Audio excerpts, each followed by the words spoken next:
next time. That'll be very interesting. I see my brother Zacchaeus is in the chat, but he's probably I know he's working. I know what he does, but Zacchaeus, come up, man. We just small talk for now, Good but topic, we got though. but we got a topic. Obviously, Good can one. men Good. can men lead without controlling? Yeah, good topic. I, yeah, I think this is a topic that people talk about. I mean, this is not nothing new to the TikTok verse, but um, there's always a different perspective once I do things up here compared to others. But can men lead without controlling? I mean, I've heard many men say, well, um, I can't lead without at least some control. Like you have freedom, you have your own autonomy, of course, but there's got to be some control that I have to lead you. What do you think, Beyonda? Well, my opinion on it is, if men hold more responsibility, which I would argue in most cases they do, especially from like the protection standpoint, right? If you have responsibility, you have to have a level of authority over it. You know what I'm saying? So like I feel I would say that it's not necessarily control, but it is, it's being a leader. You have to have when you're a leader, you have a certain degree of authority. It's not to say that, you're controlling her and say like you're not Professor Xavier, getting her to do stuff out of her own will. You know what I mean? But when you exude the characteristics of being a leader, a lot of times people that are under you in terms of status, not in terms of like a human being, right? Notice how I said status and not human being, Right. right? Like my boss is higher than me, but we're the same in nature. He's not a higher human being than I am, you know. So I feel like whenever we're talking about this stuff, women will equate it to like the human value standpoint and say that women aren't valuable, blah blah blah. Women are valuable. Women are just as valuable as men. It's just that in life, as it has always been, there have been people that have higher statuses, meaning that they have higher forms of responsibility, which means they have a certain degree of authority, right? If I'm the man in the household, that means I have more responsibility, and with that responsibility, I have authority, right?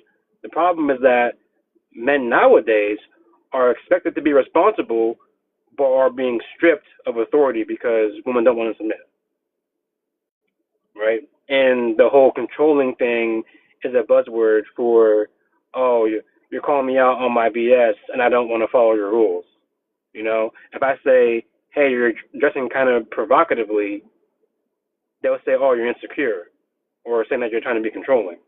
When actually, I'm not being controlling. I'm actually looking out for you because I know how men are, right? And if women were smart, they listen, but a lot of times they don't. So, to answer the actual question, can men lead without controlling? I would say yes, but it would require cooperation. Well, okay, first things first, right? It would require an actual man to live up to his morals and his standards and, stand 10 toes in what he believes in, right? And that's the first step. And then after that, not accepting women who are going to have a lack of respect for his authority, right? If a woman lives within her feminine nature, right, naturally, and sees his vision, sees where he's coming from, understands, what he's saying without taking it to the point where, oh, I'm not as valuable, I'm a slave, I'm, submissive, all that other BS, then it'll work fine. Um, but of course, this is a buzzword now that women can use to kind of like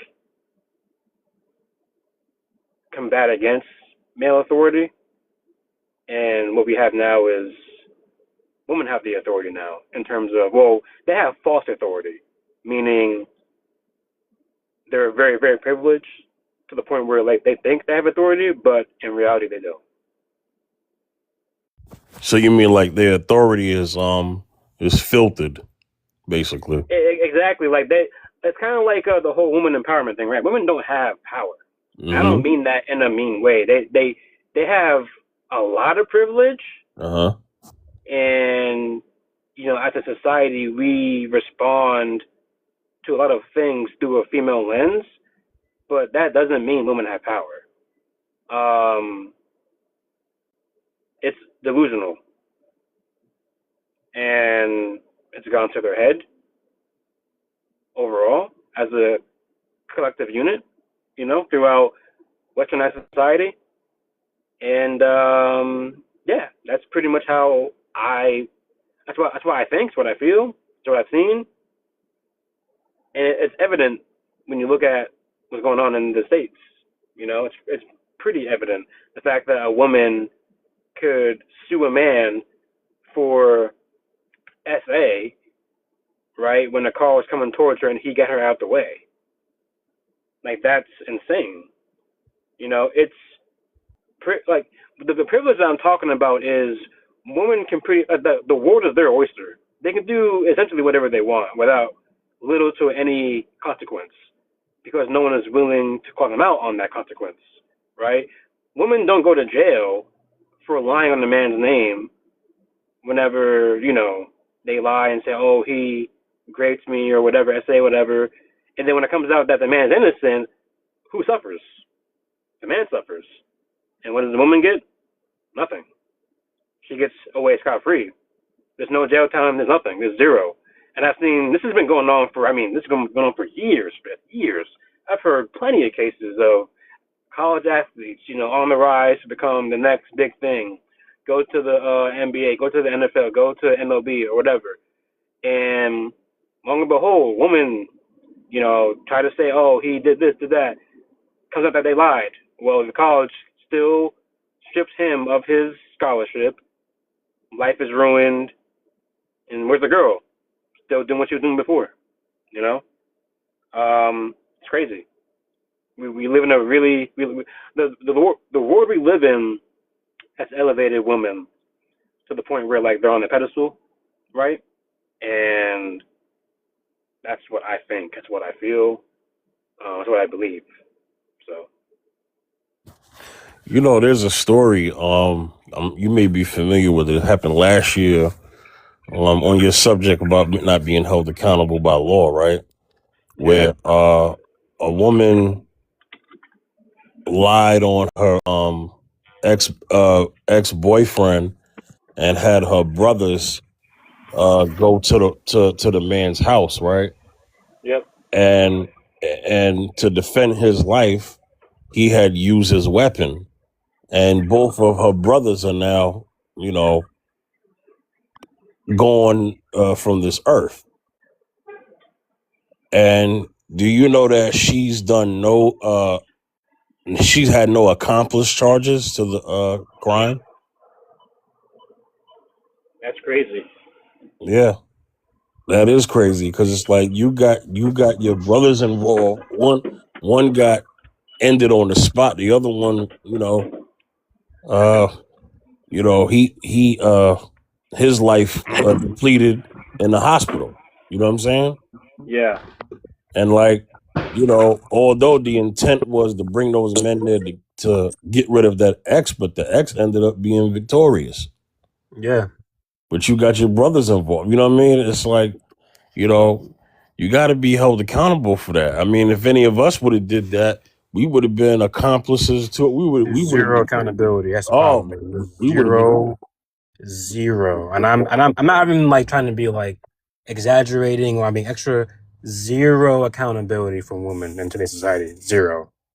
Right. Yeah, And if there is, it's accountability for like 1 second.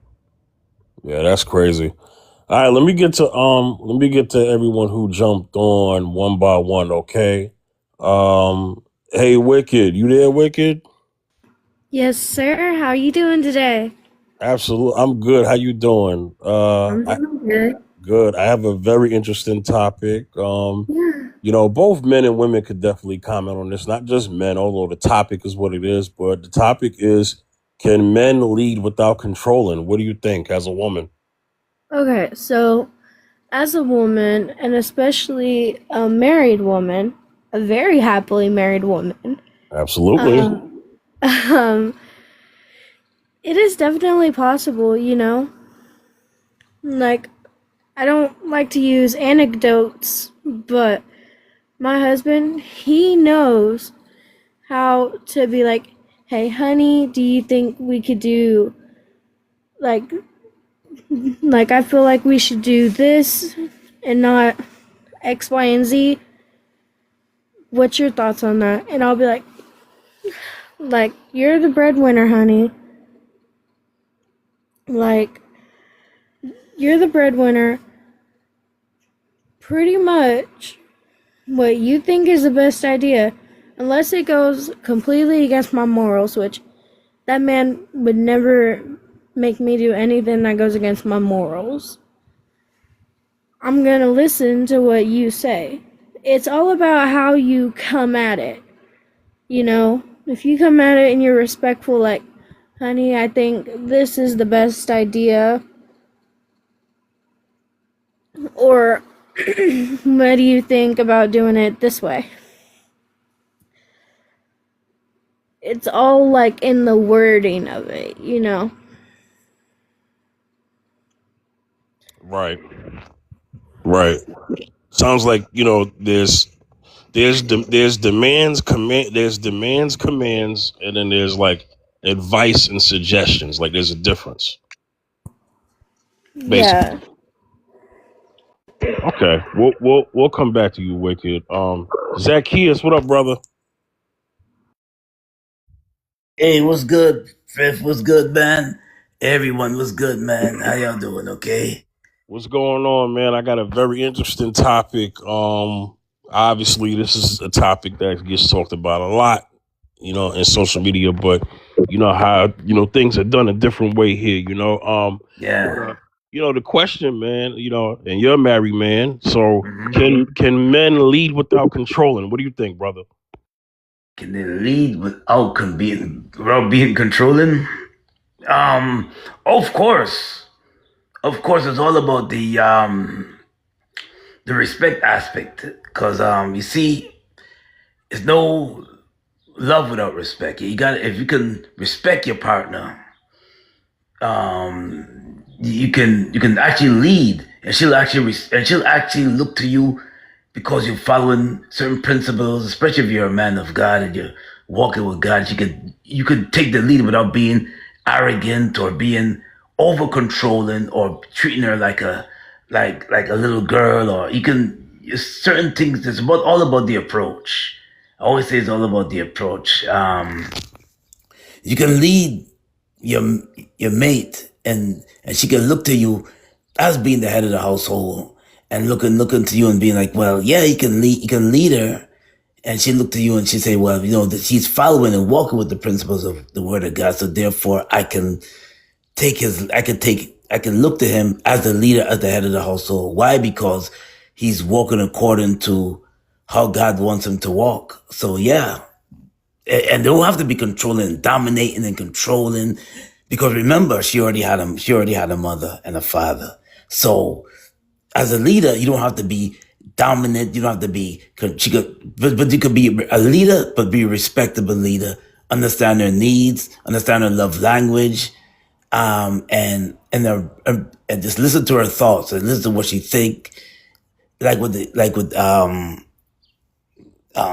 So Wicked is her name, right? Wick said before, the husband comes to her. It's all about the approach. Husband comes to her and she talks to her, and it's like, what do you think? What do you think? Ask her thoughts, and then as collective, because you're in unison, she can actually come to you, and it's no arrogance, there's no like arrogant behavior. It's just more of a understanding of each other.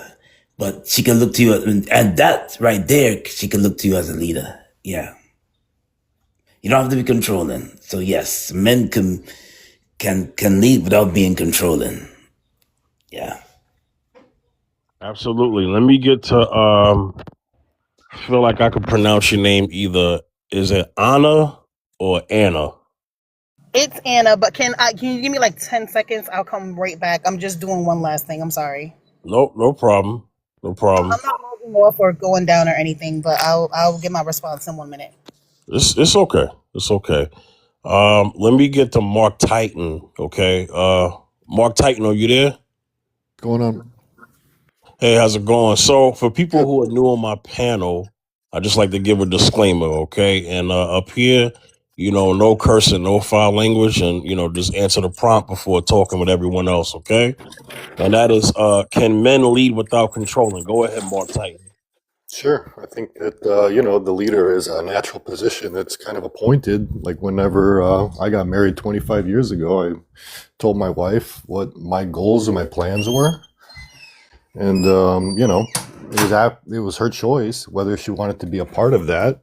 And she decided to. And so, yeah, I mean, we share a same common goal, but at the same time, she brings a lot to the table in terms of like her natural like femininity and stuff. Like I don't have a lot of the same empathy and compassion and emotions as she does. So she contributes a lot actually to that goal because, I need to be honest with myself that hey, I don't have certain capabilities that she does and she, understands the same. So yeah, I think that you can do that without being controlling to share a same vision and a goal. And naturally, if you're the one that's progressing the goal, you'll be the leader, right?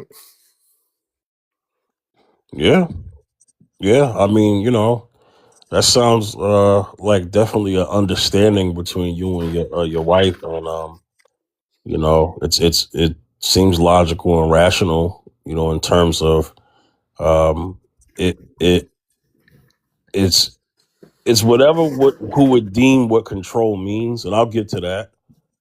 Because maybe some things for one wife may feel like control, for another it's just guidance. You know, Yeah. um, let me see if Anna's ready. Anna, you ready, Anna?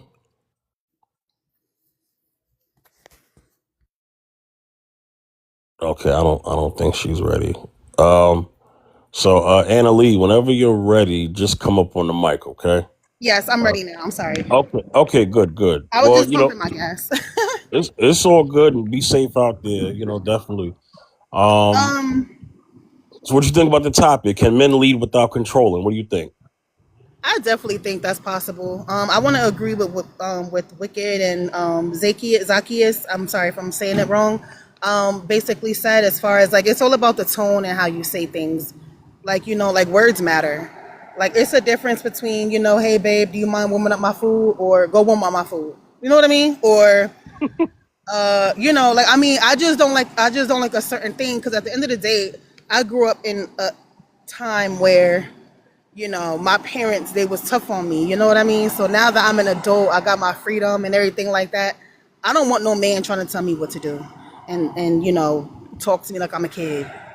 All I care about is how you say things to me. If you know how to talk to me and talk to me like I'm a mature woman and not a child of yours, then we good. We straight. That's my biggest thing. What else can I say? That's really it. I'm like mad chill. Like I'm so like I'm just so chill. Like I don't argue. I don't get into fights. I don't drink. I don't go to clubs. I don't smoke weed. I don't do any of those types of things. I'm a very easy person to just treat right. You understand? And I know it sound good or whatever. People say whatever, but I know what the facts is, and that's what it is. But just treat me right. Like just treat me right. And if you just do things for me, not only financially, like just to make me feel wanted and make me feel needed and appreciated for the things that I do, doing things just because you want to do it, not because it's a special occasion or a holiday or something, like just doing like the little things, I will let you lead me. We gonna be good. There ain't never gonna be no problems in our relationship. But just talk to me nice. That's really it. If you raise your voice and start getting all loud and stuff like that, I'm gonna let you talk to yourself. I'm gonna put a mirror right in front of your face. You can talk to yourself because you ain't gonna be talking to me like that. That's it. That's all I gotta say. Well, Anna, stay right there. And I'm gonna go to to Wicked with this. So, Anna, is it the whole telling you what to do thing, or is it telling you what to do with an attitude? Like, can I tell you what to do, but nicely? Like, if you know what I mean. Like, how does that translate? You say you talking to Wicked, right? Yeah, well, both of y'all, but I'm asking you first, since you kind of brought up the whole thing about, don't tell me what to do like I'm a child. But is it again, is it the telling you what to do with the as an order, or telling you what to do nicely? Like, how does that translate? Yeah. All right. Can I have an example, please? Okay. Like. Yeah, I got you. So I come in the house. Let's not do the house thing. I call you up. I got it. There's a particular outfit that you may got on, right? And I deem it as being maybe close to the inappropriate portion of it. And I say, you know what? Yeah, I'm gonna need you to change that because it's showing too much. Now, I'm not like mad about it, but as a man, I'm just saying, yeah, can you just change that? Because I think it's showing too much. Now, in your mind, you may be like, well, when I was single, I dressed like this, but I just say, just change that outfit on. It's just showing too much. Boom, boom, boom. How you interpreted that? Is that control, or is that, well, you know what? He may be doing this for my own benefit. What do you think? Okay. Well, I will say this. I don't dress no type of crazy way. I don't show cleavage. I don't wear shorts. I don't do none of that shit. I'm a mom. I got kids. I got to present myself a different way. But if I was in that situation, because I know a lot of females do this, and I know this is like a big issue in a lot of people's relationships and things like that. So I will say, I honestly would not take offense to that, and I will change my clothes immediately because you're my man. I respect how you feel. You know how men think, you know how men are. And if we're going outside together and I'm dressed provocatively and things like that, I'm going to attract certain attention. And I live in a place like, it sounds like you probably do too. I live in Brooklyn, New York. So out here, people just don't care. Men don't care if they see you walking with another man. And I would not want to put myself or my partner in any type of situation where a dude say something and then he got to get crazy, or a dude say something, now I got to get crazy, and then that dude get active, and now everybody all fucked up. Next thing you know, I'm sorry. Yeah, try to watch that. But yeah, go ahead, Anna. Mm-hmm. Like everybody all, now everybody on the news, I would definitely change my clothes with no question. I'll be like, okay, babe, you don't like this? First of all, I'm gonna model for you first of all, and I'm gonna say, hey, babe, you like this? And you're gonna be like, maybe that top could get changed or whatever. I'm gonna say, okay, no problem, and I'm gonna go change it. Because like when you in a relationship, right, you have to respect your partner, right? Because that's the point of being in a relationship, is to respect each other in all areas. Not only financially, physically, emotionally, but you have to respect each other. Like, I represent you and you represent me. So if we going outside together or whatever the case is, we have to make sure we representing each other.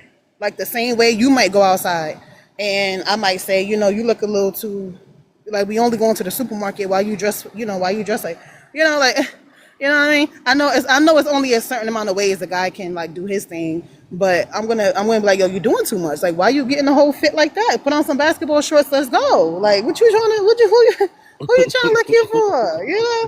But I probably won't have no complaints because I'm quiet, But yeah, that's all I really got to say. I'm gonna immediately change my clothes with no question. I will not think about it in a negative way, as long, like you said, as long as the person say it to me nicely, and he say, hey babe, I'm not really feeling those leggings. They're a little too tight. They're a little, you're a little too jiggly back there.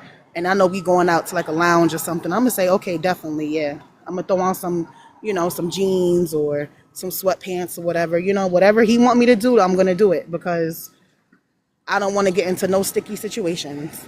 That's it. See, I could rock with that. Let me go to Wicked and then I'll open up the panel so everyone can pretty much talk to each other. Wicked. You earlier said that the difference between um, a command or advice, right? Yeah. So I don't think you have an issue with this question, but yeah, if your husband basically told you what to do, obviously in a respectful way, you're gonna do it, right? You're not gonna see it as it being offensive, right? I mean, because he'll Yeah. more than likely he's Like, gonna explain why. yeah. See, that's the thing with me and my husband. If he doesn't like something I'm wearing or a way I'm acting, he will not. He will wait till like we're alone. Like, hey babe, I'm not really rocking with the way you're acting right now, or I don't really like that outfit. I feel like it's showing a bit too much, or I feel like it's not appropriate for this setting. Do you think we could, like, when we get home? Because he's the type, he will not try to embarrass me out in public. And it's like, normally, like Anna said, I normally model what I wear before we go out. And even when I don't, it's like it's usually something like more modest because I don't like showing all the goodies and everything. Those are just for him. But if he's like, hey, I don't really like that shirt on you, I don't think it looks appropriate or whatever, I'd be like, okay, baby, I'll go change real quick. Or if he doesn't like a certain way I'm acting, like, hey, you were being a little too friendly with this person, I'm like, alright, baby, I got you. And, like, I'll chill out, Because I do have, like, a very, like, flirty personality. I've been that way ever since I was a little girl. So it's like sometimes I'll just be like, especially when I get comfortable with you. So it's like sometimes my husband has to be like, hey, doing a bit too much, baby. Like, can we tone it down? And I'll be like, yeah, baby, I got you. Now, if he was just like, hey, stop doing that, no, like, just being hateful about it, then, like, nah. I'm gonna look at him like, is you crazy? Because it's like, I know you ain't talking to me like that. I just want You to, know? can I say something real quick? Sure thing, love. I just wanted to say at the end of the day, like, we're all, well, not we are all in the panel, but like Wicked, for example, like, we're females, right? You know what you're doing before you walk out that door, right? We know when we, do the makeup and do the lashes and do the hair and get dressed and we looking at our butt in the mirror and we turning around making sure we look a certain way. We know what we're doing before we step out, right? Now, Yeah. some people do that because some females or women, they do that because they just want to make sure they're cute or whatever, that's granted. And then there's other ones who want to make sure they look wanted or they want to look like it's attention. You know what I mean? Like when I get dressed, majority of what I wear on a regular day, to be honest, is sweatpants, hoodies. I don't wear that now because it's getting too hot. I don't even feel comfortable wearing like shorts because I'm tall. I'm 5'9", by the way. So like shorts on me, they too short. So what I do is, like I just, I wear things like above my knee. I'm not like some type of like, scared person, as an adult that don't want to go outside looking a certain way. I can't help how my body look. So I'm going to wear what I wear, but I'm also going to make sure I look presentable because I know on a regular, I can go do laundry and put a headscarf on my head, or not a headscarf. I wear like head wraps or whatever. So, I don't do my hair every day. I don't do my makeup every day. I can go to the laundromat and I could just put a head wrap on, throw on some, some shorts and a t-shirt or whatever, and dudes will still try to talk. And it don't really matter how you look. People are always going to try to, hey, how you doing? Or make little conversations and things like that when I'm by myself. So imagine me going out with my partner and I look a certain way. I mean, Yeah. it is gonna be crazy. Like, Yeah, see, I've found that, see, whenever I go out by myself, which is like basically never, if my husband is at, like, say my husband's at home, I'm just going down the street, get a Coke or something. And someone tries to, like, come talk to me, I'll just, like, show them my ring and I'm like, hey, I'm happily taken, man. Like, no thank you. And like I said, I rarely ever go out alone. I'm normally always with my husband. that's like the biggest turn off for me. I can't stand that. It's like if you see me pumping my gas, like just now I was at the gas station when I first got introduced and I wasn't able to speak at that moment. And it's just I gotta watch my surroundings. I'm always on, my head is always on a swivel. It's not because, I'm running from the law. I don't do none of that kind of stuff. I'm not paranoid. But, being a female alone, excuse me, being a female alone, you always have to make sure, you're taking care of yourself, making sure you're safe and, things like that. You never know who you're going to see, who you're going to meet, like I said, I have children. I might run into their teachers or something. I'm outside with my breasts hanging out, ass cheeks hanging out. I'm outside all looking all crazy. I run into one of my kids' teachers. Oh, hi, miss, my last name. I ain't going to say it. But, it's like, now what? It's like, oh shit, oh shoot, she done saw me, you know what I mean? I don't know. It's just, I don't know. I grew up like with a very, I'm not gonna say strict. My mom was more strict. My father was laid back. I'm a 90s baby. I grew up with a lot of rules, a lot of restrictions, a lot of things. I ain't like it back then, but I love it now. I thank God I had parents who stayed on my butt, who made sure, I wasn't doing too much at a young age. My mom ain't played out wearing makeup at 14, 15.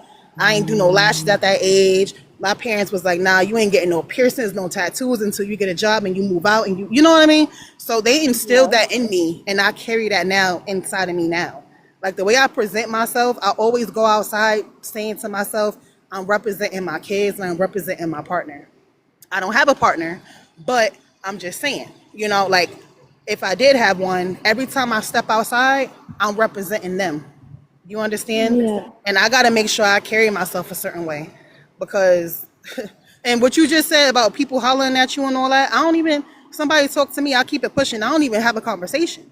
Because once you open up your mouth and you say something to people these days, especially these men, some of these crazy men these days, once you open up your mouth and you say something and then they say something back, now you obligated in a way to keep having that conversation. Now you ignoring them. Now they getting mad. Now they in their feelings. Nah, I just keep it pushing. You ain't gonna keep, and if you keep talking to me and I'm ignoring you and you wanna call me out my name, I'ma still keep pushing. I ain't gonna turn back around and curse you out because you ain't about to pull out nothing on me.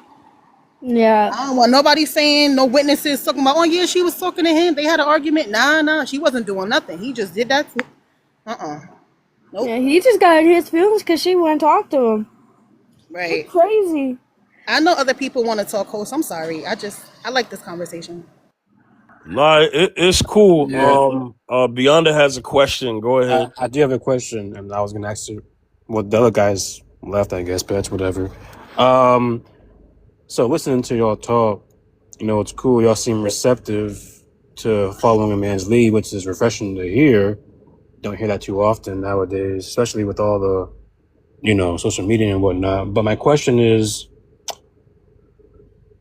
more so like what y'all think about like women view certain words and try to like misconflate the meaning of the words. So like, control, submissive, like those kind of words or whatnot.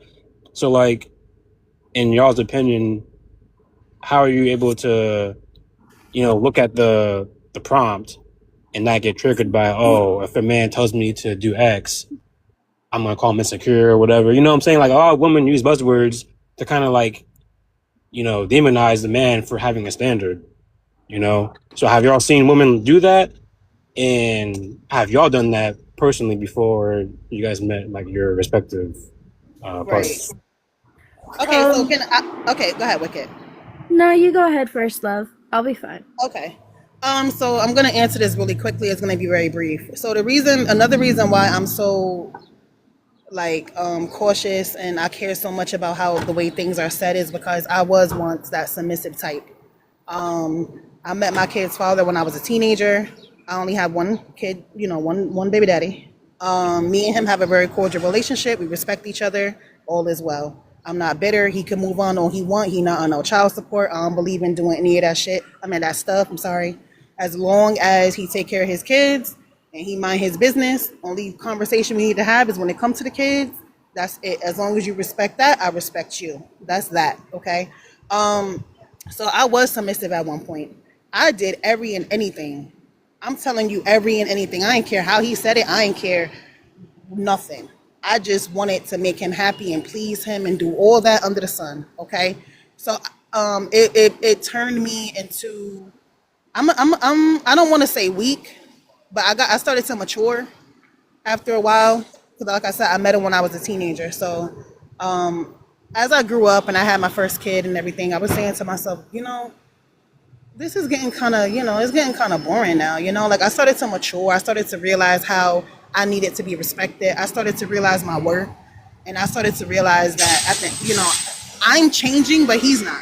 You understand? Like he still want to do this. He still want to party. I'm sorry.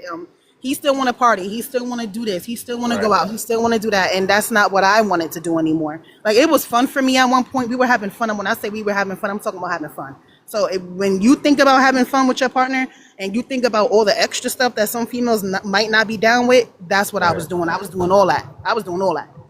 Whatever made him happy, whatever pleased him, whatever I could do to get in his good graces to show him that I am that woman for you. And then I started to see like, dang, I'm doing all this and he's still messing around and doing his thing on the side. I'm like, okay, no.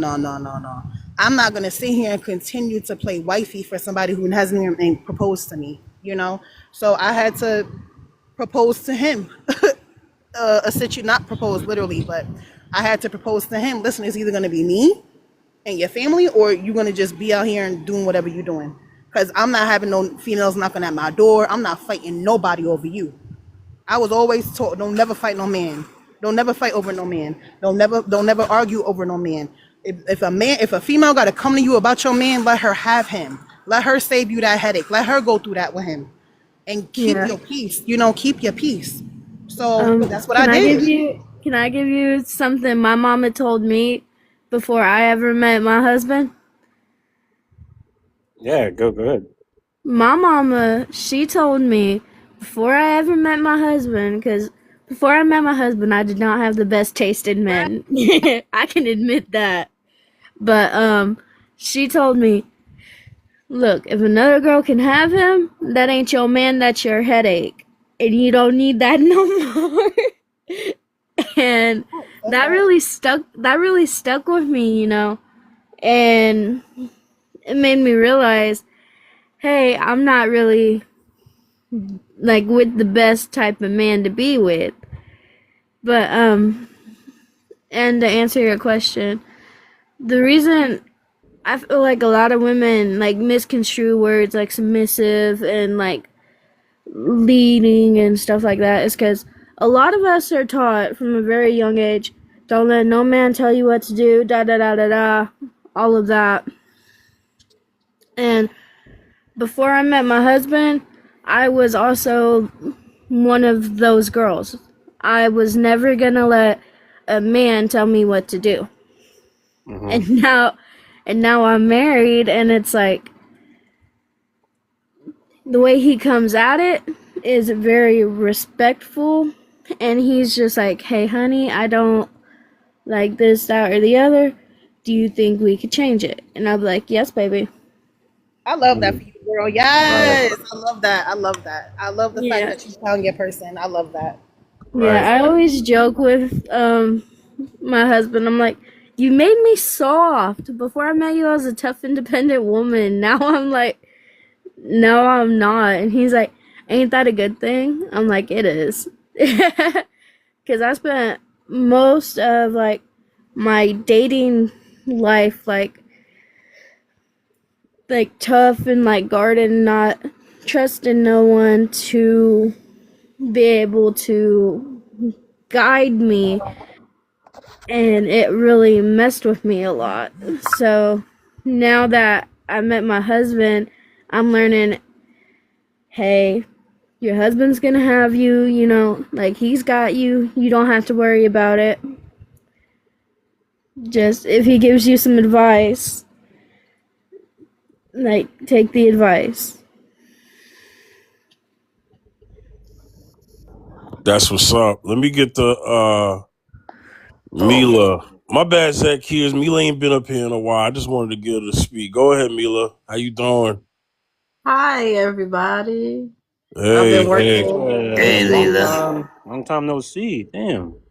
Yeah, I've been working at school, but now I'm on medical leave from both. I've been in and out the hospital, but I've been working. Oh no. Yeah, I have neuropathy in both my hands, so I can't use my hands. Oh, 100%. Oh, sorry to hear this. Praying for you. Sorry. Oh God. Yeah. So after I have surgery, hopefully I'll be back to 100%. Then I can be on here more often. Right. But as far as your prompt, can a man lead without being controlling? Yeah. I believe a man can lead without being controlling, but I also believe it's in his nature to be controlling because if you're dealing with a female that don't know how to do anything, I wouldn't call it controlling. You're telling her or showing her the right things to do. Um, it, I don't believe that, and somebody might disagree with me, but I don't believe that he will be controlling while leading unless you push him to that point. If that makes I, sense. I kind of agree with what you're saying. I think it depends on the quality of man. If it's like a man with no experience, right, and he doesn't know how to really um, respect women from the standpoint of like love and romanticism or whatever. If he meets a woman that is essentially a yes man at that point, then he'll probably see to it that he gets what he wants, I guess. Mm-hmm. And like kind of like takes advantage of her willingness to just do whatever he wants. And the inverse of that is, women don't typically like a yes man. Men that just say yes to whatever they say because women don't want a man that's just gonna like just do whatever she says. They don't want to walk over a man. Yeah, you're So right.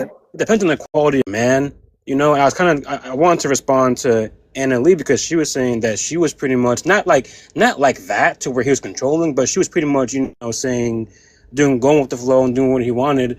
And I feel like woman being submissive doesn't mean being a yes man. It just means that you're willing to follow his lead, assuming that he's leading you to the right places. Right. But women don't. It's kind of hard to have like kind of hard to gauge sometimes because you don't want to feel like you're giving him less or giving him more. It's a very hard balance, and this is for both sides. Like as a man, assuming that you're a good man and that you're taking care of your household or whatever, it is hard to maintain responsibility and authority because you do have authority over your household, your kids, and your women. That isn't to say that he's above you in human, like in human nature. Like you guys are still equal as humans, but in terms of status, he is the leader. And if he's leading you to right places, then you should follow his lead. But if you've grown up having this ideology that you can't follow his lead because he's a man or because you don't take stuff from a man, then you're not going to really be able to submit.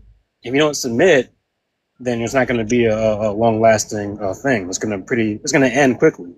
Right. I agree. Thank you. Oh wait. Sorry. Hold on. Phone call. No, I agree with you, I'm Beyonce. sorry. Oh, I'm sorry. 100%. Hi, lovely. I'm new here. I don't know if I've probably seen you before or not, but hi. Good morning. I meant not good morning. Good Good afternoon. afternoon. God bless you. Um. So yeah, I'm gonna admit I'm woman enough now at my age to admit and say, you know what, I was stupid. Okay, because listen, we all have to be honest, right? because not everybody just knows it all. Okay, there's no handbook on life. There's no handbook on being a mother. There's no handbook on being a woman. There's no handbook on anything. You just have to ride it out. And you're either gonna go two ways. You're gonna go down the destructive path and follow the negativity, or you're gonna go the right path, and I was a young kid at one point, and I did make a lot of crazy decisions, and some people might say, oh, I could never do that, but listen, that's my story. Okay, if you could never do that, good for you. You understand? That's the path that I went down, but I came out of it, and that's what I thank God for, because some people don't come out of it.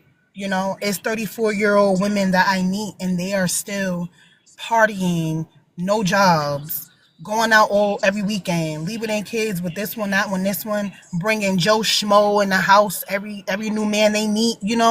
I thank God that I realized my situation, and I know what kind of woman I am to this day, and I know what I will do and what I would never do moving forward. So sometimes people's life, it hits them hard in the beginning, and sometimes it hit them later. Okay. Yeah. I would just say I'm thankful that it hit me sooner than later, because now I have a daughter, and it's like, I don't play no games. She just had a trip, literally like 2 days ago, an hour and a half away out the city, and it was her first time ever leaving.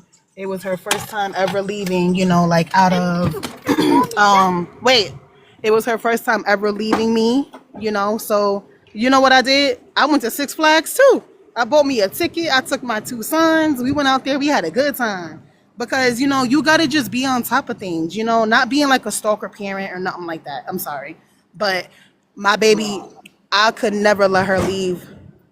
Like, it's her first time without me ever on a school trip. An hour and 45 minutes away out the city, away from me for like 7-8 hours. I was like, you know what?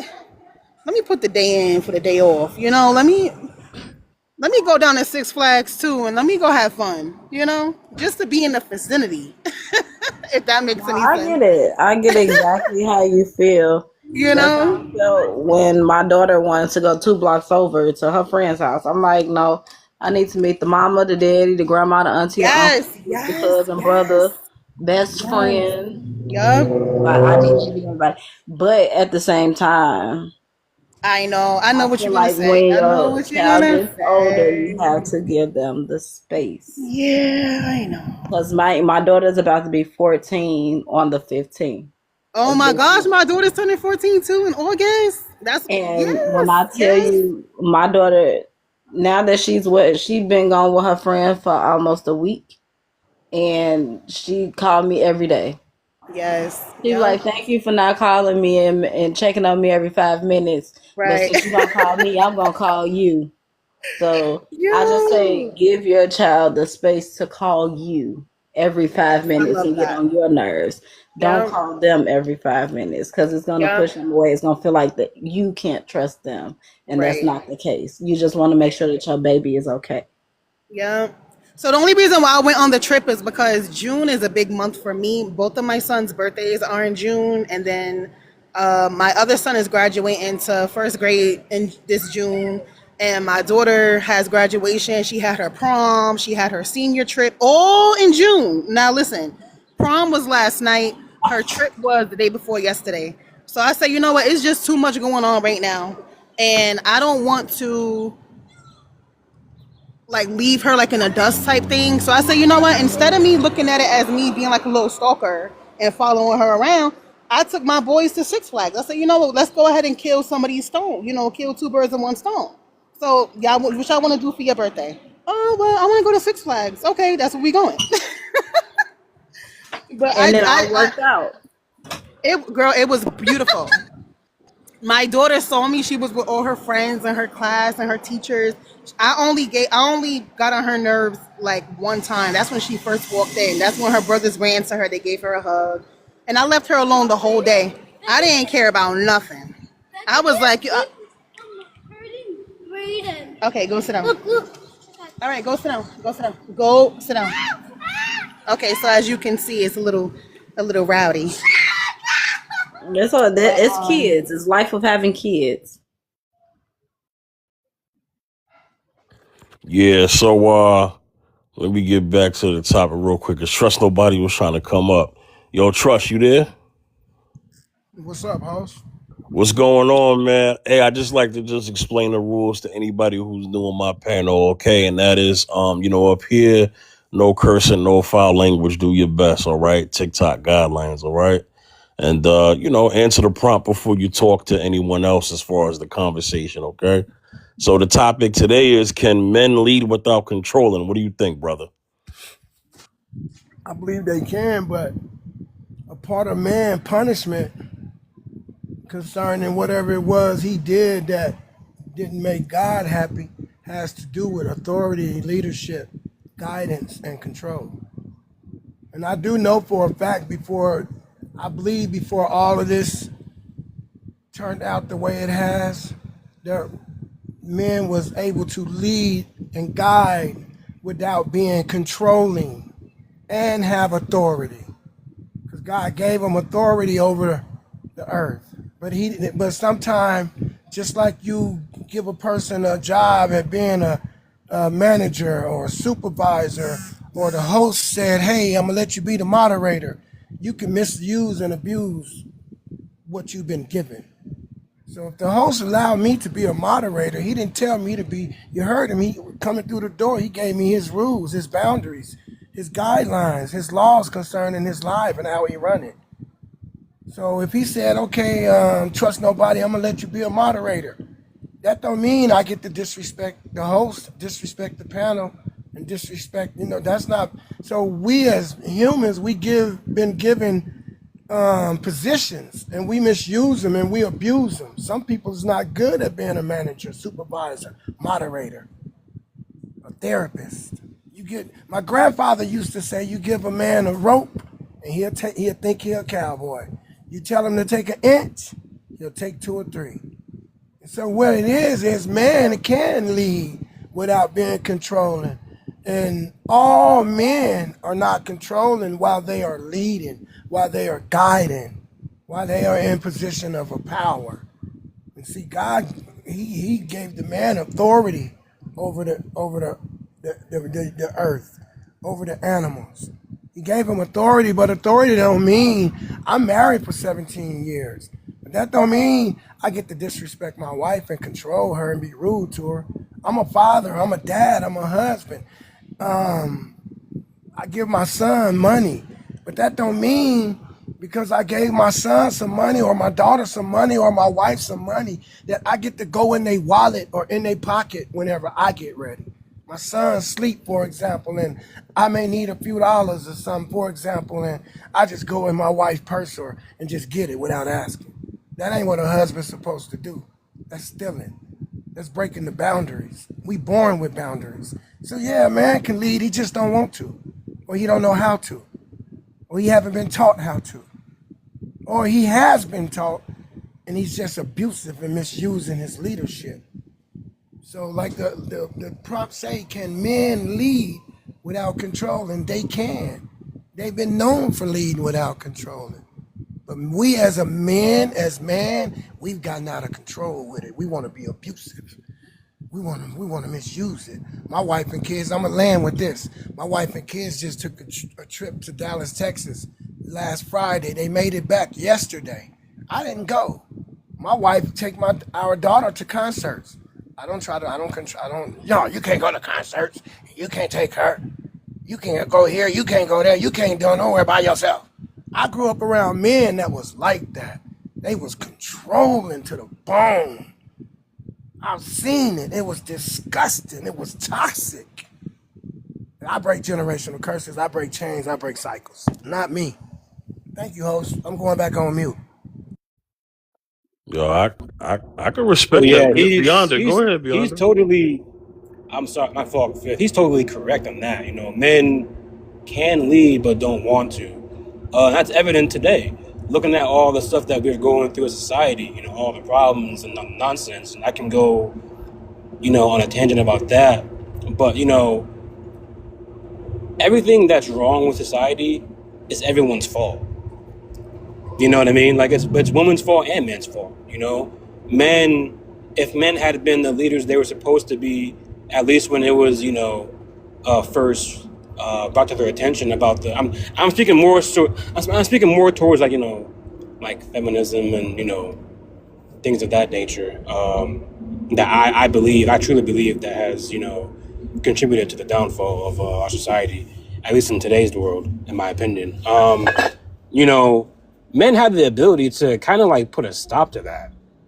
You know what I'm saying? Like if it's just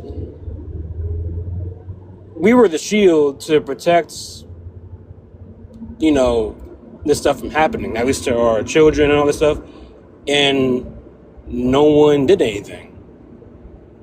Nothing happened, right? And so it's been proven time and time again that even if like we're faced with the hard cold truth about certain things, right?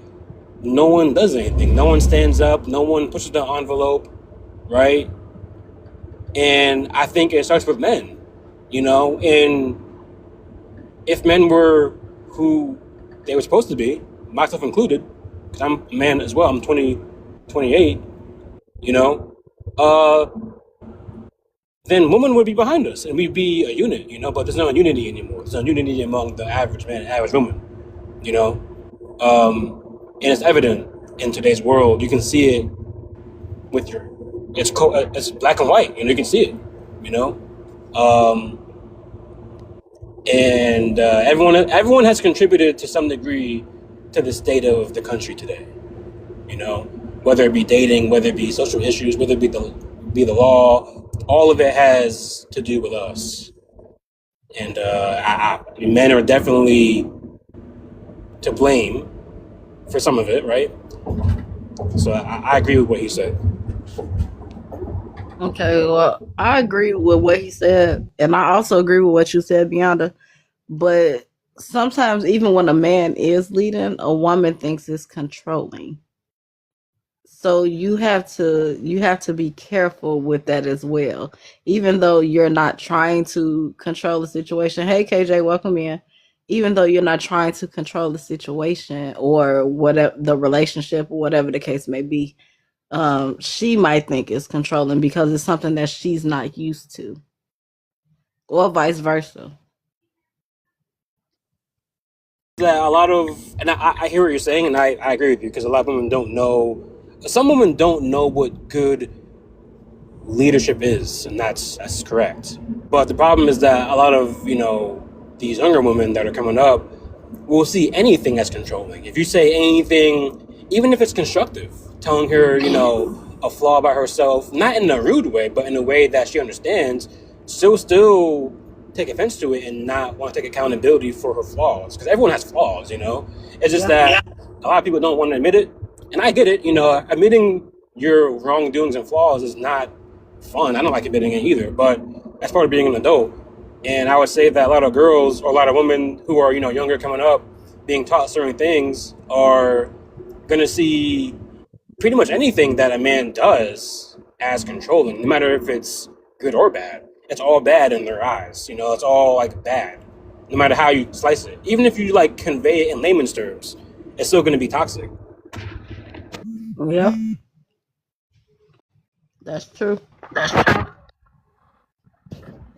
All right, we got somebody new on the panel. What's up, E-Money? What's up, man? What's going on, man? I just like to explain the rules to people who come up here who are new, okay?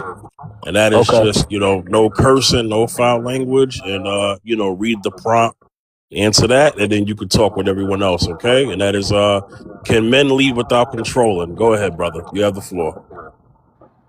No, men cannot lead without controlling. I think that's in order to lead, you need some type of sense of control, because if we talking about leading, we talking about in all aspects of leading. It's not like if a good leader, a bad leader. We talking about leading. Period. Leading is directing something and making a trajectory of where we going. How can I how can I lead you if I'm not in control of self, of you, of the situation, of the environment, of the circumstances? I need to be in control of not just, I need to be in control, period. You know what I'm saying? To lead successfully, especially. You know what I'm saying? So it get to a point where it's kind of confusing on how like how can I lead without control? You know what I'm saying? If I don't have no control, shoot, I'm not leading at that point.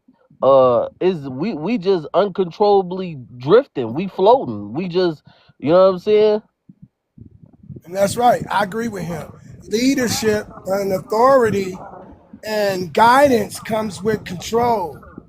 The stranger that was visiting the land went into the sheep area, and she went to get control of one of the sheep.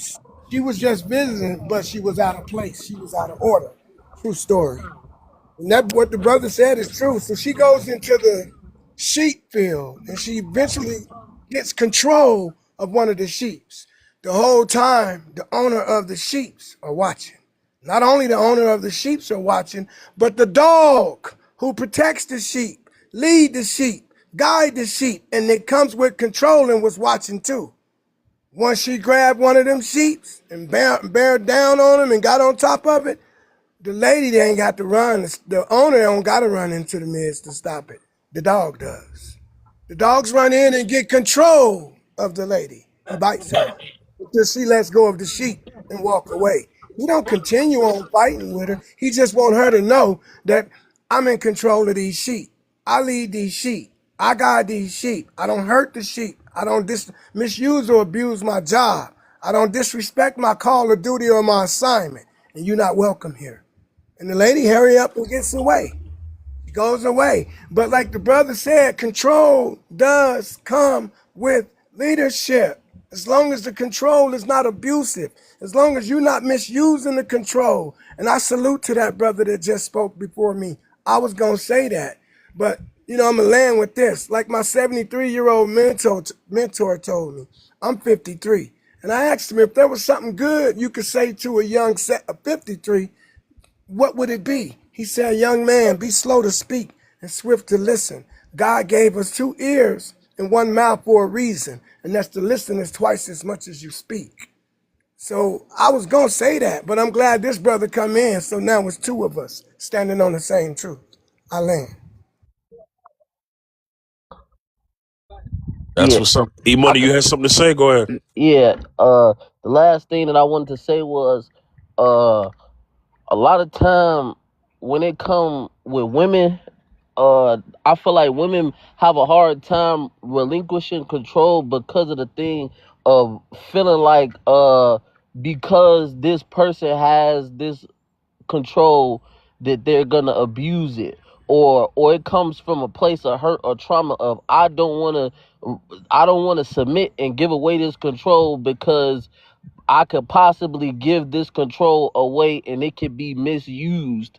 But I feel it gets to a point where it comes to as a woman, you gotta have the discernment to choose who you gonna be led by, because this person is, in order for success between you two, is going to have control. Like, you see what I'm saying? Like, even if you don't want them to have control, they're gonna have some type of sense of control. You know what I'm saying? Because as people, we lead ourselves into life all the time. That's how you can tell what type of person you dealing with. If somebody got a mediocre lifestyle, if they lifestyle all over the place, you can literally see the type of leader they are, because this man is leading himself into unfortunate situations. He's leading himself into being broke. He's leading himself into all these different issues and problems, so you can see what type of leader you dealing with. That's why you use your discernment and you use, you know what I'm saying, common sense, and be like, oh, this is not the type of leader that I want leading me. This is not the type of leader I want leading my life. This is not the type of leader that I want leading my family, because men are controlling because we have the authority and we have the responsibility of being responsible for where the family leads and where the family goes. You get what I'm saying? Wherever the family go, that was on that man. You see what I'm saying? What all that was on that man. No matter what happened, that's on him. Why? Because he was in charge of that. He was responsible for the family. He was responsible for leading. I salute to you, E-Money. What you say? Use your discernment and your common sense. Know how to interpretate and decipher. And I salute to Love Malia too, because what Miss Love Malia said earlier, thank God that E-Money came in, because that's a beautiful response to what she said, because what she said was true. That was so true. This is a beautiful live. This is some beautiful education being dropped right now from everybody, including I'm brother. sorry. Trust nobody. It's lovely Mila. I mean, lovely Mila. Forgive me, sis. You know, hey, forgive me. I apologize. Forgive me. So yeah, and brother to Beyond. Hey, and shout out to the host. Host, I'm gonna drop. Thank you for allowing me up. But this is good. This was beautiful. This was Man, beautiful. I have nothing else to say to something like this. No, that's all good. No problem, brother, man. Hey, man, you can come back anytime, and I go live every Thursday at 1 p.m. Eastern time, wherever you at, 12 Central, all right? Yes, sir. Denver, Colorado. I tapped in with you. That's what's up. You have a good day. Y'all Thank be you, good. brother. God bless. Stay knowledgeable, man. This was a beautiful conversation. I needed this today myself. Absolutely. All right, blessings. All right, take care. Take care. Yeah, so, you know, look, E-Money has a point. I mean, there's going to be some sort of a control. And I think women understand this when they have children. Because when mothers have to lead their kids, obviously there's control. Now, I'm not saying that your woman is a child, no. But mothers understand when they're raising their children, when they're leading them, that they definitely have to have some control. You know what I'm saying? There's got to be, there's a pecking order to things. A woman who doesn't subscribe to wanting a man to lead is definitely going to fight him. And it doesn't matter how he leads. If she's already coming in with the energy that no man could follow her, no man could lead her, she is definitely going to go against the grain regardless. But a woman who is definitely looking for a man who has leadership skills and purpose and a plan, she's definitely going to submit naturally. The word submit's not going to trigger her, but she's definitely going to submit to, whatever his plan is and his program, if that's what she's seeking. I wanted to say that I think the problem that women have is they think that the hierarchy within their within dating or marriage, they take it as like if the man's above her, they take it as, oh, I'm less valuable than him as like a human being. And if women understood that hierarchy doesn't mean that the one who's above you is like better than you as a person, then they'd have a better time navigating through dating, because they're always advocating equality, but they're really advocating for equality on a human level. Because women don't really date their equals. They date up. They date men who are taller, who are stronger, make more money, right? So since that's the case, and we can study that, I can deduce this from women's dating strategies, on an average, right? They're gonna date someone who's better than them in terms of for dating. Doesn't mean that the man you're dating is a better person than you or a more valuable person than you. And I don't think women understand that. If women understood that, then it'd be a lot better for they would take their status in the hierarchy a lot better, because then they would say, okay, at least I'm not being degraded as a human being. I'm following a person that has my, interests at heart, and I'm not gonna take advantage of or whatever. Which men will do that. You know, some men will do that, take advantage of you if you let them, right? But if you're dating a quality man, he won't treat you like you're scum. He'll treat you like a human being, and he'll also include you in his choice making. It's just that his final word is the final word, and that's what it is. Yeah, you absolutely right with what you were saying, and I feel like a lot of times when it come down to like positioning, a lot of times women don't do well when it come to those very high positions and being in certain positions of power, because like you said, they get to thinking like, okay, the higher you are in position speaks on who you are and your status, when it's like not necessarily, because you know, senators and stuff like that, they pretty high when it on the spectrum of position. They senators, but at the same time, the people is who make and break you. If you don't appeal to the people, then you ain't gonna be a senator for that long. You see what I'm saying? You're not gonna have that status for so long, for that long. You ain't gonna have that position. The people make you put you in position. So it's more of a women gotta understand where they got their power at, where you got your strengths at as a woman. And I feel like that comes with women knowing like how what they real feminine energy, like what that real feminine energy do, you know what I'm saying? Because you get a woman with real feminine energy to come around you, and I'm talking about that real. She's a woman. She not trying to be. She don't want to be no man. She not trying to have no masculine quality. She's not. She wants to empower you. You see what I'm saying? She not really too focused on her being the strongest and the most she trying to empower you. She trying to put you in position and make you shine bright. You see what I'm saying? And them type of women, them the ones that understand positioning and the hierarchies and just being the best self instead of being outside of self and being something that you're not. Because I feel like that's something that our women be doing a lot, being something that they not. You trying to be masculine, trying to be a man in a man's shoes, in a man's position, and not understanding men. What's the word? When you shoot, man, consequences is, you know, it's consequences of having a certain amount of power. I agree with you.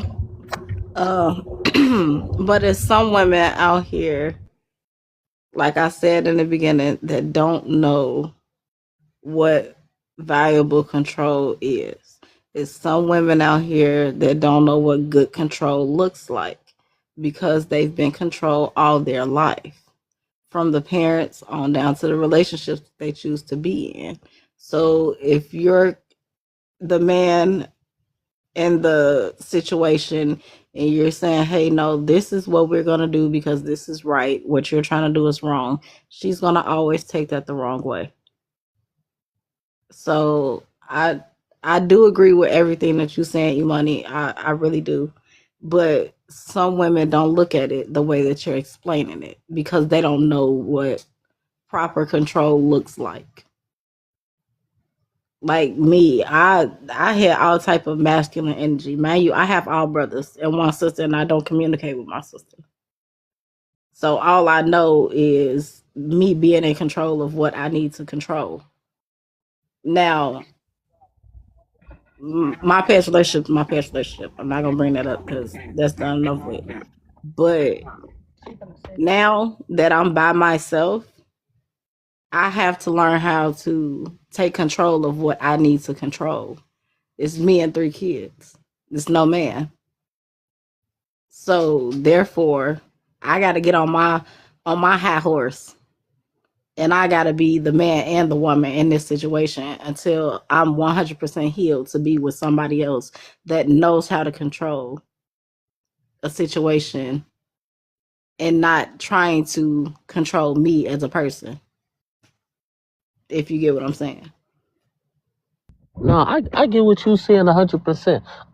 I had a talk with my mama not too long ago, and I was having a conversation with her about like some just from me growing up and being a man and just realizing certain things, like as a man that I am today, and just thinking about the past and like position, I understand that my mama, she in my opinion, she has very masculine traits. Like I be telling her, like, you, it's like she want a husband, but it be like you carrying this type of strength that you feel like you had to have to raise your children, you know what I'm saying? And maybe that was the case. You needed to be strong, you needed to be the man and the woman at the time, but at a certain time I feel like we got to get to a point where we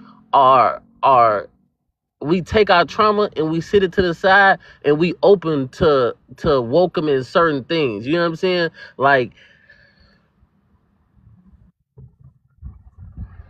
being a man and a woman as a parent don't really do the children a good service. It actually it's confusing. First of all, it's confusing to kids, period, being a man and a woman, because now they getting the masculine and the feminine energy from you, and that's where they learn it from.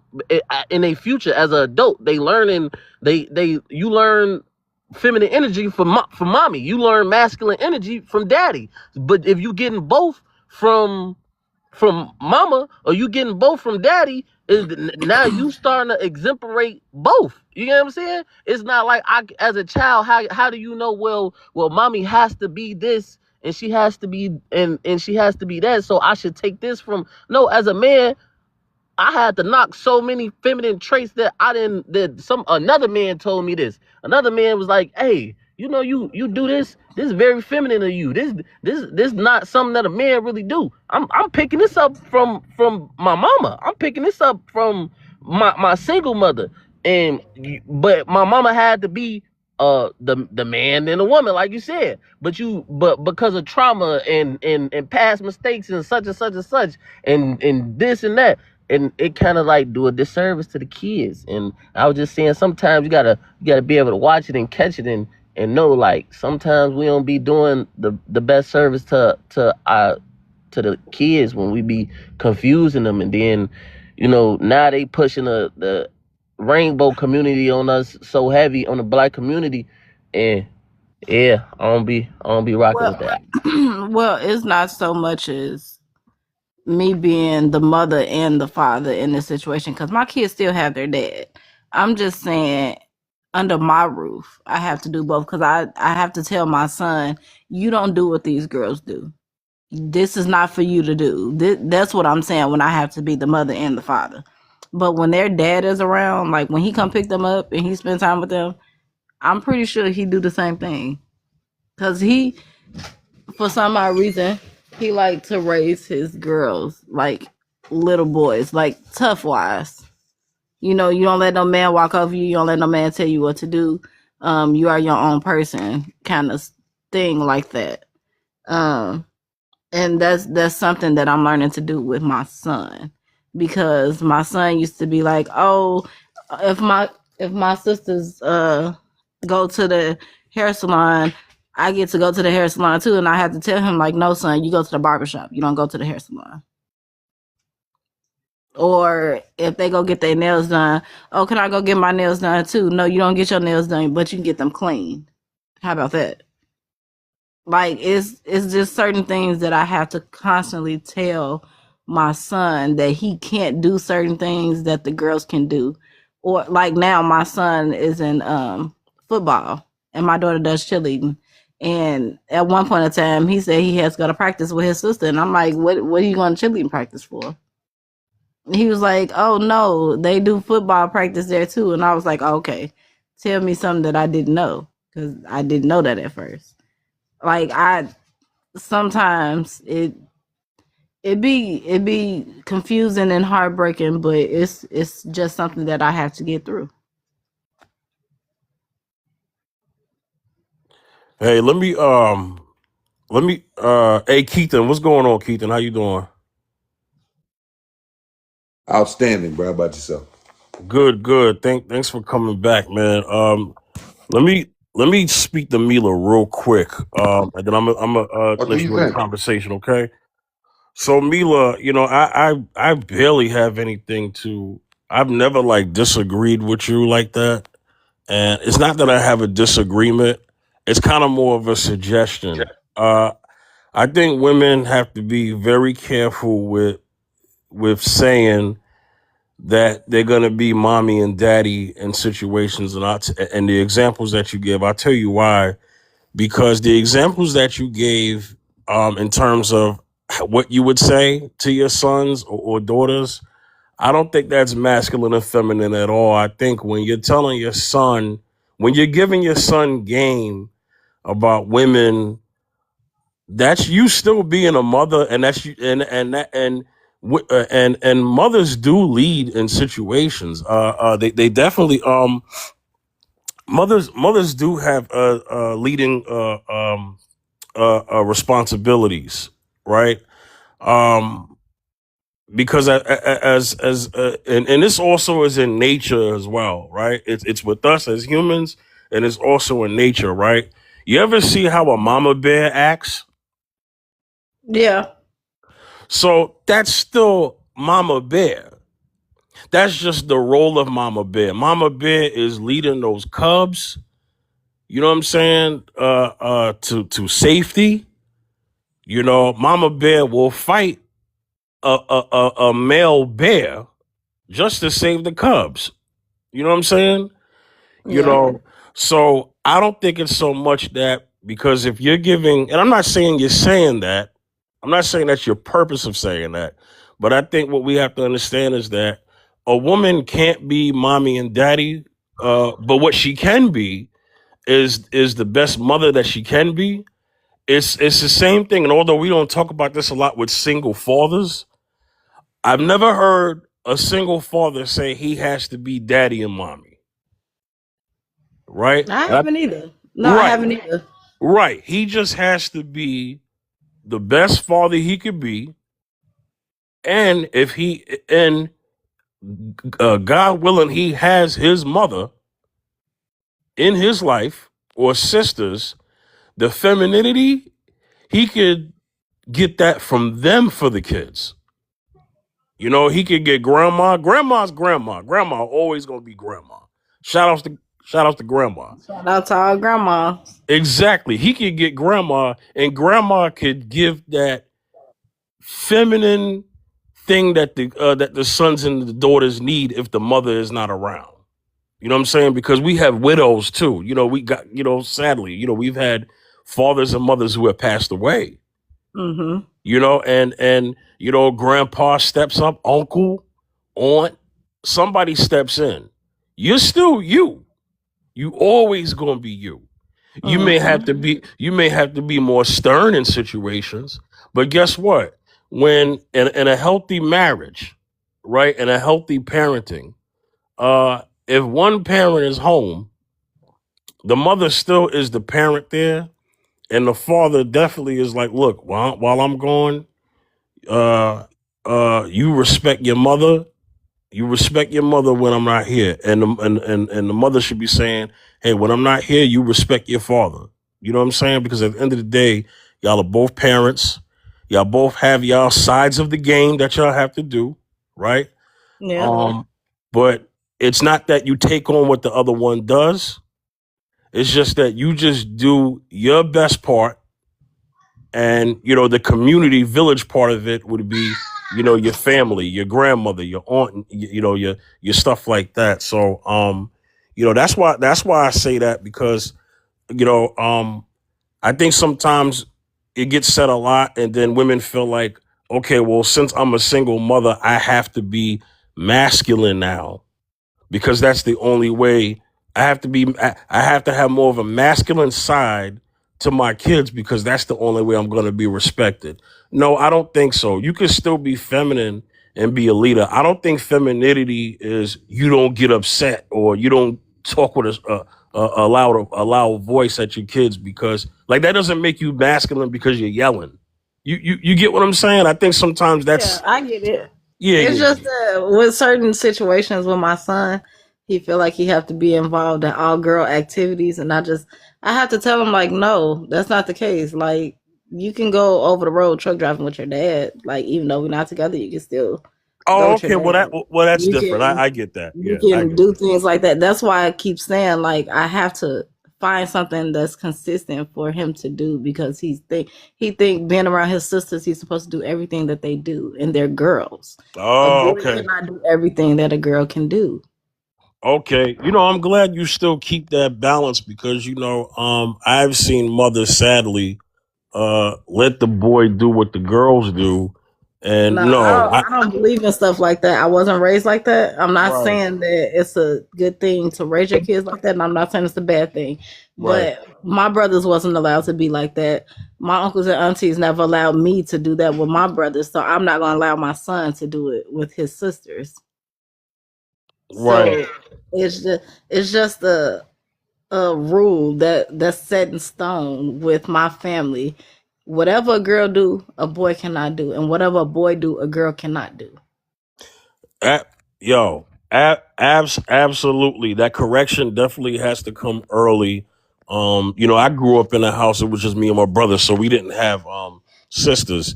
So, because I don't have sisters. I have stepsisters later on in life because my father remarried.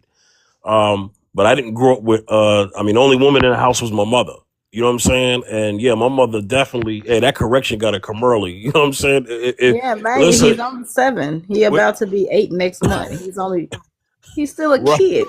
right. He don't really know. When mothers see their sons dress up in their heels and grab their lipstick, nah, them mothers need to say, Oh, I'm nope, you gonna better grab you put by that the back of down. your neck and I'm gonna slam you down like they do them little dogs. Stop playing with me. Right. Let me get the That's let that's me why get I wear makeup to this day. My son would never. yeah. Yeah, you gotta exactly. You gotta it's like it's no different from the bathrooms. The boys know that the boys' bathroom is for them, and the girls know that the bathroom is for them. So you definitely got to have that correction early. Definitely understood. Keithan, how you doing, Keithan? Outstanding. Man, it's been a while since you've been on here, man. I got a pretty interesting topic, man. Obviously it's been addressed before, but we're gonna talk about it here. Can men lead without controlling? What do you think, brother? I mean, that's what leading is. You can't lead your car without controlling the steering wheel. And I think people don't really understand what leadership is. They have an idea of what leadership is, but they don't really know what it is. And especially if we're talking about women, they really don't know what leadership is. Because I think it's contradicting the things that they think about when it comes to leadership. If we've all been part of teams before, and you had to control the team if you wanted the desired outcome. What does a coach do? He controls the team, the mindset, the plays, so he can get the desired outcome. I mean, it's the same thing with a family. If the husband doesn't control the family, they're not going to get the desired outcome. If the husband allows the woman to control the relationship will be trash. Because leading is not controlling, but you have to control. It's very simple. Now there are some people that are controlling, but you have to have control, because if there's no control, then there's chaos. And you see that in relationships where there's no control. You see men, you know what, one thing I think is embarrassing for a man, when a man has a beautiful woman and she's scantily dressed and he has to walk in public with that woman, you know, and it just bothers me. Sorry, I went off on a little tangent, but I think that if you don't exercise leadership and within your relationship as a man, your relationship is doomed to fail. If you don't have that control over your family, you're going to lose your family in some shape, form, or fashion. I'll land there. Before you get to Just, I just want to say, Just, please don't start. Because I already know where your thoughts are going. You know me. Hello, Jess. Hi, y'all. Hi, Fib. How you doing? How's my superstar doing today? I am stressed out, but blessed. And I'm so glad I didn't miss your live. Well, you too blessed to be stressed. What's going on? I know. People just want so much from me, I'm the Beyonce in everybody else's life too, Fib, so. That's what comes with popularity. At least. I'm trying to not be popular. So I have a very interesting topic. As a woman such as yourself and your thoughts and your ideas, I'm sure this is going to be interesting. Can men lead without controlling? What do you think, Jess? So no, I don't think men can lead without controlling. However, the problem is what they're trying to control. You can control a situation without doing what Keith said, which is controlling people's mindsets. You can control a situation without having to control what somebody is going to do day in, day out. So yeah, I do think people conflate the things, but I can have control over a situation and know I can't control every person in that to the minute detail.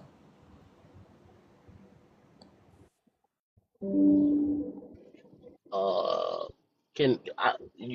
Go I ahead, don't want E-Money. to cut you off or nothing like that. So I understand where you was going with it. I understand your point, but my whole thing is okay. If I'm controlling a situation, for me to have the more control I have, the more likely I am to achieve the goal that is I'm striving for. So and I mean control, period. Control of myself, control of the situation, control of the people mindset that I allow to be a part of this situation. You see what I'm saying? Because I might not be able to force you specifically to think a certain type of way, but I definitely can give you healthy suggestions. I definitely can vet you to see if you're mentally capable of understanding the diverse things that I'm planning, that I'm putting together, the trajectory that I'm aiming for. If all of these things is put in place, and I'm trying to control and maximize my control to maximize the likelihood of me achieving the goal that's being driven for, if you get what I'm saying. But did you hear all the pronouns you used? I, me, my goal, my wants, my desires. That's the problem. People want to be the leaders of a group of other people, but only care about their goal, their end game. Those people are just accessories to that leader's life. And that's why you see women rejecting the whole idea of being led to begin with. Because look at the imagery she gets. She has to be the footstool for your success, for your goal, for your wants. Instead of a leader knowing that, okay, so I'm trying to control the situation to the best of my ability. I need to know the needs of the people that are following me so I can be able to anticipate things, and that's how you control a situation. And also the language of that is giving very I'm the God. And I think if anybody's like a Christian or a person who's led by a higher authority, thinking that you have the ultimate final authority really in anything in life shows the lack of true leadership, right? Because I'm sure we all heard that thing from Socrates that says true wisdom is knowing that you know nothing. So if you have to assert, again, not you, E-Money specifically, but this man in the situation, if you have to assert my will, my authority, my desire, my plan, you're not a real leader. You're just a dictator. Okay, Yes, Imani, I before you love start, oh, go ahead.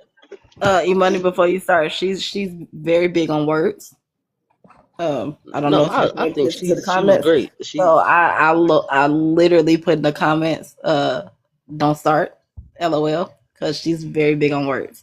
So sometimes you have to watch what you say because it will be a back and forth thing between y'all Well, I two. like And the then, conversation that yeah, she given, and I like her points, and everything that you said was articulated very well, and I understand where you was going with it. And this yeah. is all I'm saying, and this is all I'm saying to you is okay. First, I want to start off. I'm gonna hit everything. First thing that I'm gonna say is it's not more of a God thing, but it is the thought of me, and this is my perspective from the man that I am. You see what I'm saying? And in my opinion, it goes the man, the wife, the children. You see what I'm saying? When it comes down to the leadership and how we gonna get this done. I'm right here, my wife right there, the children's right there. That's how we do it. And who's above me? God, of course. You know what I'm saying? Who's above me? God. So you got the little peoples, and then you got God. God is at the top of everything. So we ain't gonna never say that I'm you know what I'm saying, the almighty powerful, but you are in control of your actions and the things that you do. You are in control of the situations that you put yourself in. You are in control of who you hang around in the environments and stuff like that. So you know that don't have really too much to do with the Lord. That you have free will. But back to like what we was talking about before that. Now I'm yeah, it's not a I thing. It's more of a as as the person that she has. My wife has chosen me to achieve all these different goals. You know what I'm saying? She say she want this. She say she want that. She want this type of lifestyle. She want this. She want that. You want that. I say I want this. I want that. I want that. You know, we want to live like this. Now, with everything that we didn't talked about, with everything that we didn't discussed, with everything that's put on the vision board on the plan, now it's time to go get it. Now it's time for me to figure out how to get this. That's what my job is as a leader, to make things happen. So I'm not here to just sit back and let fate make it happen. No, I gotta make it happen. I gotta put us in the best environment. I gotta put us in the best situations. And in order to do that, you need control. Without control, I think the opposite of it is uncontrolled chaos. If something is not controlled, is uncontrolled. We got chaos. We got mediocrity. What are you gonna do with that? What are you achieving with mediocrity? What are you going being uncontrolled? You know what I'm saying? So it's not more of a I thing. It's a you knowing what's your position and how to play it. But what if she's also putting you in the best situation to make things better? I mean, that's her job as a helpmate to give the best advice.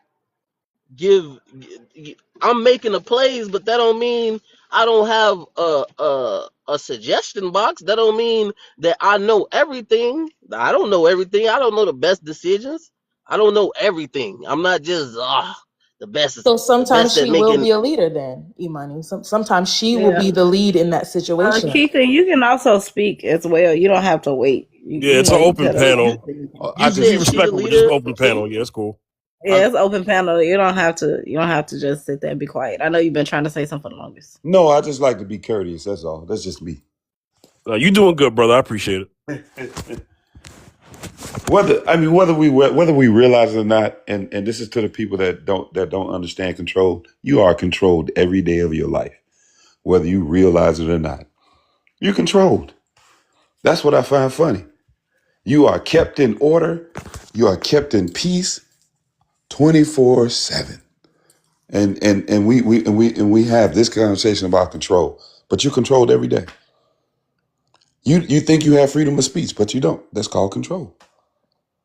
Simple things like you can't even say certain words on TikTok. What are you being controlled? Come on now. What are we talking about here? So me as a leader, And as it comes to family, God has given me a mission in this life to accomplish. And my wife will help me on that mission. Again, I said help on that mission. And guess who will lead that mission? I will lead that mission. Guess who will follow me in that mission? She will. Guess who will help? She will. So in that, I will lead and I will control. I don't know how do we plan on having leadership without control? Just like Fifth on the platform. If everybody gets loud, what he has to do? He has to control the platform. Like these are basic principles. You know, I've been a leader for the majority of my life. Okay? I've led men, I've been in the military, led men in the military, coaching, leading my children, right? There's a difference from being controlling and controlling. Those are two differences. So if you leave people to their own demise, what do you think is going to happen? Because you can hear it on TikTok with people who don't have control. And you just let everybody just go and do whatever they want to do. And there's no order, structure, and discipline. Right? What's going to happen? Nothing but more and more chaos. And it's like, oh, well, you're not supposed to control. You don't control people. You don't. You don't. The people being on TikTok or on TikTok, us being on Fifth's platform is because we have agreed to this social contract that Fifth has. But Fifth's platform isn't the only thing. We can go on other people's platform. They'll have a different social contract and you can leave that. Fifth does not control us because we are all voluntarily here in a social contract. So I think people conflate the definition of control. And we all know control is I could say the root word, right, of controlling. The control is the power, authority, like the direct restraint of a system. So how can we then say, oh, well, she can have her own opinion, but I also want to say that I have the power, the authority to regulate and control a system. Those two things can't live in the same universe. Either you are both co-leaders, right, in that, and I don't hear nobody talking about that, or nobody's the leader and everybody has a leader. But I think when we start to say like, we can have no peace without control. Not only does that go into a lot of elitism, and I'm reading a book called Animal Farm, where the people who were oppressed, when they get free, they just become the oppressors that they try to escape from. But also, it's this idea that somehow your way has to be the only way. And I think that's also part of the problem of us talking about this in a romantic context, which is very different, I think, than like sports, right? But it's not even, because even in sports, you So, have the Jess, captain. have you ever led a Hold on, baby. successful team? Hold on, baby. Hold on. Like Hey, in sports, you have Condesi, hold on. Go ahead, Jess. Like in sports, you have a captain, but then you also have other people who are the leaders, like the O line or the D line, right? So there's positions of authority even inside of a group where one person is the captain of it. So I don't understand why we can't also take that same dynamic and apply it to romantic relationships, where there could be a captain, but then there's also an O line leader, there's a D line leader, there's the actual coach, right? Like, that's all I wanted to say. Hey, before anybody responds, let me get Condesi in real quick. Condesi, you there? Yeah, how you doing? How you doing, brother? Anybody who's new on the panel, I'd just like to explain these rules. No cursing, no foul language, and respond to the prompt first before you join the conversation with everybody, okay? And that is, can men lead without controlling? Go ahead, Condesi. Men cannot lead without any form of control. It is our blessing, and it's something that we must do. And the only man that is told that he should have no power, no control, is the black man, and that is wrong. Because I don't hear our sisters going and tell the other ethnicity how they should stop their controlling ways. They won't even hear of it. Them guys control the world, they control the banks, they do what they want. But the moment we want to have control over the outcome of our children's lives, the outcome of our community. We're told no, and that's why it's so chaotic, and our children is experiencing so much difficulties. And I'm gonna land there.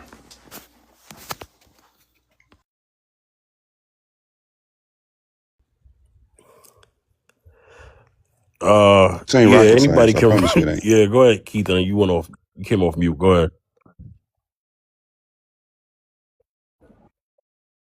His signal is really Yeah, bad.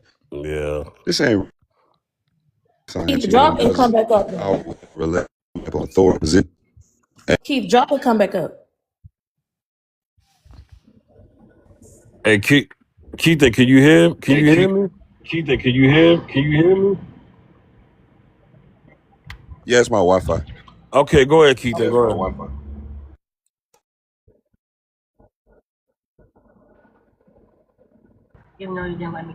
Uh, But also, I just want I to say just to E wanted to Money. respond to you Oh, real go ahead. real quick. Oh. No, cause I was go ahead and say what you was gonna say, cause I was sort of responding. You go ahead. Oh, I just wanted to reiterate what I said in the comments about how the man also. Y'all hear echo? Oh, okay. I just want to say, just reiterate what I said in the comments about how the man biblically also has a head. So he's really not the final authority in the house the way cultural Christianity is pushing that, because he also has a boss, somebody he's submitting to as well.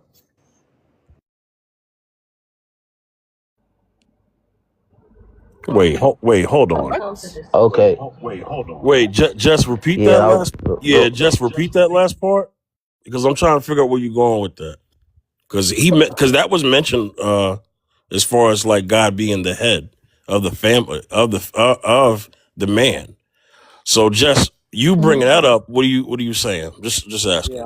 It was something E Money mentioned like a couple of minutes ago, so I'm sure the conversation has evolved from that. But what I wanted to address was this idea that people can perpetuate this hierarchy that they say the Bible represents, but then also say the man has a head, when really that represents the triune nature of God, right? Where Jesus was able to get worship, right? Jesus described himself as God, but you also see Jesus praying to the Father. Marriage describes and emulates the triune nature of God. So you cannot then say there's this hierarchy where man is over woman, when in the Bible itself it says that the man has a head. So why do we keep bringing up this one part where she has the head and not his head? So he cannot then call himself the final authority in the house. It's not. It's God. yeah. Okay. What I was saying was actually I And that's wait. and go ahead, bro. I definitely stated that when I said it. I don't know if you heard me right, but I said it's me, it's the woman and the children, and within that statement right there, above all of us, above me especially, it's God. I said that God is in control, because you was saying like it was like I was kind of acting like God, or I was saying things as if I was God, and I was saying like no, I'm not God, but it is me, my wife, and then my children, and that's how it's layered, and that's the dynamic of it. And also, to better articulate it, it's that way for a reason, and the purpose of that is because I'm the head, meaning that I'm the leader. So wherever the direction of the family leads, wherever we go, whatever decisions, good or bad, no matter what it is, I'm responsible for it. So if I make a bad decision, when it's time to I pass away, and it's time for me to be judged, I'm judged for the actions that I led my family. I led my family to that. My wife is not responsible for where we just went. If you know what I'm saying, my wife is not being judged upon the decisions that I made for the family. And that's the purpose of the man being the leader. Because when it's time, I'm gonna be judged for what happened, what I'm saying, while we was down here. And the man is not the woman. The woman is not responsible for that because she's not the leader. I'm the leader. I got the final say so. And a lot of times y'all take it as in, oh, he got the last say so, he the leader. Okay, he's just like he's better, superiority. Nah, that's not what that is. That's is really a blessing upon you. You are blessed to be able to choose someone to have to take the fall, to have the responsibility of being a leader and guiding you know what I'm saying, just as well as I'm blessed to have God to lead me, to direct me. You supposed to ask God for me. You ask the Lord for the man. You ask him, bless upon me a amazing husband, bless upon me a great leader, bless upon me, you see what I'm saying? But yeah, that's all. Absolutely not. Absolutely not. I tell you what though, I would encourage one of them to become a man and take this unique position of leadership and being a man, and see how long they would like it. You know, this is not an easy job. This is not something you think men want control because, oh yeah, I want to control. You know, you have no idea how hard this job is every day. Making decisions, making sure everything is running well. When you have you everything falls on you as a man. When things go wrong, they don't go looking for the woman. They look, you know, they go looking for the man. I'm not gonna sit here and say a man don't go looking for a woman when things go wrong, Yes, because exactly. I was just in a Man, not no real relationship. man. Hold on. Yeah, you're not Lies. talking. Let me say I what I'm mean, gonna say. I but I was just wasn't in a finished. relationship where I was looked at to do everything, from paying bills You to chose take that care of man. kids. I didn't choose that man. That man chose me. Thank you very much. But sit back and relax.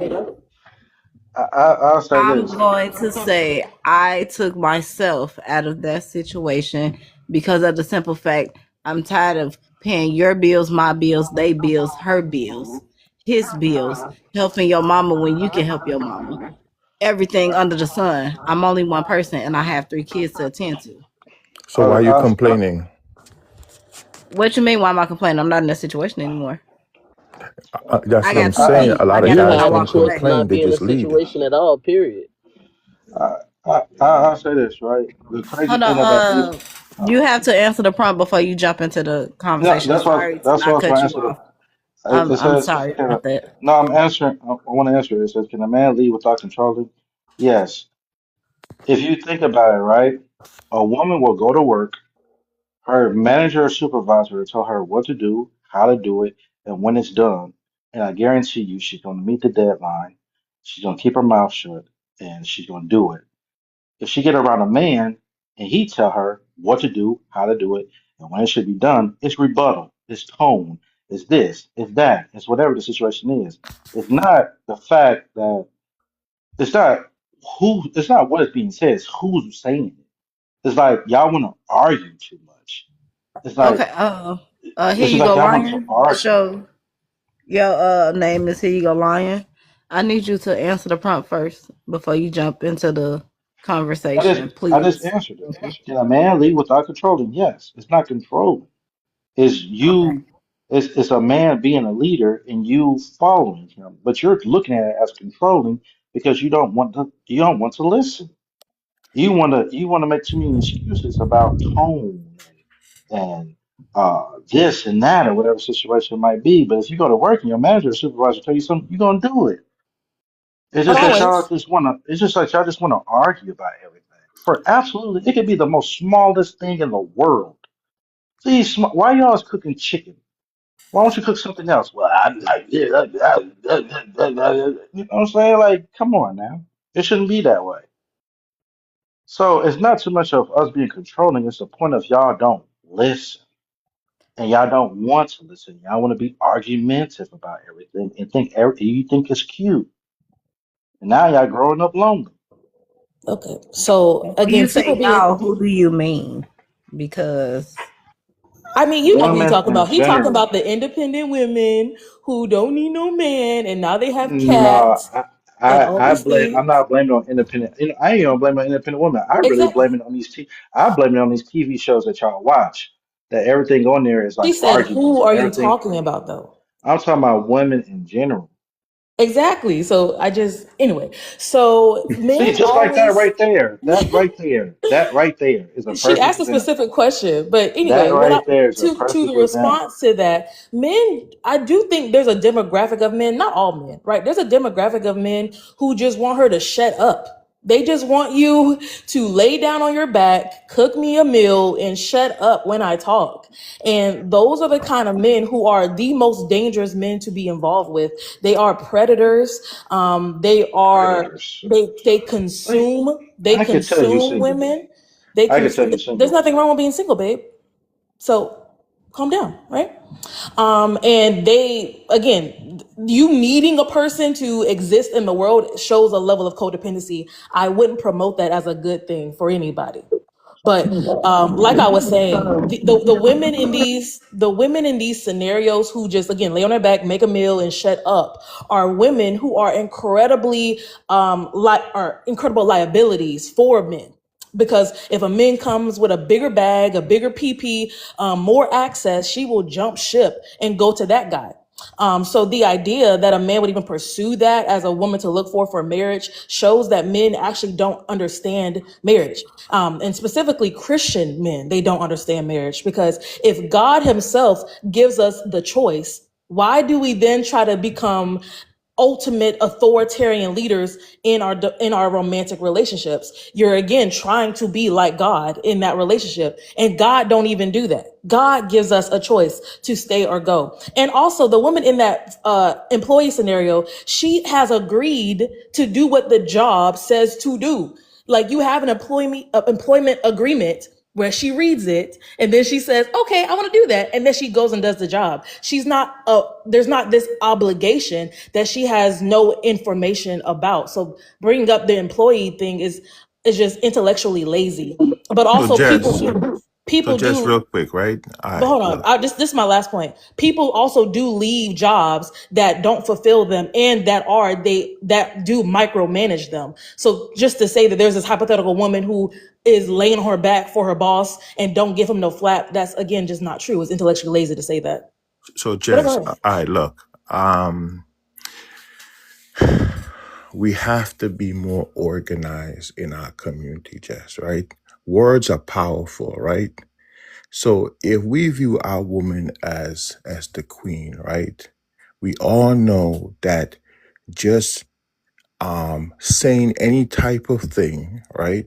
It would lead to chaos, right? And maybe the men are not saying it correctly, but I believe a woman, a powerful woman, should be strategic with her words, because her words influence her children, her kids, and everybody around her. And if she's reckless with her words, it would lead to a chaotic home. Is that fair to say, Jess? Yeah, Huh? I agree. I was passing by this one young lady, and she was yelling at her guy, "You ain't this, you ain't that, you never gonna be this." And I'm like, why not leave him alone? Why push him through that? But there's men who do that to women too, right? Right? And I'm saying words are powerful, and we must be mindful of it. And the Bible speaks about the power of words. They could either lead to decease or lead to life. And I believe we should speak life into our children, into our women, and into the people around us, because we have to raise our people out of this terrible community that they're in the mindset that they're in, hurting each other, cursing each other, belittling each other. How is that leadership?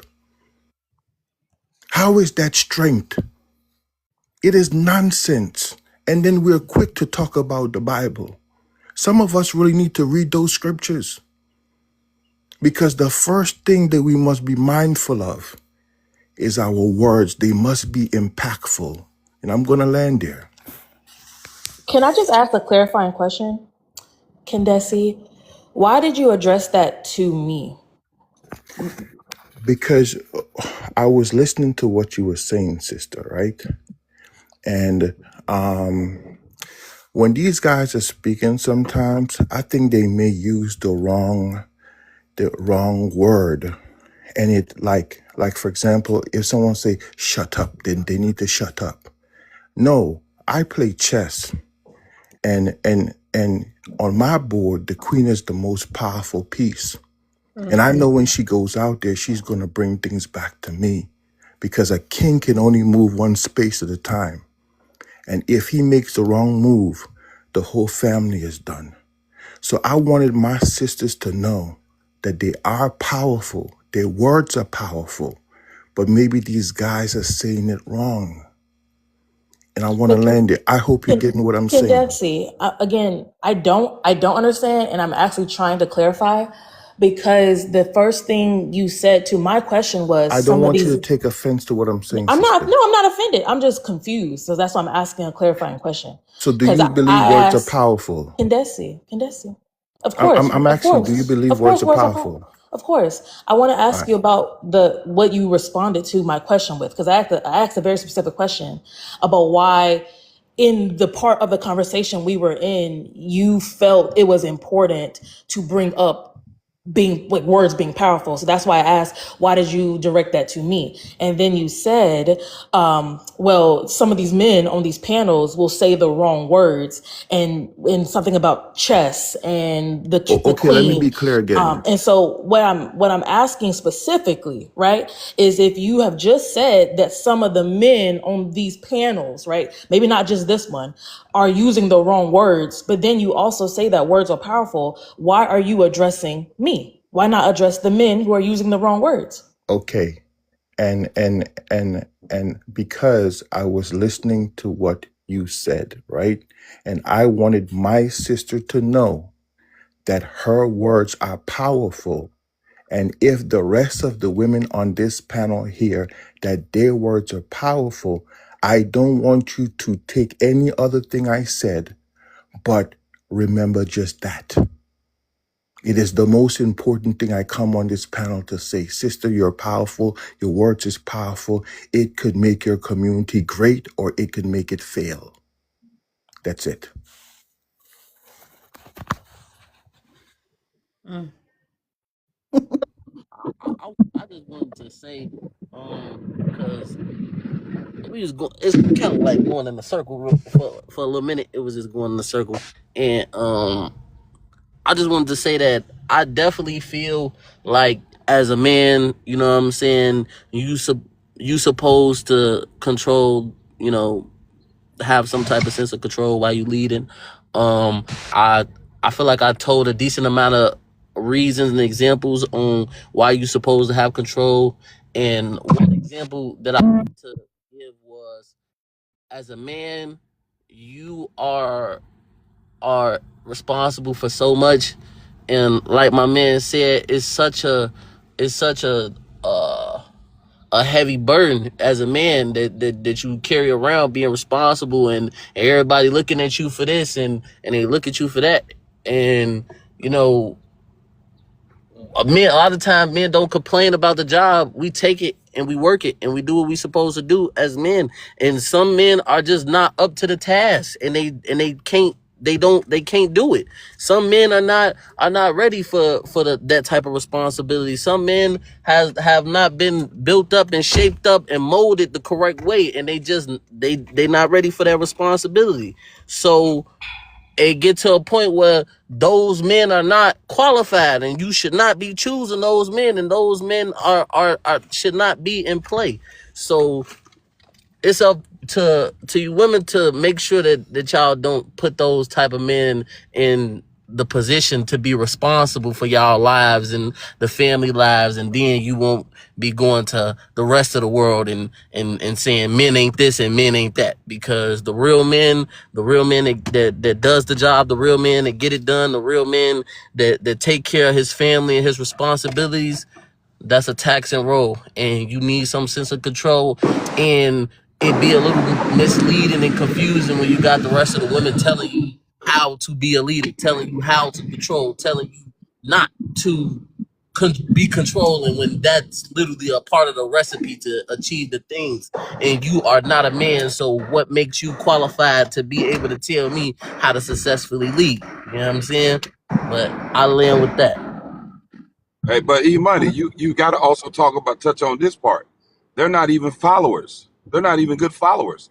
So yet alone, how you going to follow? How you going to talk about leadership and you're a poor follower, right? Well, You before we get to that, before we get to that, because that's like another topic, and I'm not gonna get on it though. no, I got you. I like to preserve my points with that because that's like another show, and I definitely want that to happen. So yeah, go ahead and finish your thing, and then I'm gonna get to T because T just came on. Go ahead, Keith. So when I think about leadership, as I stated before, I've been a leader my entire freaking life. I don't know nothing but leadership. I sum up leadership in one word. It's called responsible. The first person that I'm responsible for leading is myself. And you know what that means, E-Money? I got to control myself. I have to control what I eat, what I say, what I watch, what I listen to, what I wear, how I think. I must control all of those things as a leader of myself. So what make you think that I'm leading people and that I'm not going to control different aspects, right? And control doesn't mean confinement. It's not what it means. And we have to stop looking at it as such. Guess what? I am under the leadership of Christ Almighty, God Almighty. Guess what? I adhere to his laws, rules, regulations, statutes, decrees, and all of that. So guess what? I am controlled by that as well. So I'm trying to figure out, because we're talking about, last time I checked, the scripture did say that Christ is the head of man, man is the head of woman. That's what it says. Amen. Man is also the foundation of the family that they get to stand on, E-Money. So The Bible does not say that, Keith. Oh, okay. I guess I never read that, did. That's definitely Not the head part, the foundation of the family. The Bible never says. I didn't say the Bible said that. I said man is the foundation of the family. What do they stand on? But how can you make that determination if it's not in the Bible that is the head of you, right? Okay, I'm lost on what you're saying. Anyway, let me keep going. So what I'm saying is, when you think of all of these things, right? Because I'm following what the scripture said. Women say they want a leader, they want a God-fearing man, but yet they don't want to be in control by that man. But yet they'll say, well, God is my husband. but yet I'm trying to figure out, I'm lost. Because last time I checked, a father and a husband are synonymous. God is called the Father, right? God and man is made in God's image. Man is little God, right? So I'm a little bit lost on all of this, because if God is saying all these things in the Word, right? And as a man, and I'm following these things, where am I lost and wrong at? Both of us are made in God's image. When we talk about Genesis 1:27, that Adam is talking about both males and females, which you can see towards the end of that scripture. So when, again, cherry picking the fact that he's the man and therefore he's the final authority. And again, I'm bringing that up because E-Money did say that. I'm saying your people are not subscribed to, submitted to this God that they've made in their head. They think they are the final authority. God can't be the final authority in your life if you're also the final authority in the household. God is the foundation of a God-led marriage and household. You can't be the foundation of it if God is. And that's all I'm saying. People like to cherry pick parts of the Bible that promote the leadership qualities that a husband should have, and then forget all the other things it says about how we're supposed to be co-inheritors to the gift of life, how the man also has a head, the woman has a head, which again, like I said, is emblematic of the triune nature of God. But people just don't study the word enough, which is why we're able to adulterate it and why people are able to be misled so often, where they'll be 55 years old talking about, I'm the head of the household, I'm the head of this family, I'm the one who makes the final authority. You can't also be a Christian and say that. All right, let me cut in because it's a game of tennis. Let me let T in, and then y'all could go at it again. T, you there? Yes, I'm here. What's up, Viv, Jess, everybody? I'll Oh, he left. I was gonna connect it to the prompt, but it's interesting because Colin Powell, that guy that just left, that is exactly one of his quotes where he says that being a good leader is people willing to follow you. So this is how it ties to the prompt, because willingness is not a control, it's not a coercion, it's will, right? So I do believe that men can lead without control. Unfortunately, this has been abused, and that a part of leadership has been predominantly by controlling, that people have abused this power. They would exert like the power dynamics, especially when we're looking at like nuclear families during that time where sorry about that, but there was a dependence, a financial dependence, the nuclear family, the woman not working, and in this scenario, right, and the man is bringing home the money. So when you have the money, you have the power, you have the control. Women were not able to sign off on things, not able to get bank accounts, not able to sign off on their health, etc. So what's happened in today's time, where men are getting in a big frenzy, is now when they don't have that power dynamic to their advantage, and people have to actually like you. So the question is less about what you can hold over their head and how do you all align as people? How do you align with your core values, etc.? And a lot of them don't know what to do with that.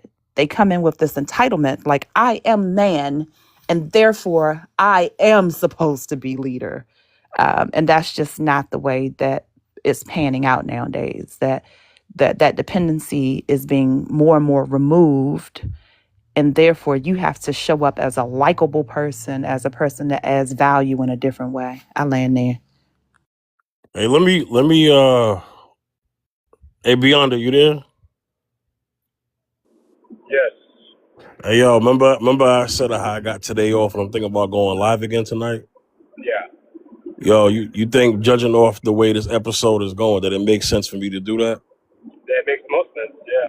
Okay, good. And what I'm going to do is tonight, I'm going to have a topic similar to this, but it's going to be on the woman. Yeah, that's how we're going to part two that conversation tonight. Okay. So I'll be back on 8 o'clock Eastern time. This is a special thing because I'm not usually home on Thursdays. Yeah, I like when you got off days. Yeah, You I'll know be. what to do with your time. There you go. What I'll do is I'm not ending it now, but what I'm saying is just making the announcement now that I got enough people on. I'm gonna go live tonight, impromptu live tonight. We're gonna make this topic a series, okay, for tonight, and I'll be back on 8 p.m. Eastern time, 7 Central. All right. Y'all go ahead and continue the conversation. Oh, I actually have something. I've been quiet for a while. Hey T, can I talk to you real quick? Of course. T, are you currently married or in a relationship? I don't answer personal questions, Fifth, but I can ping you directly. I just don't answer personal questions for the panel. Hmm. Okay, so then I can't ask the next question because it's just not gonna make sense. No, Jess, I think it's ways huh? that we can ask like scenario based questions. Okay, all right, we can go scenario. So what? Well, because okay, so when you're looking for when you're looking to be found by a man, what qualities are you looking for in him? So I think qualities in people are very personal to that individual. But for me, the characteristics of my partner would, of course, be integrity, a person of substance that knows exactly who he is and stands firm on his beliefs, whatever that is. A person who is a high achiever, and this does not equate to dollars, but a person who's always strive for excellence, if you will. So, as an example, in grade school, you have your EF students, you have your ABCD students. So, I have always been aligned with and attracted to the people who wanted A's and A pluses. So that also translated into my adult life. I want the person that wants excellence, that is firm in what they believe in, that stands, like y'all say, stands 10 toes. And typically that equals like a certain level of personal ambition and personal success. And then also their values have to align with mine. So I like good-hearted people that, just look at human beings for, morality. And yeah, that's the gist of it. But it's very personal, right? That each person has their own description, if you will. Well, absolutely. And real quick, E-Money, because once you hear this is going to help the actual conversation. Are you looking for a man who has problem-solving techniques? I think that a person who can problem solve is an asset. Yes. Okay. Would you say that problem-solving techniques fall in the category of leadership? Yeah, it could. Mm-hmm. So are you looking for a man, or would a man be attracted to you if he had those leadership traits and the qualities? But that's not full and compensant of leadership. So as an example, a person could have just problem solving and then not have the other like requirements of it. So just having one element of a thing doesn't mean that you complete that thing. Hold on for 1 second, DoorDash. Hold on. Okay. So for those who are hearing me on the panel, right, you understand why I asked her if she would want someone with leadership qualities, right? Yeah. Okay. So the reason why I'm asking that is because regardless of what a woman says, and this is just any woman, not just like T, there have been many women who have talked about, a man leading, and they'll talk about all the things about a man leading that may be negative, but there are a lot of things that are positive about a man when he leads. And most women would tell you, because the common complaint is men are not the leaders that they once was. Women in their default settings, regardless of what they say, are typically attracted to men who can lead. Right? Now, a woman who doesn't want a man who could lead, that's fine. But there are women out there who, because the common complaint is men are not the leaders that they once was.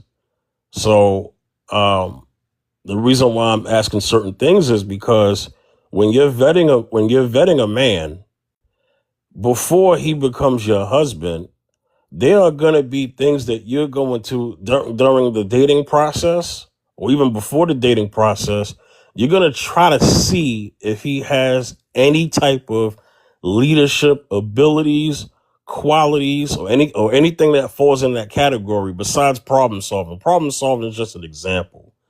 But that's what women are going to typically look for. They're going to try to pick out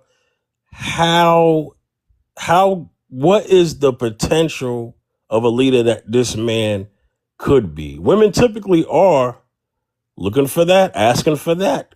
They have their complaints about that, So this is why I'm asking, that particular question. But fifth, the biggest conundrum is what people define as leadership. Because when you have a man, and it's usually a man who defines leadership by total authoritarian control, that would be different than a lot of women's definition of a leader. Her definition of a leader, like would be like respect, compassion, being a visionary, like self-awareness, integrity, right? And we know a ton of people don't have integrity, like in general. So men think they're the leader often because they can dominate somebody, because they can bend somebody's will through coercion, and because they can out earn somebody else. But those are not the definitions of leadership that she has. So I think you have to ask people, what do they define as a leader, before we start saying women by their default want leaders, but then deny men from being leaders, because she doesn't see him as a leader, right? If her definition of a leader is not what he's doing. Well, You know, I'm asking it in the right way, and I'll tell you why.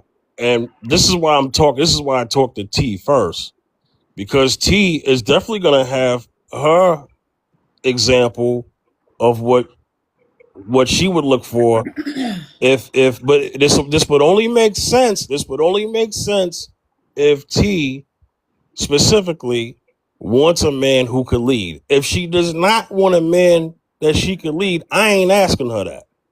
You see what I'm saying? But if a woman is asking for a man who could lead, then I would ask her, hey, what is leadership to you? Right? I'm going to ask her that because that's going to be her opinion. Now, whether that matches with the man of her choosing, that's another thing. So this is why I'm asking. I mean, I could ask everyone, but the reason why I'm talking to T is because I don't know T like I know you, Jess. Right? So I'm gonna get to you, Jess, but I just wanted to check out what T was talking about. But yeah, go ahead, Beyonda. yeah. So the Bible, if I'm not mistaken, it's First Timothy. Gives the list of gives you a list of leadership qualities that a man should have. And to Justice's point, a lot of guys don't really fit that, And of course, you're like, as a man, you're not going to be able to fit all of that perfectly. You're going to have some flaws and some things to work on, of course. But a lot of guys, when to the point of Jess, which I don't even know why, I'm surprised I agree with her. A lot of guys, get their leadership definition from the world, and we've seen the byproduct of that. We've seen the control, the manipulation, the dominance, all that stuff. Like that's not biblical, obviously. In First Timothy, it gives you the list of qualities a man should have, and also in Ephesians, it talks about a man submitting to his wife as well. That's part of leadership too. Submitting, and a lot of guys don't like to do that either. So I guess you gotta be honest. Like if you're a believer, and obviously not everyone's a believer, but if you're a believer in Christ and you're saying you're gonna be a leader, blah blah blah, you have to try to and do your best. Do your best by fitting the bill. You're only gonna do that by submitting to God and pretty much having Him guide you through these steps to become that man. You're not gonna do it perfectly, of course, because you're not a perfect person. You're broken. That's why you need Jesus. But it takes time and it takes discernment as well. I guess so here's my thought too, because we talked about this a long time ago, but I know it's lots of panelists here and there. My personal opinion is that for the most part, women, for the most part, aren't seeking leaders, they're seeking lovers. That leadership is something derived from patriarchy. And then you have men who have this entitlement that I came on this earth, I am this great man, and therefore it was since the beginning of time and throughout the Bible, I am entitled to lead you, little woman, but I think personally that people seek love before leading. So if you think about the typical, let's say 30 years old, in my head, 30-year-olds have had the opportunity to have the life experience. So usually there's some skills developed, I don't know, maybe school, maybe relationship. There's some life experience that has happened where now, typically at 30, they're able to make good decisions. Well, let me take that back, right? But they're able to make deliberate decisions, more deliberate, in my opinion, at 30 than when they were 21. So all of this to say, so you have experience with living. Most people by that age probably have had an apartment or a home, have had a car, had to pay bills, had to interact with the world. Quite understanding what it is that they would be being led to. I don't understand. I don't get, like, if we're thinking that women, you just turned 18, now you come out your home where your parents raised you or whatever happened, and you stand in your world and you're like, oh my God, leader, help me. I'm so lost. Lead me somewhere. What is it that they are doing that is leading you? I think that we're creating this need that is not there. I think children, especially when you're talking about adolescents and people who are still trying to develop, they need development. They need leadership. Now, don't get me wrong. People confer, consult, exchange ideas with adults all the time. People, professionals, peers, even pastors who lead churches, they have other people that they confer to. So being able to connect with someone and say, oh, you have a different skill set than I do, or you can provide some information, still may not be that person is leading you. So I get very puzzled when we're talking about adult people, an adult woman. What is it that she needs you to lead her to or from? E-Money, you had something to say? I don't want to. Go ahead, E-Money. I think he has something to say.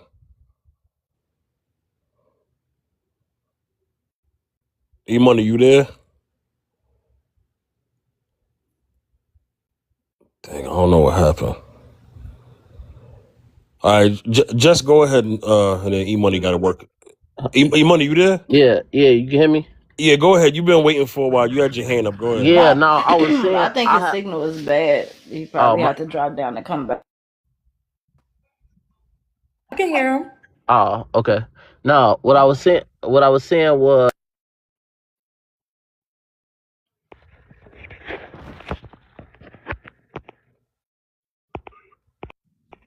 You go ahead, E-Money. We can hear you. Hey, I think E-Money, when you keep leaving the app, it's gonna take your audio off, right? Just letting you know. But go ahead, E-Money. I think he's leaving the app. Anytime you minimize the app, it disconnects your mic. Can you hear me now? Yeah.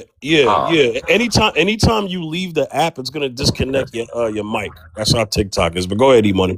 Okay. No, I wanted to respond to her. First thing is, when I'm saying like leading and stuff like that, yeah, everybody adult and all that other good stuff, and you that had your first car and all that other stuff. But I know we can all understand that if you pushing a car by yourself and life is the car, if you pushing a car by yourself, anybody come and push it with you, it makes it so much easier. You breeze past it so much better. You got somebody to laugh with, a companion to laugh with while you're pushing the car. It's smoother, it's easier, you're happier, it's more fulfilling. You know what I'm saying? It's more fulfilling having a partner. It's more, well, in my opinion, and I feel like a lot of other people can agree.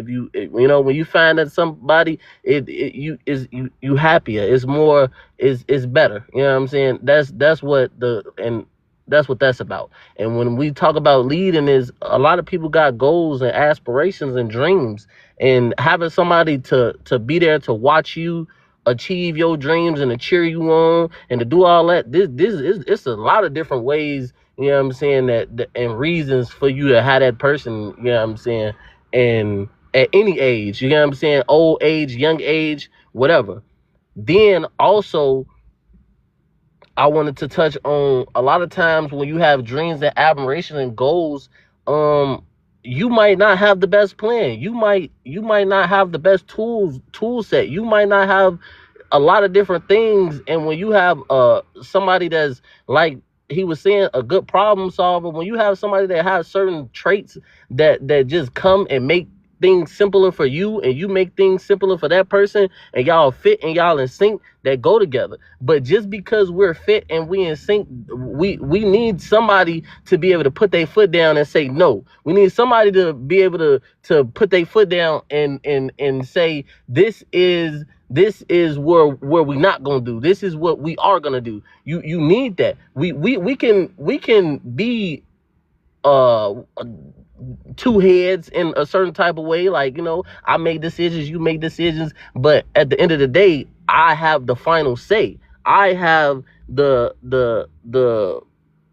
autonomy of being the finalization of everything. You know what I'm saying? Because that's what I'm doing. I'm leading. We together in this, of course. We doing this together. We're doing life together. We experiencing life together. We together in this, of course. We doing this together. That's all I have to say. For real. Can I just say that again? Those two ideas cannot coexist in the same world. So we just have, like, if we can just try to break what we say apart versus just using the script that we have had in the past. That's kind of the conversation I'm trying to have, is that you cannot be open to her opinion, be open to her knowing better, be open to her direction and her expertise, but then also say, I'm the final authority of this. Everything is going to start and stop with me. Those are literally the antithesis of the same things. They're opposites of each other, which is why I keep harping on this idea that when we say there's this hierarchy, you cannot then also say, I'm this equitable leader that loves my wife and respects her opinion, because you see yourself as the final authority. But you also cannot say, not again, this is not you specifically. This is not you specifically. So when I say you, I'm not saying you specifically. I understand. I'm saying like what Beyonder said is people who, again, call themselves Christians and followers of Christ, they don't really read that Bible because what Beyonder said about First Timothy and followers of Christ, they don't really read that Bible because what Beyonder said about First Timothy. Okay, I'll be quick. Hey, real quick.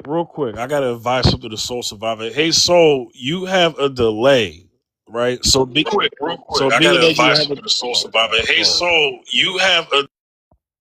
Okay, so just listen real quick. So you have a delay. So because I have a delay, you have to stay muted until you talk. Okay, you have a terrible delay.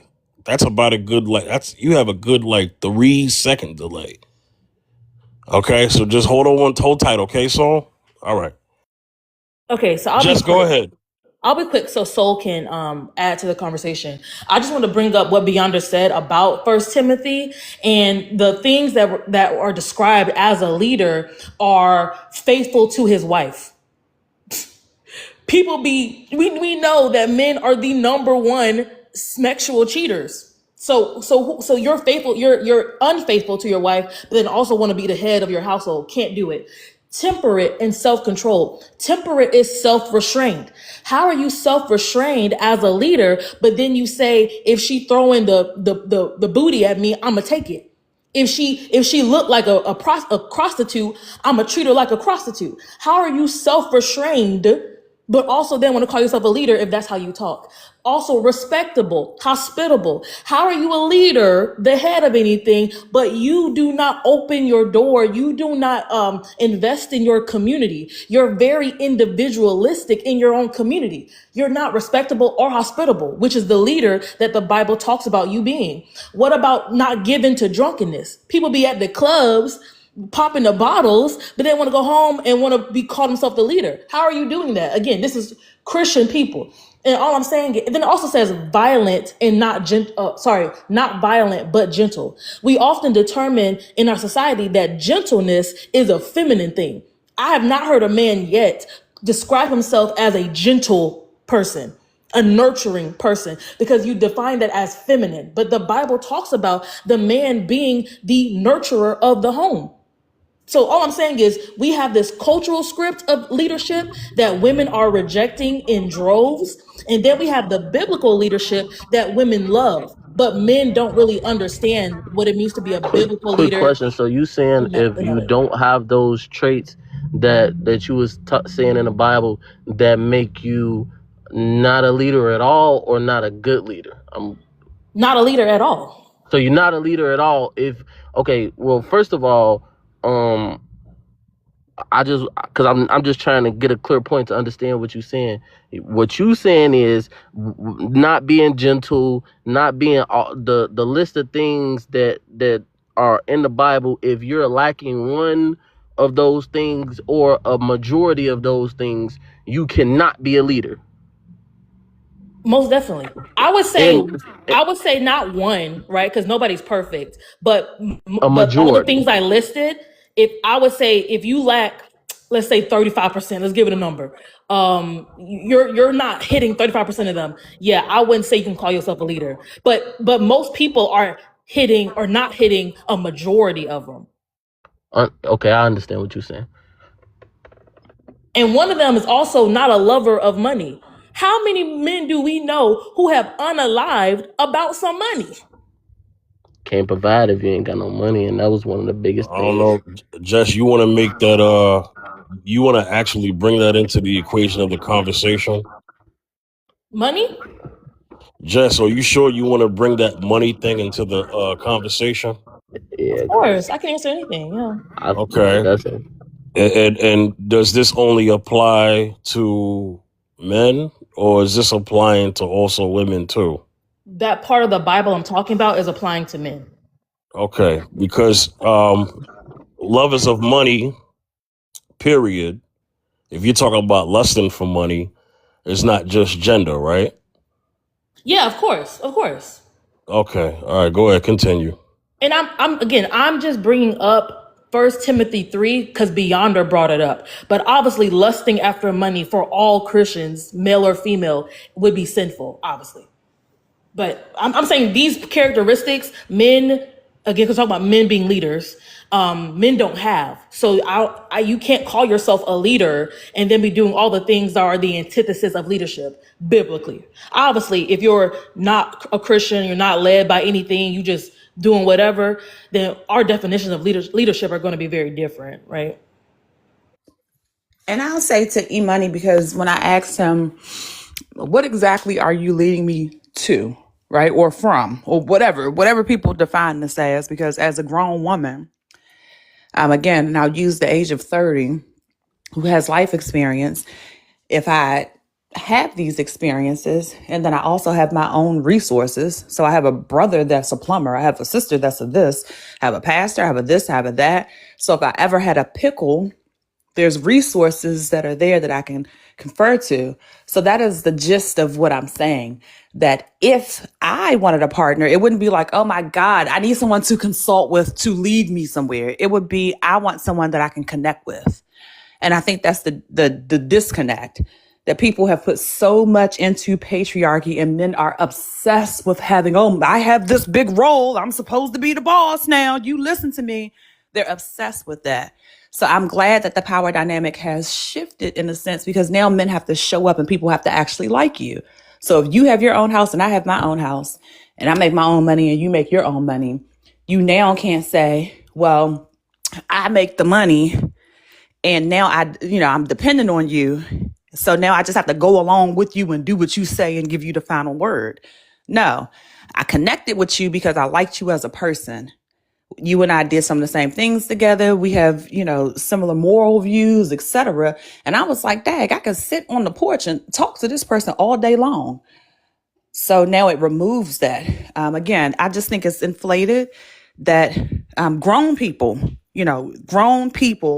are not seeking leadership, because if they just wanted someone who was capable of leading or capable of consulting, most people can Google, there's lots of resources for that.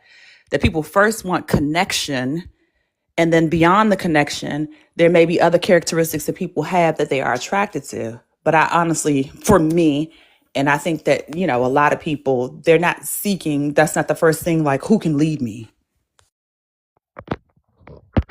Well, it is a dynamic in the relationship, and it's a dynamic if you're a Christian woman that's in the relationship, regardless if you like it or not. That's God is the author of marriage, not man, right? So these are not men's original ideas. The way I live my life is, and the things that I talk about are not my original ideas. I'm an ambassador. Okay, I don't speak on my own accord. I look at the blueprint that was laid before me. It clearly it clearly states how marriage goes. And marriage is not a partnership. Partnership is reserved for the alphabet community because they're equal. Man and woman are not equal in no sense of the way they're not equal, but they're duly important. When you look up the word helpmate, which was translated from Ezer Kenegdo in Hebrew, right? Go study what that word means, and you understand that it goes beyond the word helpmate. It goes beyond that. It's deeper than just because the word Ezer means save. Kenegdo means corresponding to. So it's deeper than just helping. I mean, most women don't even know how to treat a man, right? Never was taught. So if you don't know that part, then how do you understand your role as an Ezer Kenegdo? And it goes beyond helping. And we're not talking about, watch this, we're not talking about domestic duties. We're not talking about smacks. We're not talking about washing dishes, cooking, or cleaning. All of that is out the window. We're adults. We both can do that. So it goes deeper than that, right? So if women don't know that part, and mind you, I'm not even talking about leading. I'm talking about Ezer Kenegdo, which is a very important word that's been misunderstood. So the relationship, how can two walk together unless they agree? So if two people in a relationship and nobody's leading, right, what are we doing? And we're talking about going somewhere, where you want to go? Because I hear that question often. Yeah, you got your own things. That's great. That just means that you are an adult. You can wipe your own butt. Kudos to you. I can wipe my own butt too. But in a relationship, in a marriage, and I'm not talking romantic, because that comes from the Roman, from the Roman. My own butt too. Oh, that's Soul with her connection issues.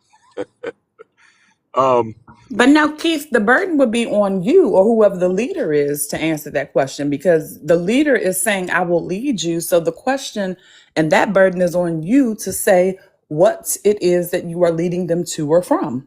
That's not all, you all assume the role. So what is it that you're saying that you're leading? That's the relationship. The relationship has if okay, you say the word of God says man is the head, right? So that means that the man is the leader. He's the head, he's the one in charge. Also, if somebody read chapter 3, it also talks about the man ruling his house. Now these are words that the Bible are using, correct? I'm not saying this. It says ruler, lead, head, right? So you're looking for something different. You're thinking, okay, well, baby, let me lead you over here. That's not what this type of leadership is about. That's not what this leadership is about. It's not controlling your every move and saying, oh, you can't do this, you can't go there. Oh no, that's not what this is about. It's not. So I'm just supposed to be in I'm just supposed to be in a relationship with you with no order, no structure, no discipline, no nothing. Y'all created together, Keith. No, that's not how that works. Yes, but it is though, because if y'all are co-creators, if y'all are co-inheritors, like the Bible says, to the gift of life, then you will be taking in her wisdom. Like, how was that such a hard concept that there's actually a third option? Not that there's total chaos and nobody has any regulation. Not that the man is the total authoritarian control, but the third option of y'all co-creating what this household is going to do, what this household believes, what we are going to apply ourselves to and not apply ourselves to. Why do men reject that idea of co-creating this thing with her? Nobody, no, that's not. Listen, last time I checked, the man is the priest of his home. Where does it say that? Where does it say that? Oh my God. Because I studied this. Where does it say that? I study it too. Okay, so where does it say it? The man is the priest of his home. Where does it say that? I got to go look that up for you. Okay, put it in the comments. So what I'm saying is nobody's saying that the woman is not important and the woman doesn't have thoughts and ideas. Remember, I said, go study the word ease or connect though. It goes it goes far beyond the word help. That woman is there by that man's side, right? The man is the ultimate leader in the family. Not. All right, I'm done. How is he the ultimate leader if he also has a head, Keith? Yo, Keith, Keith, real quick. Keith, you there? Keith, you there? Yes, sir, I'm here. Yo, Keith, hey, one thing about Jess, I don't know if you used to her, she's very semantical about words. So when you start using words like ultimate and superior, she gonna get you. So just speak in layman's terms. You can easily speak in layman's terms to her to catch her if that's what you're trying to do. Respectfully, Jess, you know I play. I got you. But I think I also speak in simple terms as well, because last time I checked, an airplane has a pilot and a co-pilot, correct? But we're not flying a plane. This is a relationship. That's not the point that I'm making, ma'am. We're talking about relationship. Hold on. No. What I'm saying is leadership in a company, right? You have the different. You have leadership in a company. In the military, there's leadership. In the Godhead, there's leadership. Okay, Jesus don't do what the Holy Spirit does. So there's a hierarchy, and everybody's position is important, equally important.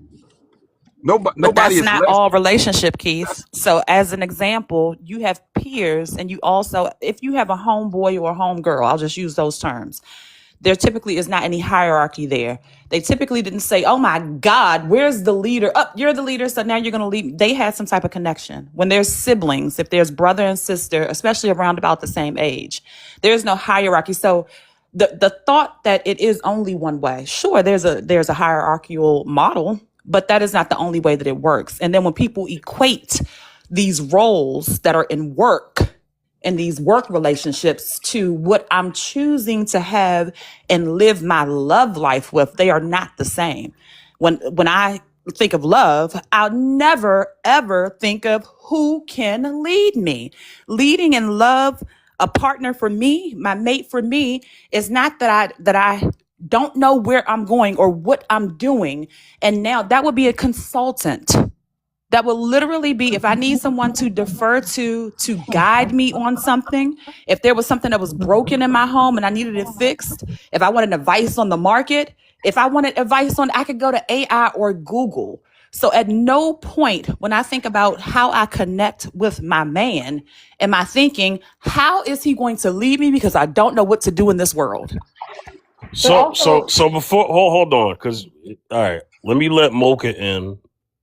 Because otherwise she's not going to be able to get in. Mocha, you there? Mocha. Yeah, you can hear me? You're a little low. Let me see. You can hear me now? I can hear you better. Hey, Mocha, you're new to the panel. I just want to explain the rules, okay? Okay, I came in because I heard y'all when I was from E-Money panel. I heard y'all. Okay, so you know the rules? Okay, cool. All right, can men lead without controlling? Go ahead, Mocha. Absolutely not. You can expand more. Go ahead. It's impossible. Okay, so this is something I wanted to piggyback on from like earlier, the case may be. Okay, she said that you need a man. Well, she don't need a man, but it'll help for consulting and guidance. She said she can use Google for that. Okay, cool. So my thing is, okay, let's say you do have a man in your life and you got to go get your car fixed. This one shot tell you it take $500 for you to get your oil changed. Your man will probably tell you that's crazy. There's somewhere else that you're supposed to go and they'll charge you way less. Or you go to your man and he take your car to the shop. 9 times out of 10, they not going to play with your man like they just played with you. They're going to get him what is actually supposed to be paid for. Vice versa, whether you going somewhere and, you know what I'm saying? It's like, I don't know how to describe it. I had a job one time and the job was like, they was basically like looking down on me. They wouldn't try to pay my money. They wouldn't, over the case may be. My man going to job, they took care of it. Most jobs, most anything with authority, they gonna look to the man for an answer. You know what I'm saying? That's all I'm saying. That's not good, Mocha. What you're talking about is the intrinsic. I won't even say intrinsic. It's the sexist programming of our current world. The fact that they don't listen to you, but will listen to the man that they have no business with, is sexist. But and women it's shouldn't, not, because at the end of the day, but we are though. If a woman, if a man put his hands on you, let me finish. Are you gonna call your sister? I could, yeah. Why do you, Mocha? Why do you act like women cannot hold their own? Women could not provide for themselves. Women could not figure it out. Women, though, right? You're not gonna act like they're not. Hold on. I can't hear you when we're talking at the same time, but also your volume is very low. So if I just want to land this part, and then I want to hear what your question was about what I said. What I'm saying is the scenarios you brought up that we know about all the time, women going to get their car done and the people are discriminatory against them. Why are we promoting that as something women should just acquiesce to, as if that's the best, most optimal way for our society to be run? And all I'm saying is we're bringing up sexist, misogynistic talking points and saying, well, this is just how it is. So women need to find a leader because they only going to want to talk to him. Instead of saying, how do we redefine this word of leader where everybody is optimized to the best of their ability? I will say this. A father is a leader, correct? But hold on. I really want to hear what Mocha was saying.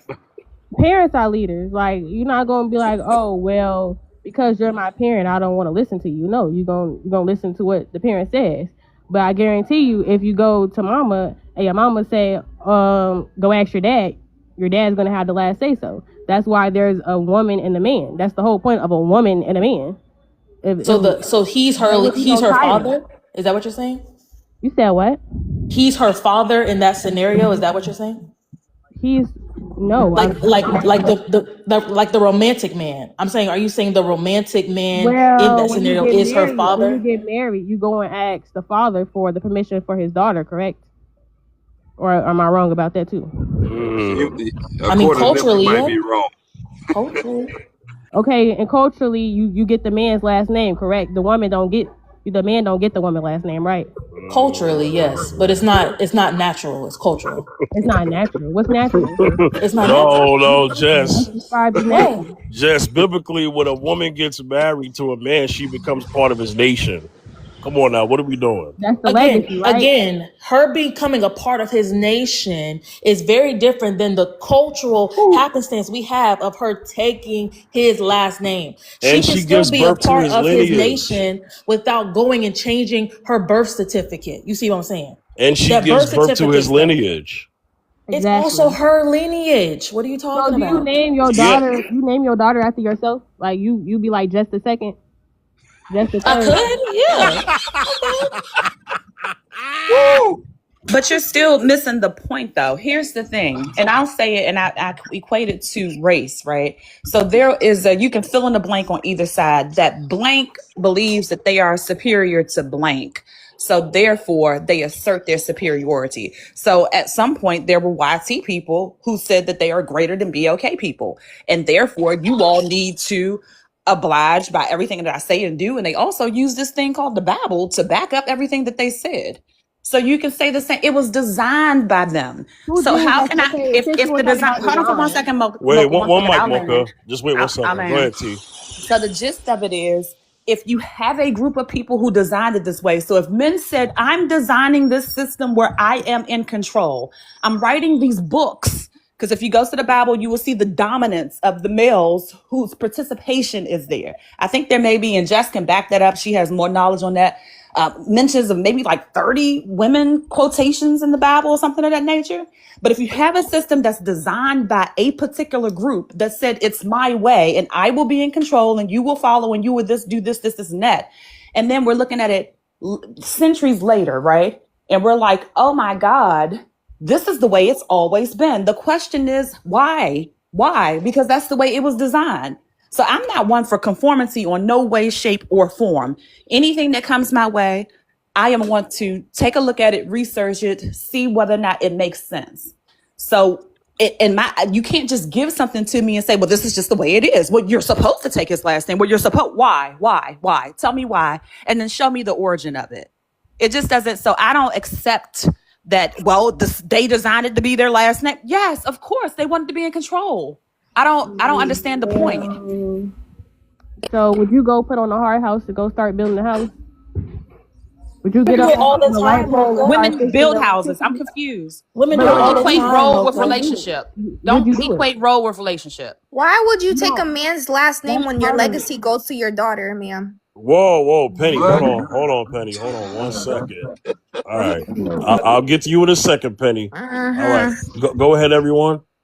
All I'm saying is we're bringing up these things that are symptoms of a patriarchal, misogynistic world, and then trying to say, well, that's just natural, so let's acquiesce to it. That's part of the problem. It's there's a thing called the cult of domesticity that said that women have control over the domestic sphere and men have control over the outside sphere. So if a woman then tries to have a job, have an income, do something outside of the house, she is acting outside of her natural position. And that is what T is talking about. People don't investigate why they believe what they believe, but you are programmed to believe this thing is masculine or feminine. You're programmed to believe this is a girl role versus a male role. Nowhere in the Bible, right? We have a couple of things that are male roles, like the overseer that Beyonder brought up, but a lot of other stuff that we define as masculine today, there were women doing it in the Bible. Lydia was a female head of household. The Proverbs 31 woman was selling stuff in the market. She was the economic engine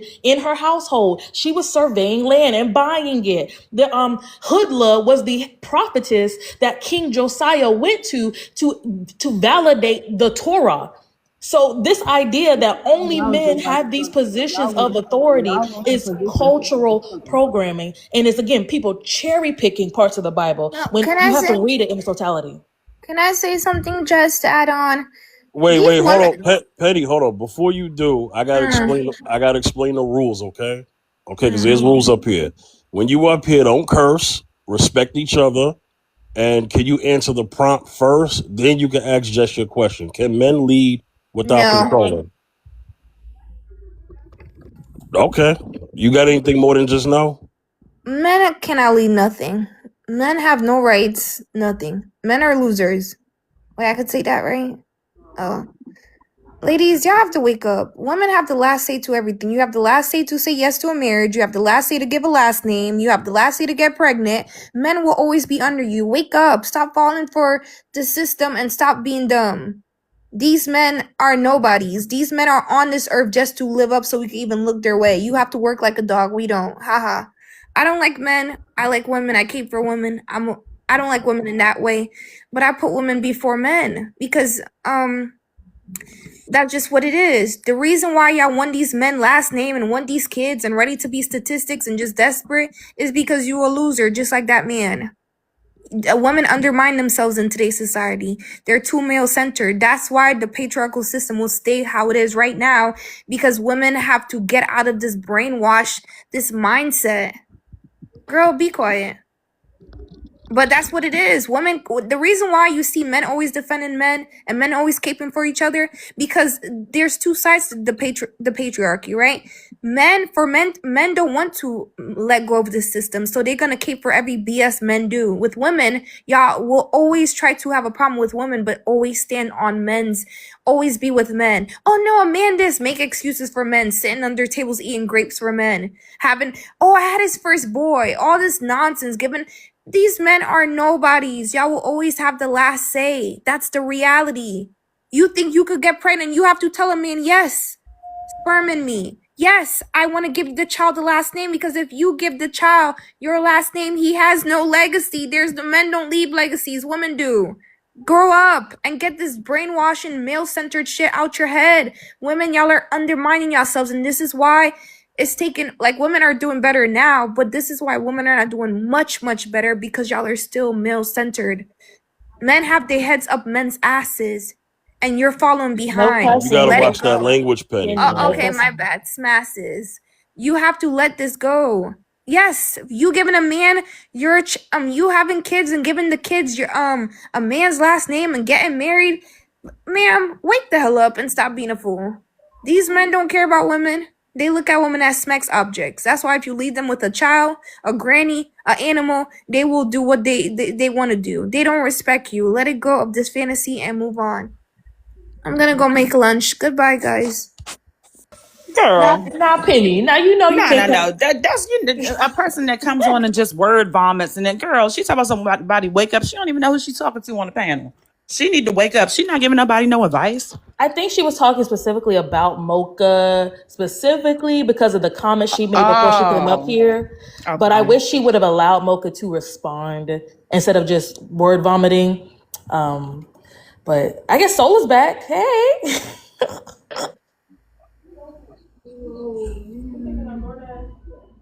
Hey, Soul, you there? Hey, Fifth. I think I made it. Okay, a lot better. Is it So, okay now? yes, it's way better now. So the Oh, topic is, gosh. can men lead without controlling? What do you think, Soul? Yeah, okay. So, listen, again, apologies, right? Trying to get on. And I really struggle to hear what most of you have said. So, bear with me. This is just my view, what I think. So, look, if we're talking about men and control, just based off of my own experience in life, right? When I was a child, when I was younger, my father was the leader, right? He was the head of the family, the head of the house. Growing up as a child, I knew that my father was the decision maker. What my father said goes. And not just towards his children, but even towards sort of my mum. She would have suggestions, she would have, whatever she wanted to say. I'm not saying he didn't listen.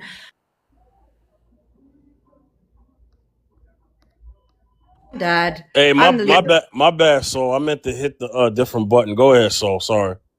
Okay, no worries. Yeah, so it would always come down to, like, I'm the leader of the house. I am the wolf in this pack, and so we kind of grew up with this notion, yeah, that the man generally is the leader. Now, it could be a cultural thing as well from my side, because I am Indian, so I do come from an Indian background, so that could be a cultural thing as well. But my point being is, I think generationally and in the past, I do think that men have played this leadership role, in not just in relationships, but as like heads of family, and I think even if we go back even many, many more years, that's been the perceived way of life, if you like, if that makes sense. But I think times have changed a lot. People have moved on a lot. Women are a lot stronger themselves now, and I don't think women, I wouldn't say all, you can never generalize, right? Everyone's individual and has their own way of looking at their relationship and their man, but I don't think nowadays women are so focused on finding a man to lead, because I think women have a lot of strong skills and qualities of their own, through education and everything else that is so much more available to women in today's day than it was, back in time.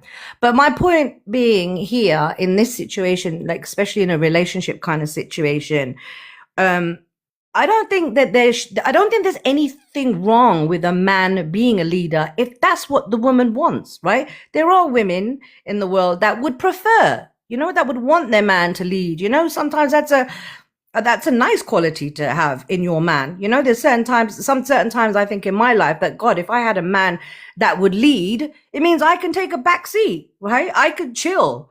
And I'd be happy potentially with him to lead on certain things. Now, this is where it becomes interesting. It's the certain things. So, for example, let me try and explain what I'm trying to say here. That it would depend on your skill set. In a relationship, you know that you are better as the navigator. Let's say a car. We're going on a journey, right?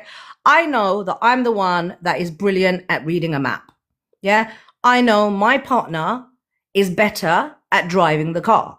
So we will take those specific roles and use our own skills to our advantage to better both of us, to better the relationship. So I will navigate, you drive the car, Flip it on another subject, another area in your life. He might be better at looking after the bills because he's more, he's more methodical. He works off spreadsheets. I go there, write on a bit of paper, my bill calculation, and maybe I'm just rubbish at that. So he would lead in that aspect because he's better skilled to do so. And I think when in a relationship, when you realize each other's skill sets, each other's roles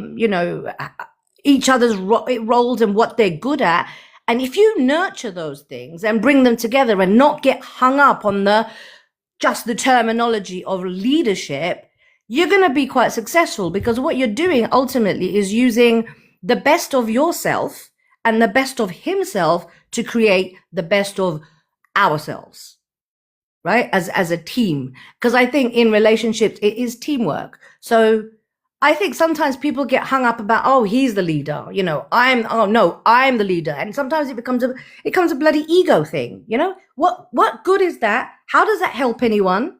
We're all human beings. We're going to be good at certain things and we're going to be rubbish at others. So where you're good, you lead, and where you're rubbish, take the back seat. There's nothing wrong with doing that. Yeah, there'd be a problem if you're, if there's a really big unbalance, for example, but then maybe that's not your relationship, maybe that's not your person, and maybe that could create problems down the line. So I think as long as people understand their skill sets, use them to their benefit, hey, bingo, But yeah, that's where I'd land, Fifth, if that, and everyone else. Beyonda, how are you? Hope you guys are all well on the panel. But I think that's where I would land, and I hope that makes sense. Yeah, no problem. This is why I like when people from other parts of the world can give their perspective. Hey, Just Call, you there? Yes, sir. All right. Is it Jetty or Getty? Getty. Getty. All right. So Getty, up here, no cursing, okay? No foul language. Respect each other, and then just answer the prompt first before you get into the conversation with everybody else, okay? Can men lead without controlling? Go ahead, Getty. The answer to that question for me is yes and no. It also depends who your partner is. My format for leading is a little different than what I see like in other traditional male relationships. And I only say that in the sense of, with my partner, I present my partner with choices. I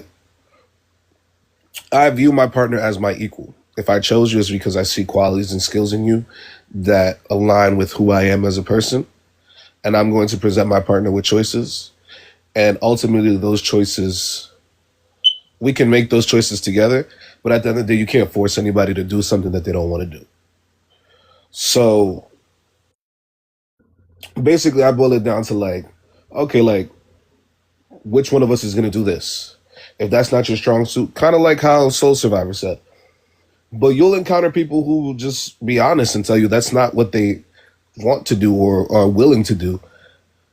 So everything is just, yeah, exactly. Like, it's not about coercion or entitlement. It's just choices. I feel like everybody's old enough when you're dating to be conscious of the choices that they're making.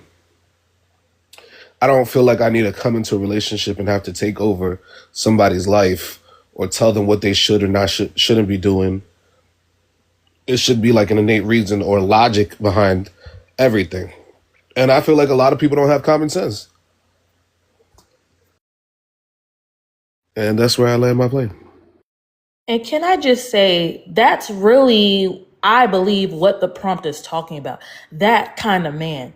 Like what Soul said, the world will be so much better if people thought like that, Soul. If people just determine who was better at this, who was better at that. How do we co-create this household together where we're pursuing family life, pursuing saving, pursuing getting to the bag, like all the things, right? How do we pursue that together? And like what Jess said, the problem is though, is that people more often than not in our capitalistic society have made leadership synonymous with domination. They cannot see a lane to lead a person without dominating them, without being the final authority of them, without really removing their choice. And that is what that's what women are rejecting. Christian women, non-Christian women, Black women, white women, women in droves across the universe are rejecting this idea that to be in a marriage, you have to lose your humanity. To be in a marriage, you have to lose your personhood, and he gets to keep everything because he's the leader. That's why I often say people don't read that Bible they beat people over the head with, because the Bible has so many different parts where it calls us co-creators, inhabitors of the Spirit of God. It says we were both made in his image. And so how you could ever then say, okay, we're both made in his image, but I'm also the final authority of you. Oh, we're both made in his image, but I have a head and you don't. Like, it's crazy. There is no real hierarchy in the Bible. And again, people say there's a hierarchy, but then also say they are respectable leaders. Those two things cannot coexist because, like I said, Jesus took in worship. Jesus also prayed to the Father. So why would Jesus do that if he's also claiming to be God? Because he is showing us that there is no real hierarchy. It's the triune nature of God. And that's what our marriages should be representing. We're both co-creators of this thing. Just one thing, Jess, if it's okay, Fifth, can I just respond to that as well? Because I think one thing, when you see somebody when you see somebody dominating, right? Because you touched on that, and I think that was beautifully said, because that does happen, yeah. And you get people that out of ego, right, want to be the one that is the dominator, right? They dominate people. Let me tell you something from a woman's perspective. That is not a good look. Yeah. And I think from a man's perspective, looking at a woman as well, having somebody that is sitting on ego with domination. So you are the submissive person. That's not a good look. That's not somebody that you would look up to and feel, and feel positive about. Because what it does, it makes you the submissive person, right? Now, look, I'm not saying, and I think we shouldn't generalize, because certain people like that, okay? There are people in the world that would prefer their man or their woman to be the one that dominates. Maybe they get a kick out of it. I don't know, right? Because I don't see myself in that category. But that whole look of domination is not a good look. And I think in this day and age, for someone to try and play that role is really off-putting for women, especially very off-putting, because as you said as well, Jess, and as I said previously, it's about equality. Everybody brings something to the table. Yeah, we're not all going to be good at everything. You bring what you're good at to the table. It's the sensible people, and that the sensible people that will be successful if you realize that, and don't try to use your power of dominance because of your gender as a ruling factor. It should be based on your skills. What are you actually good at? So this whole thing, because I was just thinking, Jess, as you were talking, in my mind, I was seeing a visual of, okay, I'm the domination here, and that, I mean, that is not a good look. And I think most women feel that. I'll be honest. I always say don't generalize, right? But on this particular thing, for a woman, I don't think that's a great look, No, especially because Hey, hold I 100% on one agree with second. you. Hold on one second. I've been trying to let y'all finish that so I can let Fat Waffles in. Fat Waffles, you there? Yes. Hey, welcome back. Interesting topic Hello. before you talk with anybody else, okay? So the topic is, can men lead without controlling? Go ahead, Fat Waffles. Absolutely. And I know this because I was in a relationship with a man who led the relationship financially, emotionally, everything in between. But he was very controlling with the finances versus the relationship I'm in now, where he leads with the finances. He takes care of all the bills, but he's not financially controlling versus in the past where I'd be like, can I get feminine products? Oh, we don't have the money for that. Or, oh, I can't do that. And I have a beer for me. And now it's like, hey, babe, I really don't want to ask for cotton balls. What do you need? Cotton balls, nail polish. What is it, honey? And I'm just like, oh, okay. So you can lead me to water and show me there I can drink. Now, am I going to be a recipient partner and lead my household as the woman? Yes. Without controlling. Yes. But that's not to say in every relationship that there shouldn't be some form of control. And I'm not saying like, oh my God, I'm gonna tie your hands behind your back and you're not allowed to leave my house type of control. No, babe, I really truly think it's not appropriate that, your TikTok is flooded with just big booty Latinas. It makes me feel a little insecure. I'm not controlling him, but I'm leading him to water. He can drink from it. If he doesn't, then yes, I'm going to control the situation. And if he wants to be with me in the middle of the night, well, how do I know you want to be with me and not them? That's me controlling the situation. Just like if he were to wake up and, hey, babe, I'm hungry, and I don't make him breakfast and he has to go to work, why is he going to want to come home and pay my bills? It's all about the amount of control, I guess you would say. I don't know. You got some disagreements in the comments. Anybody else want to respond? I would like to just quickly, I was going to respond real quick to what Soul Survivor and Just were chiming into. Back to what I was saying about presenting choices. I think everybody's like fully grown in this conversation, and you should be if you're getting into a relationship with anybody.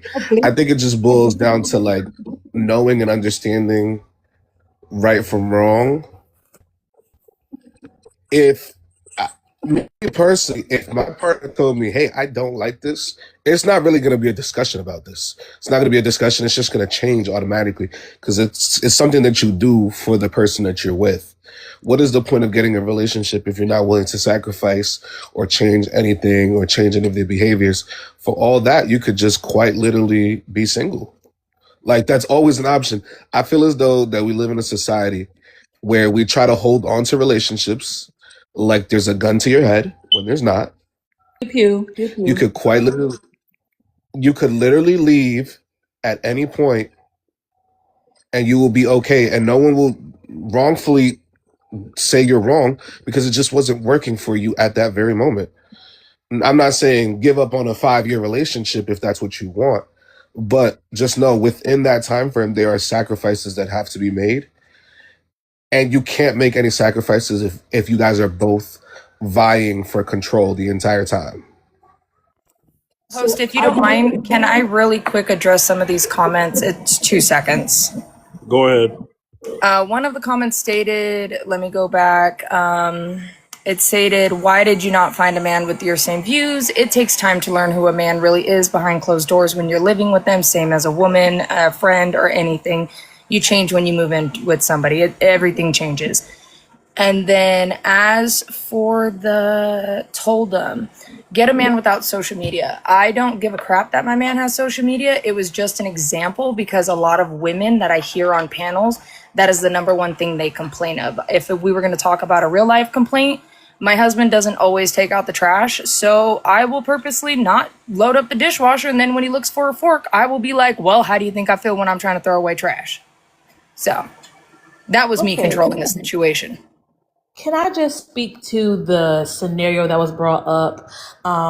It is actually controlling. I think the downfall of relationships is this idea that we are showing our best representatives in the dating phase, and then when we move in or when we get married, we finally show them what we truly are, right? And then now they have to acquiesce because they've made this commitment. And do they really want this marriage or not?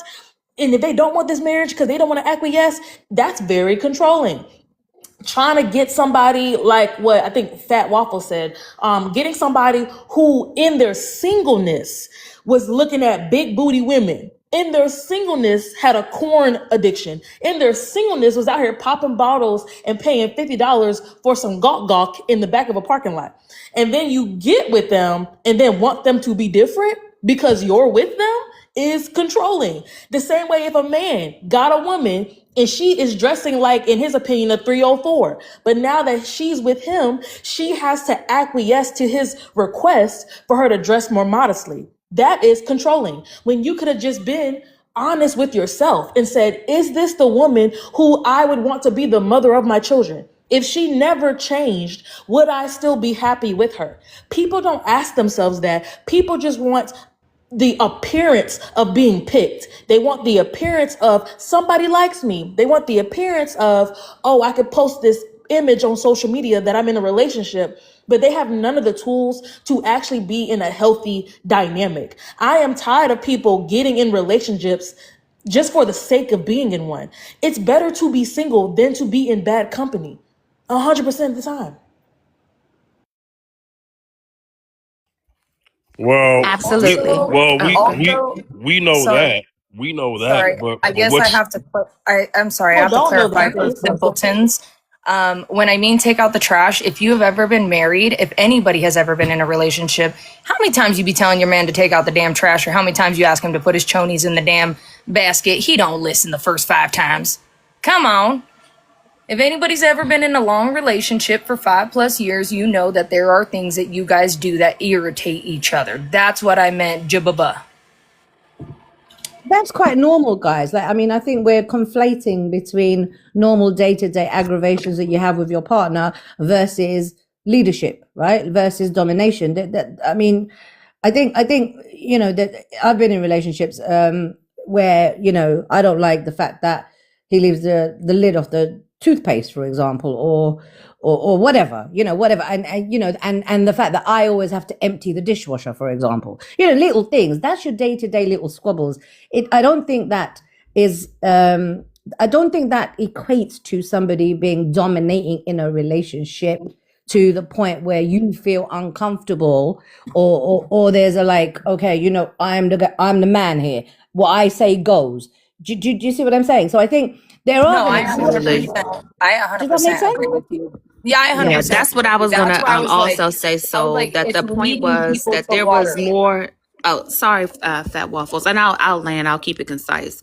But we're mixing day to day with the overall role of. So in this context of the prompt, it's talking about the man being the leader. So an entitlement.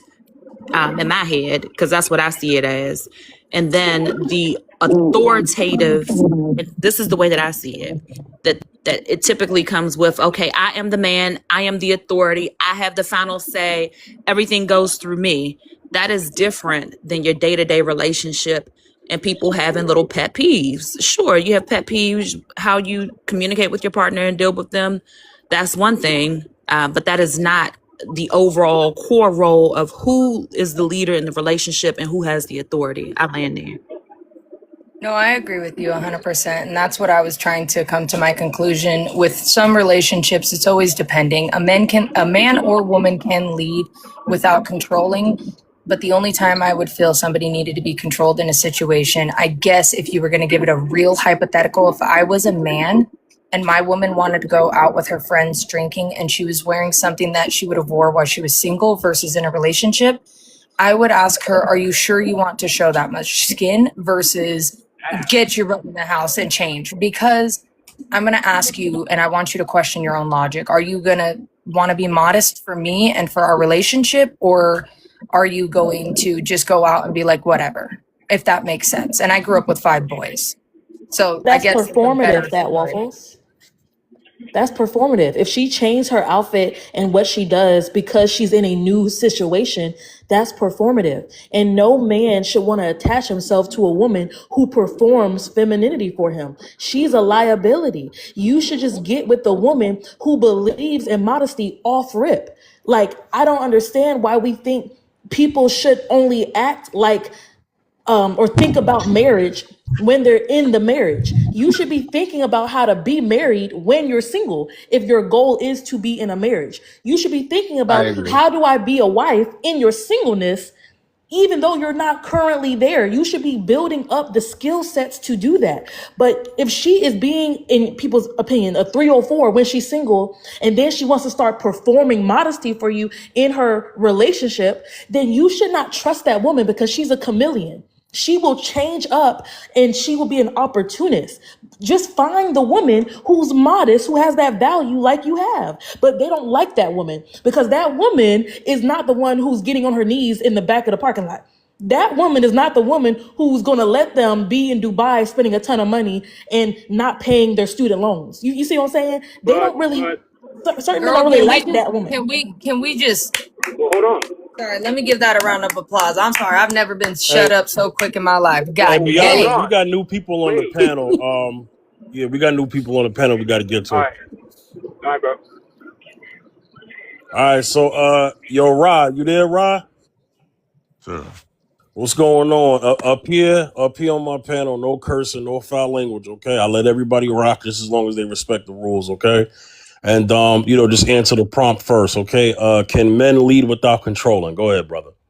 Yeah, there's no question about it. I think, not even anecdotally, but historically, a true benchmark and category, like the way you could tell a really strong and good leader is one in which that isn't like a what do you call it, like a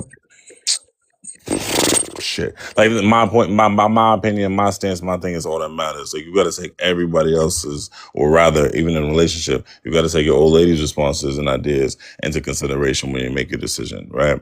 And realistically, I don't know why a lot of people have this ideal of like in a relationship, it's like what I say, go when you, and it's a situation where you don't even consider or like think about the other parties that are going to be affected by it, how that could influence your decision making.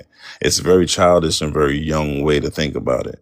You can absolutely lead without being controlling. Controlling is when I say I don't give what you got going on. I'm gonna do what I want to do. That's not a leader. That's a dictator. A dictator is not an effective leader. So I say all this to say a true man, a true person, a true leader is not one that's going to automatically be controlling. There's no way, shape or form in which that's true. And as far as what I just heard, and actually, no, I'm gonna land there.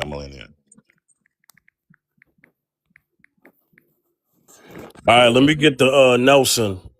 Nelson, you there, Nelson? Yeah, I'm here. All right, brother. Shout outs to you, man. The All topic: right. can men lead without controlling? Go ahead.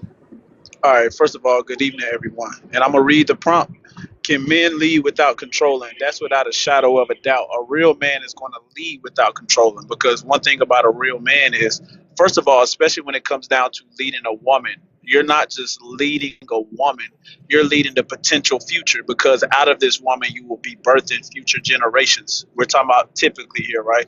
And with that being said, as a man, before you even get to that point, you should already have been cultivating yourself as a man to be someone that can be an effective leader, and to be able to do that, you have to be accountable to some other person that can show you how to lead, and you have to know how to follow. So as you learn how to lead through following, what will happen is you'll start to understand that a good leader allows there to be a level of freedom for those that are following them. And with that level of freedom, people can learn at their best. They can make mistakes. And at the end of the day, you are there to teach them. Does that mean you can't be firm? No. But that does not mean that you have to control someone, because a man will create his world and then invite the people inside of his world that he's ready to defend all the way down to the ends of the earth, because he knows the purpose that he's bringing them into that world. So when you bring that woman into that world that you've created, you are able to lead her to something better, and everything that you're able to give her, you don't have to worry about controlling her, because you've already used your discernment as a man for the woman that's going to fit your purpose and fit your vision.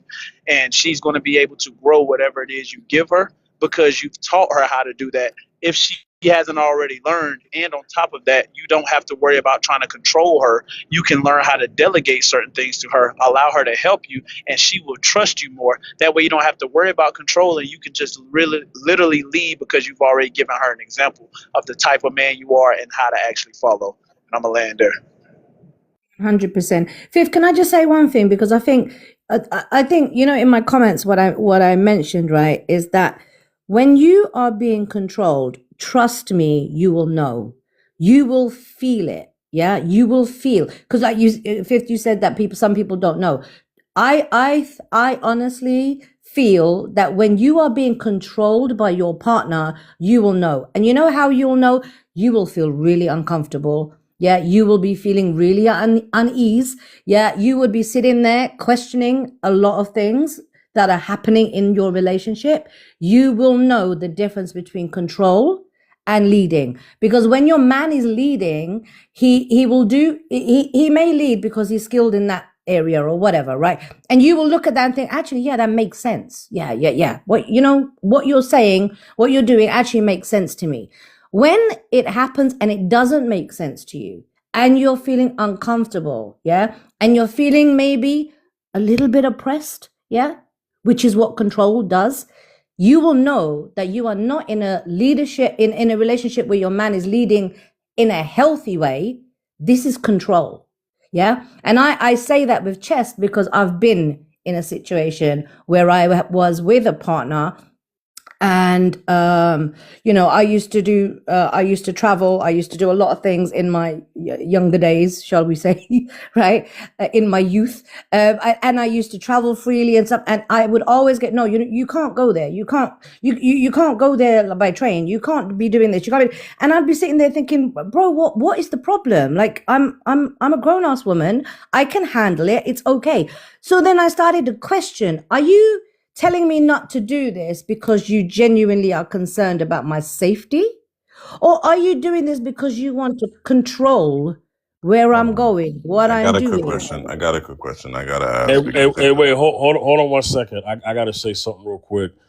I got a full panel up here. So going forward, let's just make sure that we are being concise. That way everybody can get the mic and get it back, okay? Rob, before you go, Beyonda had been waiting for a long time. He's my moderator, so he understands that when new people come on the panel who never been on here, he knows how to sit back and let them rock so they can feel welcome. You know what I mean? He kind of follows my lead with that, right? So just give me 1 second. Let me let Beyonda go because I don't want Beyonda to lose his point. Beyonda, you there? Yeah, can you hear me? Yeah, go ahead, brother. Yeah, so I heard what Jess said, and everything she said was a good point, right? About, being marriageable before your marriage and, having qualities of, being a good husband or a good wife before you're married, right? And, people were like, oh, that's a good point, blah, blah, blah, blah, blah, right? Good point, right? But the thing is that's common sense. Like, the fact that women don't know that is kind of alarming, Like, I feel like the problem with society nowadays is that you gotta look at life like a relay race, right? It started off strong, we have a good start. We're getting the pole, and I'm getting it to the next person, whatever. You're giving it to the next person, whatever. And then somewhere along the line, someone dropped the pole, right? And unfortunately, we live in a society now where, like, the people who are coming up, like the kids and the next generation, they weren't taught the same things that our grandparents were taught. So now they're going to be suffering. They're going to be suffering the consequences of the lack of leadership. by both men and women. The fact that women don't already know to address it modestly before getting married is bad. But whenever you say these things, right, and Fifth, you know this has been going on for a while. Whenever you call women out on their inadequacies and their flaws, you're a misogynist. You should be canceled. Blah blah blah. So even if like we want to give advice, we can't even do it, right? Because men are held accountable Beyond, are you breaking up a little bit? by other men. Dang, Beyonda, you was cooking too. Yeah, go ahead. Yeah, I'm in a bad area. I'm driving home right now. I was saying that men are already held accountable for their actions, but whenever you try to hold a woman accountable for her actions, it's met with some contempt, saying, "Oh, you're a misogynist, you're controlling, you're this, you're that." And so, if we're gonna have a talk like this, we have to be able to call out everyone's BS and not be met with buzzwords saying that you're, you know, toxic, you know, and on women's flaws or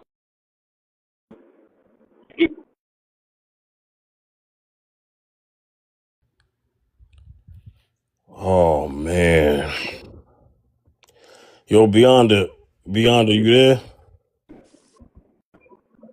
Dang, Beyonda was. Free my boy Beyonder, man. Free my boy. I know, man. His Beyonda. sound is really bad, bless him. Yeah, Beyonda. Every time Beyonda tries to cook, his reception get crazy. Yo, Beyonda, you there?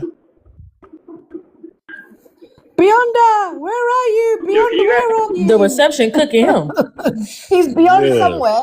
Yeah. Hey, yo. Yeah. Go ahead, Beyonda, man.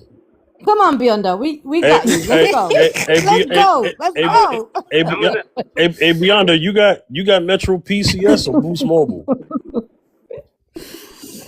Yeah, he ain't got neither. He got Cricket. Bless him. Yeah, I was just about to say Cricket. he got Cricket Wireless. Cricket Wireless is good though. Beyonda, come on. Bless him. He's driving. Come on. Let's be fair.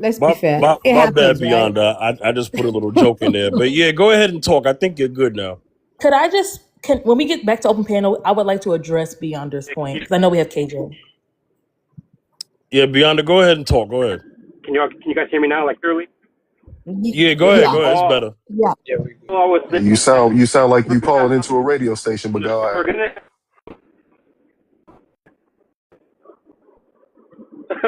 If we're gonna have a talk about men and women and call out men stuff, we gotta be able to call out women stuff too. And women don't like accountability. They don't like it, you know, because we've seen it plenty of times where people get canceled. Men get canceled for calling out the flaws and inadequacies of women, you know. And I feel like we can't come to a solution unless everyone acknowledges they have flaws. Well, Beyonda, real quick, tonight, hopefully you're available. Like I said, I'm gonna do an impromptu live tonight since I'm off, right? And I'm gonna get to the women. Just watch what the topic's gonna be. I'm gonna as soon as I'm done with this, you gonna see, and I'm gonna put it up, and then the women. It's gonna be the women are gonna be on trial. The men are on trial right now. You know how I am, Beyonda. When I do these topics like this, I like to do sometimes gender neutral, and then other times it's the men's turn, women's turn. You know how I like to be. You know I'm fair like that. So if you coming on tonight, if Jess is coming on tonight, I don't know what she got going on, but tonight, I don't know if T's available. But tonight we gonna get to the women. All right. Right. Overall, I'll just say this. I'm not blaming women primarily. I'm not blaming them at all. I'm saying that somewhere along the way, all of this nonsense that we're dealing with now in society, whether it be dating or whatever, right? A lot of men, men overall getting, the fingers pointed at them. or pointed at us, I guess. Whereas women are kind of absolved from being criticized. I'm being totally honest. So I'm saying if we're going to have a conversation about men having problems, right? We should be able to call out the BS from women too, you know, and it has to be fair, because it's usually not fair whenever we're talking about these kind of things, you know. Not talking about this panel in general. I'm talking about like just in general, like regular conversations. You know, everyone has flaws. Everyone's not perfect, right? But I'm just saying that we've seen it, you know, plenty of examples of men getting canceled for calling out women in their BS. The women don't like accountability. We've seen that plenty of times. It's kind of common sense now. You know, we've seen it way Yeah, too many beyond, times. I agree with that. I don't mean to cut you off. No, that's what I was No, trying you're to good. Good. present. That's what I was trying to present earlier with the. I think everybody's a rational human being and has consciousness, and that's why you should present everything as a choice when you're in a relationship, because that's the only way things are truly going to work. You're going to see what that person chooses to do, and that's going to give you better insight on what that person actually is about, rather than some fake, oh, I presented you with, hey, this is who I was. Like Jess was saying, we're social creatures and we're very performative at the beginning of dating stages. I think it basically goes down to like this. If you present somebody with a choice, you can see their logic, their thought process behind it. And you can tell if somebody's making a choice that's going to be selfish, or you can also see if that person's going to put their self-interest first, or you're going to see if that choice is going to push for the betterment of your relationship. And I think that's the best way. Like, even if you're leading as a Christian person, you're like, okay, we're going to let God choose and make these decisions and see what the outcome is.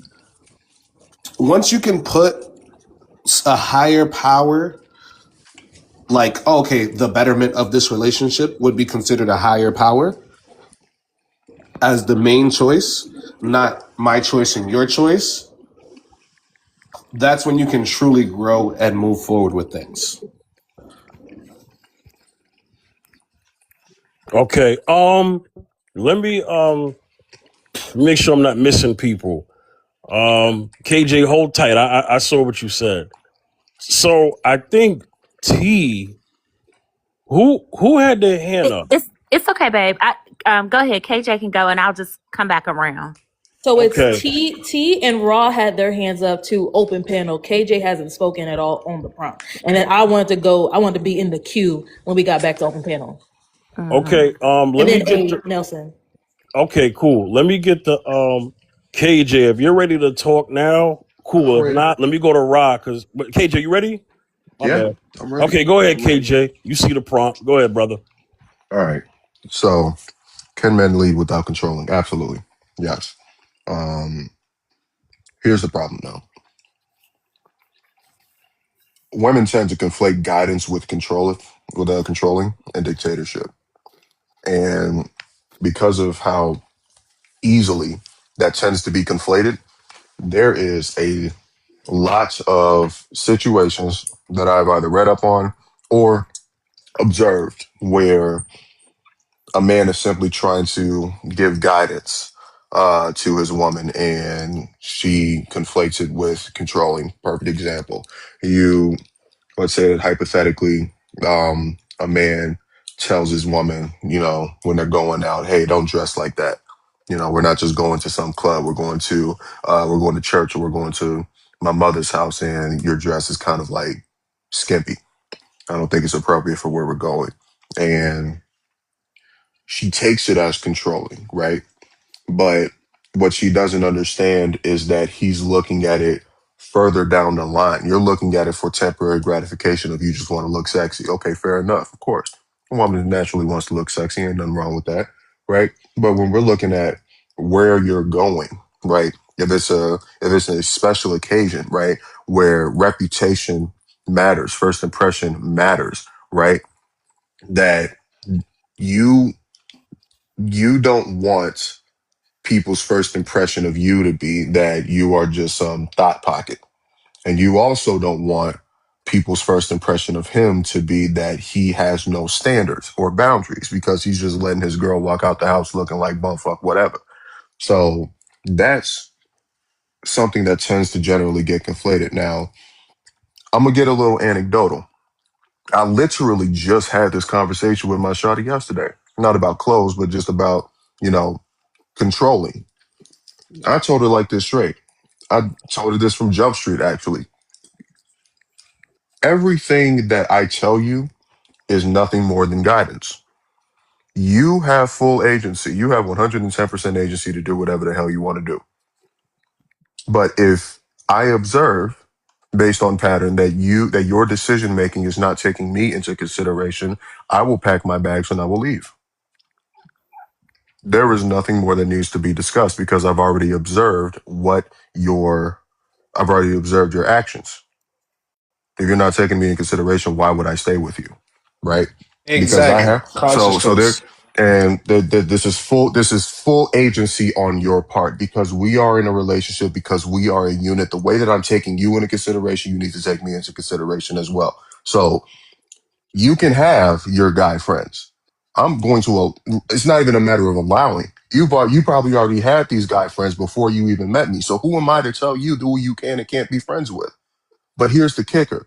If I give you an observation that this particular guy friend is not really the friend that you think that he is, and that he's actually just waiting his turn and waiting for there to be a little bit of a gap between me and you so that he can get his little slide in moment, and I'm observing your behavior after I reveal this to you, if you continue to be friends with him and you continue to ignore the red flags, I'm going to take my leave. If you take it into consideration, I hear what you're saying. I'm gonna have a conversation with him, and if I see what you're talking about, I'm not gonna be friends with him no more. The decision is on you and however way you want to move. So there's no controlling here. It's pure guidance. No ifs, ands, or buts about it. Just like a woman can guide me in a particular direction, I can guide her in a particular direction as well. And I'll land on that. I just wanted to say, and I'll keep it within 60 seconds to try to keep it concise, but I do believe that what you're talking about is general relational dynamics of what we want, our needs, how we respect each other, how we show up, that is different than the overall relationship, who has the authority, right? And then in that sense, you have men who are saying, because I am the man, there were a couple of men up here that said, I have the last word, I have the last say so. So I just think that there are a couple of, different things that are going on. And then I'll say to Nelson, he did have a lot of good points. And he does, I do align with his mindset. The biggest difference is that in no shape or form do I include hierarchy in relationship. If I'm selecting you as a partner, and you're selecting me as a partner, it will be genuinely off of organic connection, not your ability to control me or lead me or do any of that, because I don't seek a leader. Now, us having the capability to problem solve, us having qualifications and skill sets, whoever I connect with, I'm going to like the way they think anyway. I'm not going to connect with an idiot. So we will have conversation, and then we will have agreements on how we run our household. So this is what we agree, like you're going to be aligned. This is the way I believe it should be. You vetted the person, so you knew who they were. And before you allowed them in, you gave them access and they gave you access. You had an understanding of what that was. So you all should have been aligned in the first place. Like Jess was saying, if she was a IG girl or a 304, typically when you met her, she was that way. And when you showed up to dates, she probably showed up, especially in the beginning, that way. So you can't have a different expectation once you get with her. So I'll land there. The overall is, I don't care how pretty we make it. At no point will I ever see my companion, a loving, consensual, reciprocal relationship as me having any form of hierarchy. Ooh, I want to go so bad, but I'm a moderator. Let me just be careful. Hey, Rod, you there?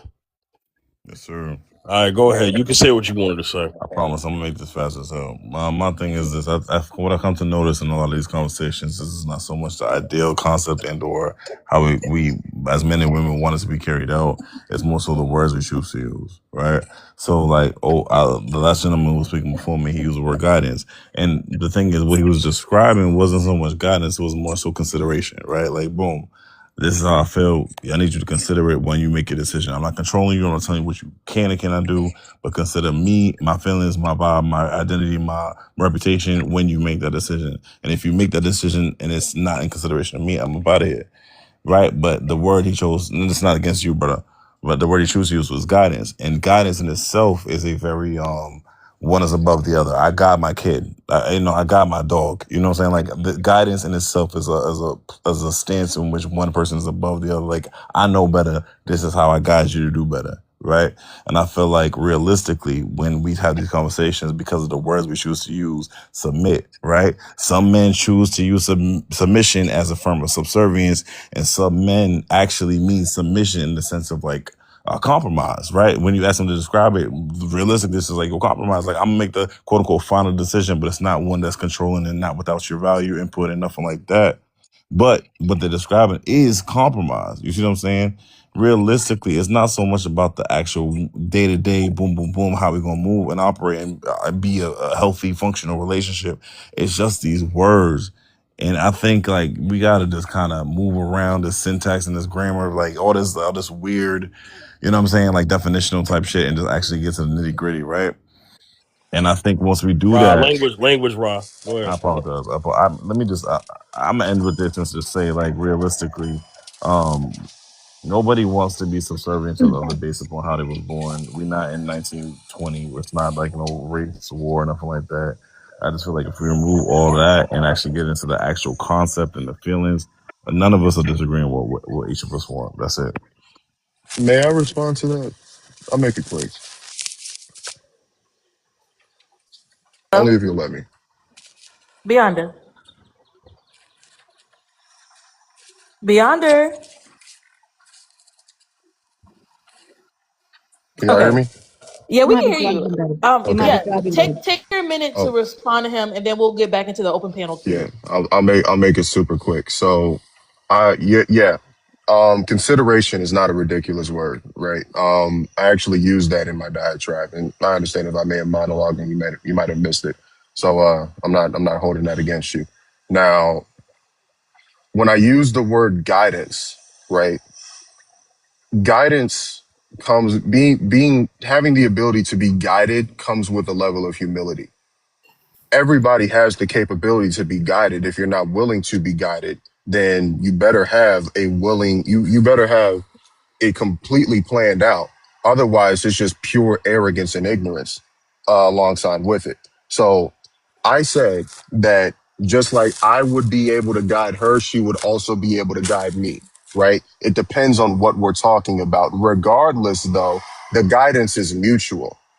She's not just listening to me, I'm listening to her. She's not just taking me into consideration, I'm taking her into consideration. It's a reciprocal pattern, which is the point that I was trying to make. So I'll land off Okay. of that. Real fast, bro. So I agree. We said the same thing. We're not saying anything offbeat. Like you said that, and I said realistically, what you described is not a concept in which none of us disagree. I feel like the terminology is one that invokes in people a situation where there's one above the other. I'm not disagreeing with what you're saying at all. No, I I'm just understand saying that that now. I the understand that now. terminology. Okay. okay, Thank you look for at that. clarifying. Kumbaya. Love it. Hey, So Nelson been waiting. Nelson, you there? it's my turn, Fifth. I'm here, but I think Jess was Who? before me though. Okay, so Yeah. man, we got a long. Okay, so I yeah, put Nelson, the you're I put after the Yo, list. Jess. W Fifth for having an open panel, bro. W Fifth. A Nah, full for real, panel, I mean. for real, because I had to walk away from the phone for a second. You know, Beyond is my moderator, so I actually missed the order. So after Jess is Nelson, and then And then Hey after man. Soul. Nelson is Soul. I think I don't know, man. I I'm Yeah, kept losing the yeah. it. list. Soul asked if she could respond to something really fast. She can. It can be Jess then Soul, then I can go last. I am not tripping. I'm just listening. I know she asked if she could respond to something, so I wouldn't want her to lose her comment.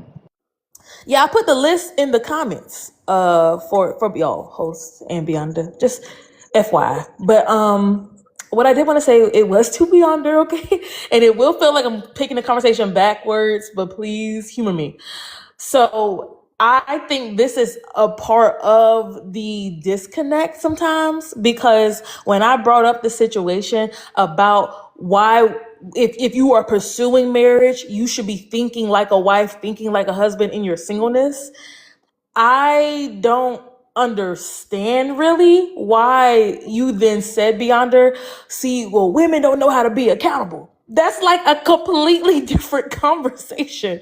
Because what I was talking about was when you pursue relationships, you have the mindset of being a wife or a husband. So you don't attach yourself to a person who does non-wifely things or non-husbandly things in their singleness, which has nothing to do with accountability, because you're not holding anybody accountable. You are just making sure that you're aligning with the people that you would want to be with in the future. So I think that's why people may have a disconnect in this conversation, because it does start to feel like finger pointing. When I was just saying, instead of trying to get somebody to perform femininity for you or perform masculinity for you, we should all just be accountable to ourselves, if we want to use that word, of living out our values that we would have in our marriage and being with the person who has that value. But we can't always say that modesty is a wifely value for everybody. We can't make that universal statement, because that may not be everybody's cup of tea, you know? So I hope I was clear about how I feel like that conversation went totally left.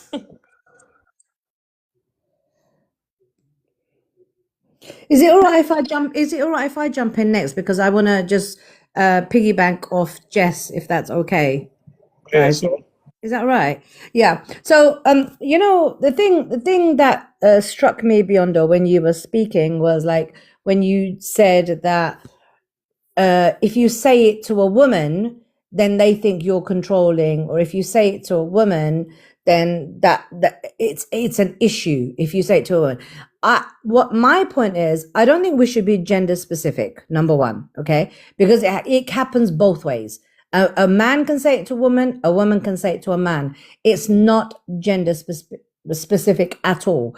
And when you, with regards to saying it to a woman, I think what Jess was saying, which I very much agree with, like at the end of the day, when you go into a relationship, you should be going into a relationship with a like-minded person, right? So if you are in a relationship with someone that doesn't have the same value system as you, for example, yeah, or doesn't have the understanding that, bro, we're going to a family barbecue and you're dressed like you're going to a club, you know, that's the wrong person that you chose from the outset.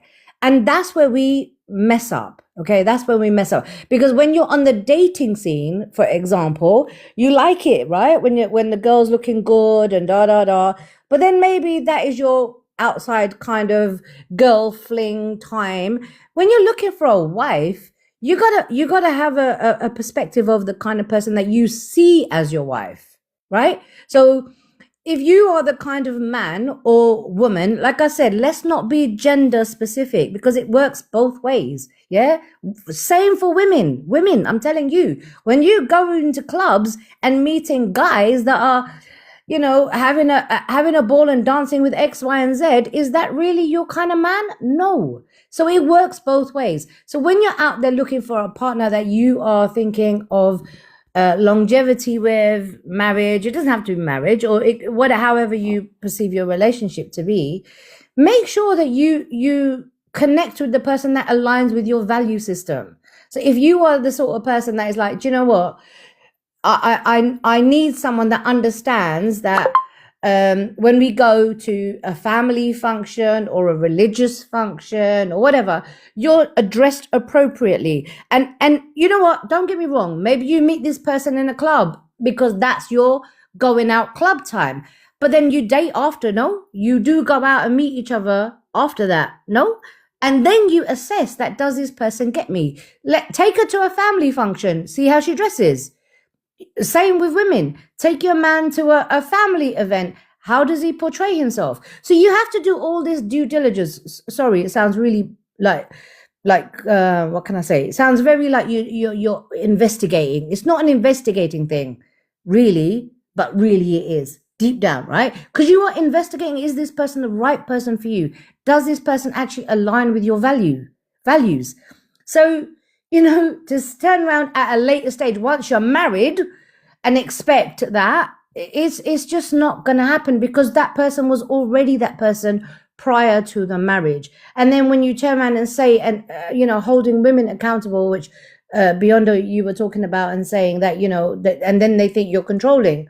No, yeah, they will, if they were the wrong person from the beginning. So, the beginning, have you seen those look, I'm sorry, we have amazing conversations on here, but I can't help but having a bit of a joke about it.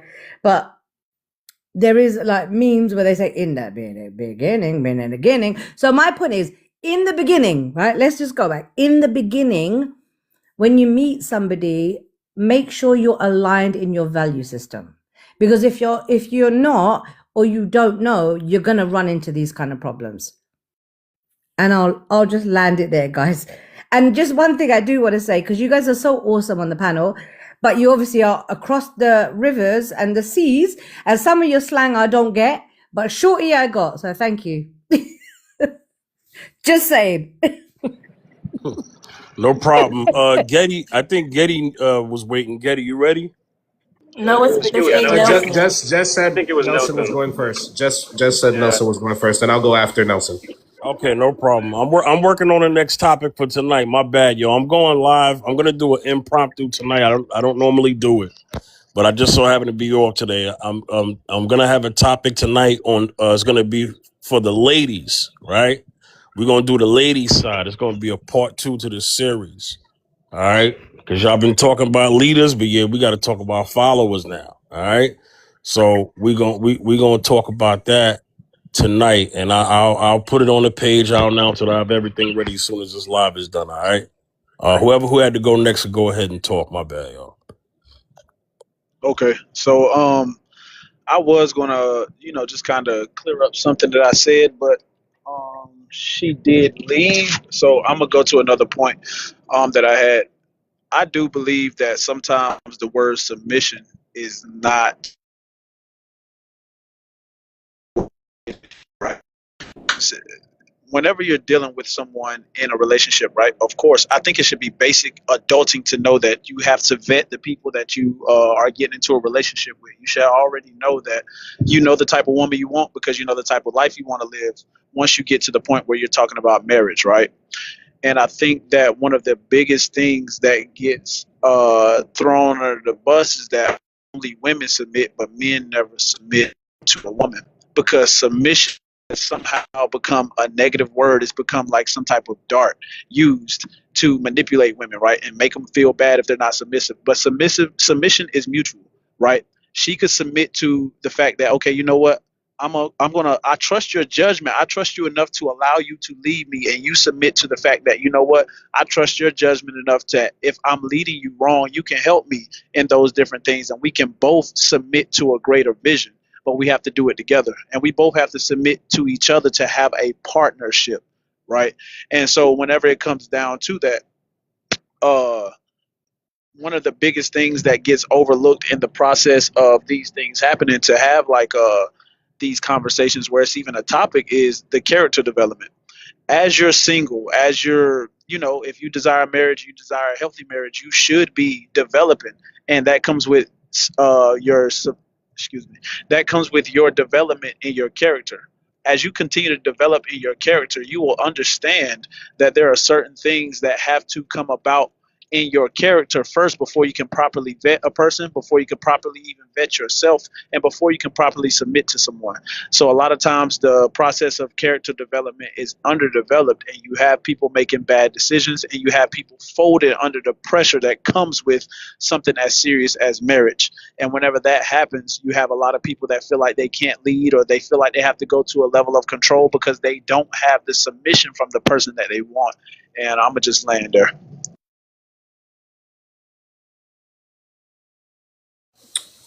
Yes. To piggyback off what you've been saying, it's so funny. If you actually like sum up everything that all the men on the panel have been saying, it's actually been the exact same thing just in different words. It really just boils down to like I said, I understand exactly what Jess was saying. Jess has a very valid point about choosing who you want to be with beforehand. But sometimes life is not as easy and it's not as simple as like, oh, okay, like I vetted this person and they seem like they fit my lifestyle. Sometimes you actually generally meet people that you like and enjoy and you think, hey, like maybe this could be the person that I can, have happiness and fulfillment with. Because once you start thinking about things like fulfillment, you start thinking about, oh, okay, like to some degree, the reason why we run away from that ideology is because there's exactly like Soul Survivors just said, you got to see what they show you, right? 100%. But when you're viewing relationships like that, it almost becomes transactional. And I only say the word transactional because it's like, oh, okay, this is what's going to work out best for me. That negates you observing who they are. Exactly. Yeah, it does. You honestly, when you like somebody, you don't take them with a grain of salt. You like everything about them. You start losing that feeling of like when you start noticing that there's more to them. So I look at it and I say, when feelings are involved, I agree that that's a problem. I agree 100%. But that doesn't take away from the intentionality of what we want with them. The feelings are real. Like, that's like people who are like, okay. I'm reading the comments and I definitely understand what you guys are saying. But like, if we're being realistic, that's not what we do. If that's what we did as a human species, we would all have flourishing, healthy relationships. The reason why this is even a discussion to begin with is because we lead emotionally based. Exactly. Not that they try to control the person. It's in hopes that if given the choice, would you do this for me out of love? And I think we have this very twisted like ideology when it comes to love. Like, because, okay, where are examples of love from? They're on TV, they're on social media. Yeah, that is manipulative to an outcome. And I agree with that as well. Jess, I would love to talk to you face to face. If you could unmute, this would be so much better. Just know that KJ wanted to go, so I didn't want to stop you.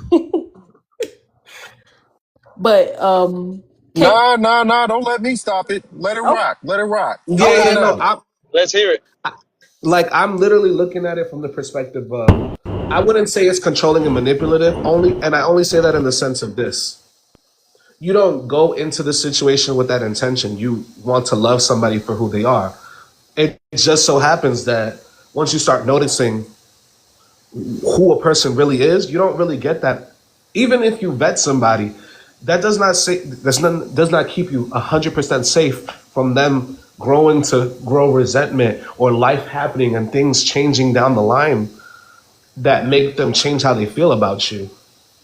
But see, that's why I say it's always a choice. It's always a choice that needs to be made because a relationship, a relationship is an active choice that you make with someone every single day. And what I'm saying is the descriptions that you gave of this person who says, I would just hope that they would do X, Y, and Z because they love me so much. Or I have this feeling about them. So the feeling just blinds me to seeing certain things because I want them so bad. That limerence for them is a part of the controlling nature of people. It may not be in what we think of like dominating violent control, but when somebody wants you so bad that they fall in love with the idea of you, and so they're trying to control how you move, who you follow on Instagram, how you dress, who you talk to, what kind of friends you have. It's because they have a story in their head already, and you are just playing a part in it. That's a huge problem in relationships now. People see somebody they like, and then they want them to be an accessory to their life. but that is Right. controlling. And Facts. so I think people should. Now I hold think on a people minute. should do the I, and I could, I'll land with this. I think people should do the opposite. You should meet people at 0. And as you get to know them, you then go up to 100 to see if they can be trusted. You don't start at 100 and then see if she a 3 or 4, if she following people on OnlyFans, and then she's right. knocking them down. You should just have a neutral stance with people and take your feelings out of it. But like you said, people don't do that. They led by their feelings, which No. wants them And to I control 100% them. agree with that, Jess. The only thing I want to say to that is the same thing goes with religion. And I only say that because you can believe and choose, but God wants you to act a certain way. God wants you to behave a certain way. Is that the story that we're following that's in his narrative, in his head? Are you saying that God is controlling and manipulative? Or is that just because in the Bible itself it says God is love? But God doesn't control us, though. God gives us an option to follow him or Exactly. not. Exactly, It's a which is what free I'm saying. will. The choices to choose me. Let the survivor go really quick. Yeah, okay. Well, so far, all right. So KJ Okay. was next. No, I just wanna jump in because I need to go. I need to go, guys. I just want to say a couple of things. Number one, it is fifth. Your lives are always amazing. All of you guys on the panel, you know you're inspirational people. Let me just tell you something. You know why you're inspirational? Because you have the guts and the courage to come out and talk about what you believe in and what you think. So big up to all of you on the panel. Thank you for having me on. And I'm just going to leave it with this. One last thing I would say is, look, the whole thing was about leadership versus control, right? And I always think to myself, look, at the end of the day, if you're going to get involved in a relationship with someone, see the red flags. Yeah. If there's someone that you're getting involved with that doesn't align with you in your morals and your values, and you're seeing those red flags, don't ignore them because they're beautiful. Don't ignore them because they are manipulative. Be real, be sensible, see it for what it is, because you'll have less worries down the line. And I will land it there. Love you all, and thank you for having me from the other side of the country in the UK. But thank you guys. Honestly, big up. I respect everyone's viewpoints here because that's what we're about on here. Yes, with TikTok. So before you go, I know you're in England, so the time zones are a bit Yeah, wild, what right? time are you coming on? What time are you coming on, my love? 8 p.m. Eastern time. That may be like what, 1 o'clock your time? Oh, bro, I'm gonna be sleeping. Okay, no I'll problem. be on the road. I'll be on the road by the time we go I live, got so I'm gonna work be there. tomorrow, so I won't. But I will. Like I'm sure you'll post it and stuff. I will definitely I watch will. it. Yeah, Yeah. But fifth, big love, my American heartthrob. I will talk to you soon. Okay. absolutely. Big love to you, so. Wait. So before you go, I got a question. Okay. All right. Yeah. Sure. So wonderful news. Wonderful news. I got accepted into the school that I'm looking to go to back in Michigan. So I'm about to be rich after I graduate. Anywhere I should be going in London that you would recommend when I start Oh traveling? my God. You know what, my love? DM me. Follow me, DM me. I I will got you. tell you. I will tell you where to go, where, we won't do it on here, but yeah, I massively always DM wanted to me. go to London. Yeah. Any of you guys, okay? I'm here, right? And if I come to America, I would expect the same. Just saying. I will No. not be bringing you to the east side of Detroit, but I will show you around. Oh, no worries, babe. No worries. Thank you, guys. But yeah, just Evans, DM me, let me know, and I'll tell you where. I'll tell you what to do, how to go, and if I'm around, I will even guide you. I'll be your tour guide. So just DM me, okay, my love? You ain't said nothing but a word. Appreciate you. No And worries. I just want Appreciate all to of you ask, guys. whenever whoever is the last person, could I just get back to something that Getty had said? I want to be able to speak on that, please. Good night, guys. Take care. God Good Good night. night, bless. so. Yeah, no problem. All right. Before we get any counter responses, I do want to let Miyoki. Damn, am I saying her name right? Miyoki? Yes, Miyoki. Okay, Miyoki, how you doing, Miyoki? I'm sorry. Thank I'm the host here. I had to close the app for a second because this topic has inspired me to go live again tonight. I usually don't do that because I'm at work, but I'm off today. So I'm just building the next topic for tonight. Yeah, no problem. But yeah, up here, no cursing, respect the panel, respect each other, okay? And then you can answer the prompt. Can men lead without controlling? Go ahead, Miyoki. Got it. So I would say it depends on what a man is leading, and it depends on the man. And I'll say this, right? So we're under the patriarchy, and a lot of men are in leadership, correct? Women don't even have autonomy over their own bodies, for one, right? Even if we don't agree with everything a woman does, they're leading the country while being very controlling. So that's a perfect example of showing how some men can't lead without being controlling. I feel like I feel like men look at women as children. It's like, oh, she's a child, so let me lead her. Unless a woman asks you to lead her, don't just assume a woman needs leadership. That's one of the problems. I think all men view women as this lost little puppy that needs his guidance. No, all women are not the same. I definitely don't need leadership. I can lead myself.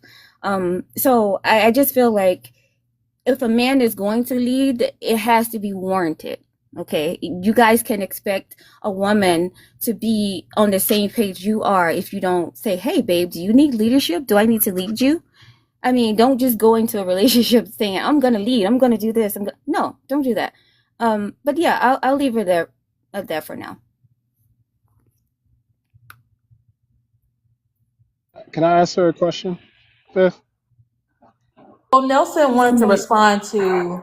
Oh, I guess. I still been waiting. Because we have KJ. Okay, so Dr. Accountability, is your thing going to be like a back and forth, or is it going to be one thing? No, I just had one specific question. Okay, because she's going to have to respond to the question. Well, the rules is he got to answer the prompt first. Okay, I can wait. Yeah, Dr. Accountability. Just give me 1 second. My bad. I'm multitasking. My fault. Man, my bad, y'all. I'm just trying to build the next No, it's show. all right. My KJ and fault. Nelson were the next speakers. Nelson wanted to respond to me. KJ wanted to speak as well.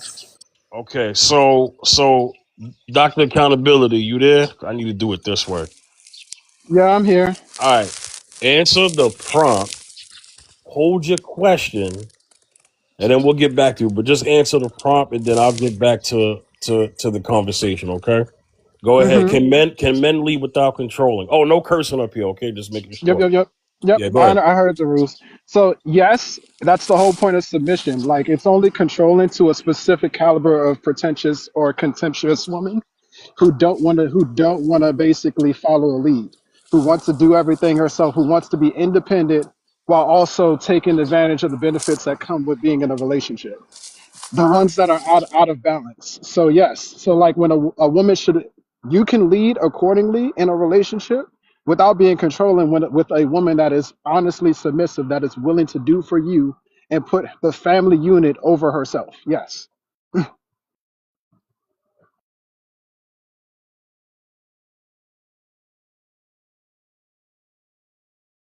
I think it's KJ. KJ, did you want to respond to something Getty said, or can Nelson respond? And then you talk about another thing. It was actually in response to both of your points, and I can be quick, if that's also acceptable. Okay, you go first, and then we'll let Nelson go. All right. So I find it extremely interesting how just about every single man up here on this panel has once again said the exact same thing, just in different ways, right? That we're not looking to be the only leaders. We just want to have the ability to lead when it's necessary. So when you have a relationship, there are certain things that are under my expertise. There are certain things that are under your expertise.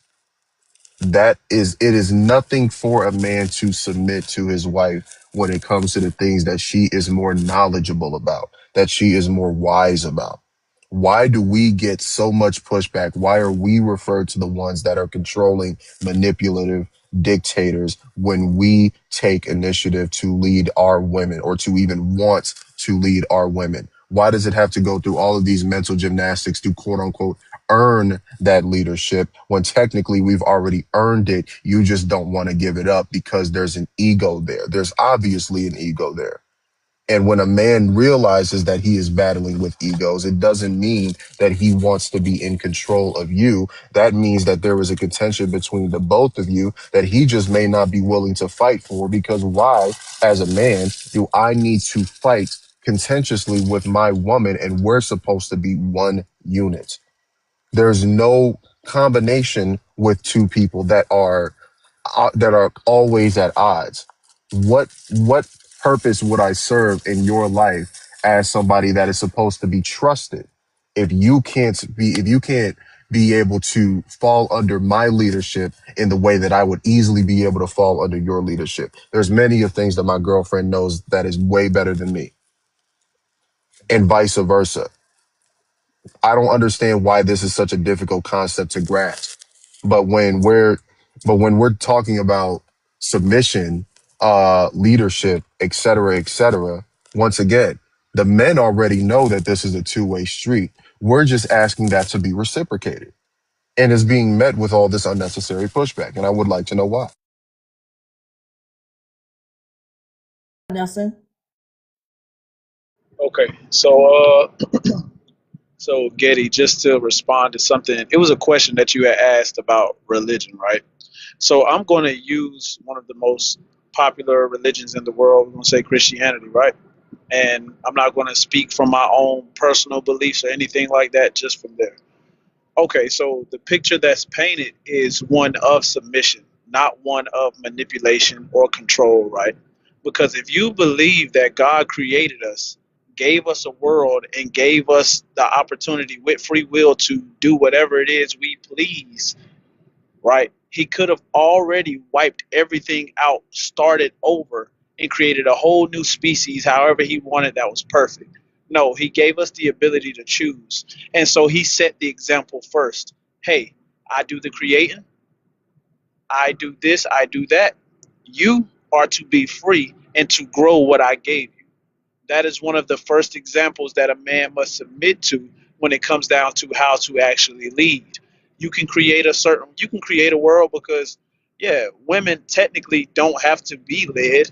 Does that mean that they will live their most fulfilled life? Probably not. What it means that a man will lead his most fulfilled life without a woman and what she brings to the table and even the areas that she leads in? No, probably not. But I say that to say it's not about him controlling or manipulating in any way. It's about the level of freedom and the picture he painted on how to actually submit.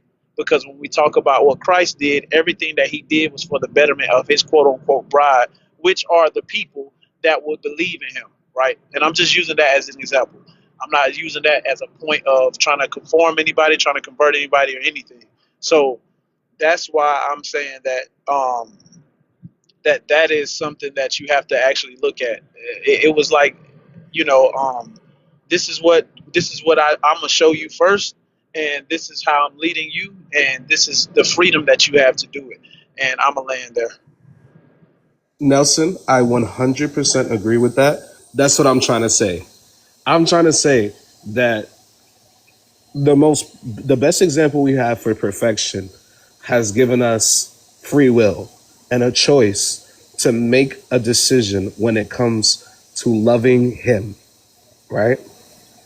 And listening to him.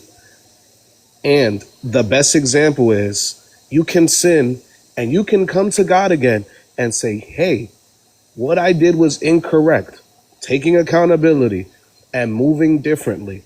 That is the best example for any wholesome, healthy relationship.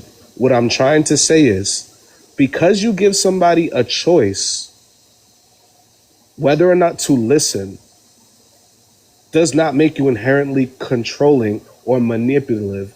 I am just saying that's the foundation for any relationship. You need to I want people to understand that when you choose to be in a relationship with somebody, you are given the choice. It's an active choice to love God every day. It's an active choice to love your partner every day. You have to do things. You have to sacrifice. You have to make changes, even to be loved by God, because it's in our nature to do things incorrectly. You may love a person, but you have to learn to conform to something for a higher purpose. Whether you're not religious or whether you are religious is beyond the point. For the betterment of your relationship, you have to conform. And it's not about controlling, because nobody should be controlling the relationship. God does not control you. So why would you let a human control you? What I'm trying to say is it should be equal. Everybody is an active partner and has agency over their own actions. And that's how relationships would work. You should be presented with choices. Hey, is this what you want to do? If this does not align with the goal of making our relationship better, then maybe we should not be in this relationship because our goals are not aligning on multiple places. I think it's just that simple. And that's my play. That was good. Can I ask? You Can go ahead. I? You go ahead. Yeah, go I ahead. want to ask Mike Miyoki. I think it's Miyoki. Miyoki. Miyoki. Miyoki. Hi. Okay. Yes. Cool. Nice to meet you, Miyoki. How are you? Nice to meet you too. I'm good. How are you? I'm doing well. Can't complain.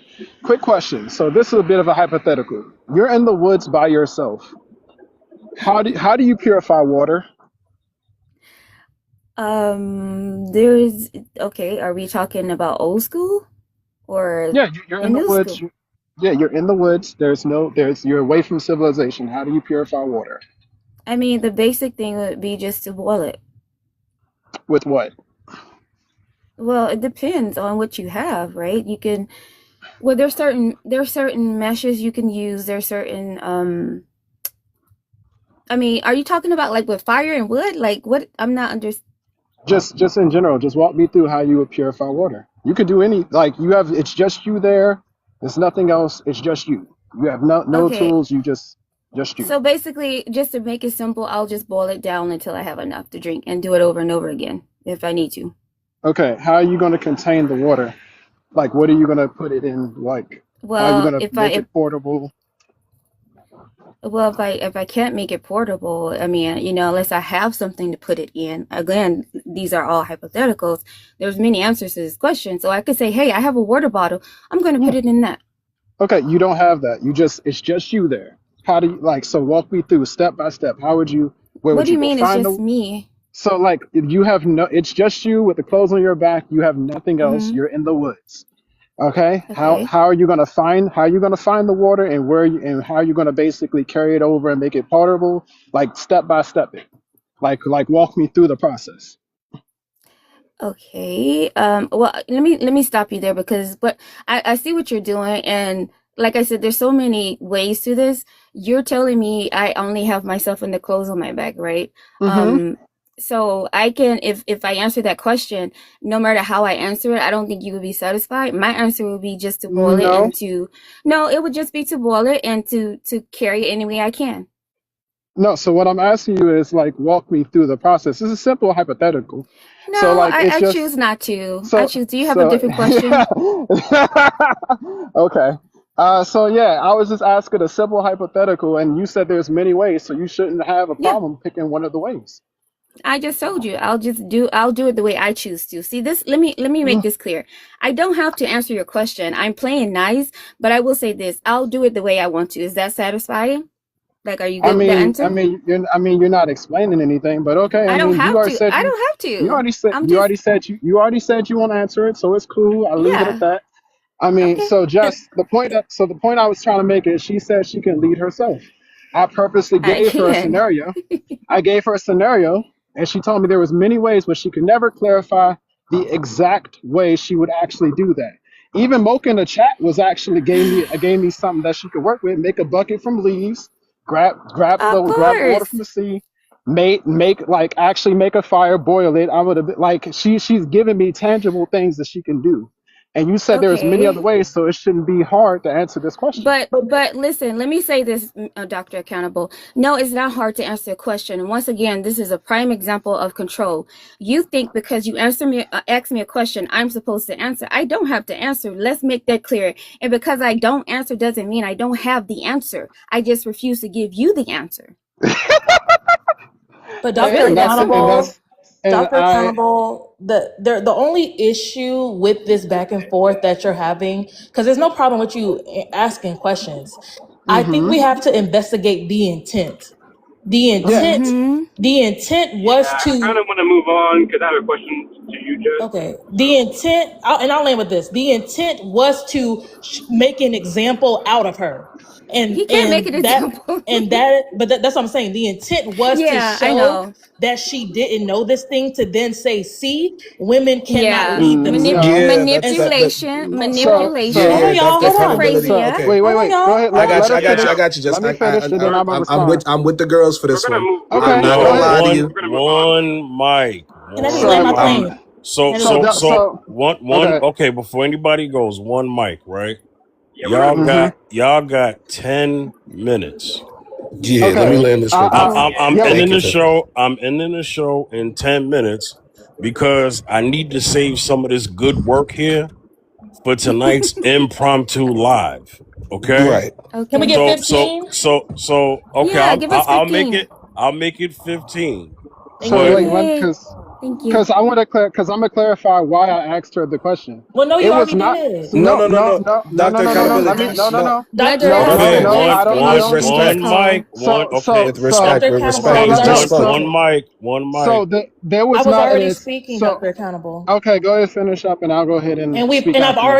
already asked you in the comments what was that for. So when you first got off the mic, you already expressed why you asked her the question. There's no reason for you to rehash that.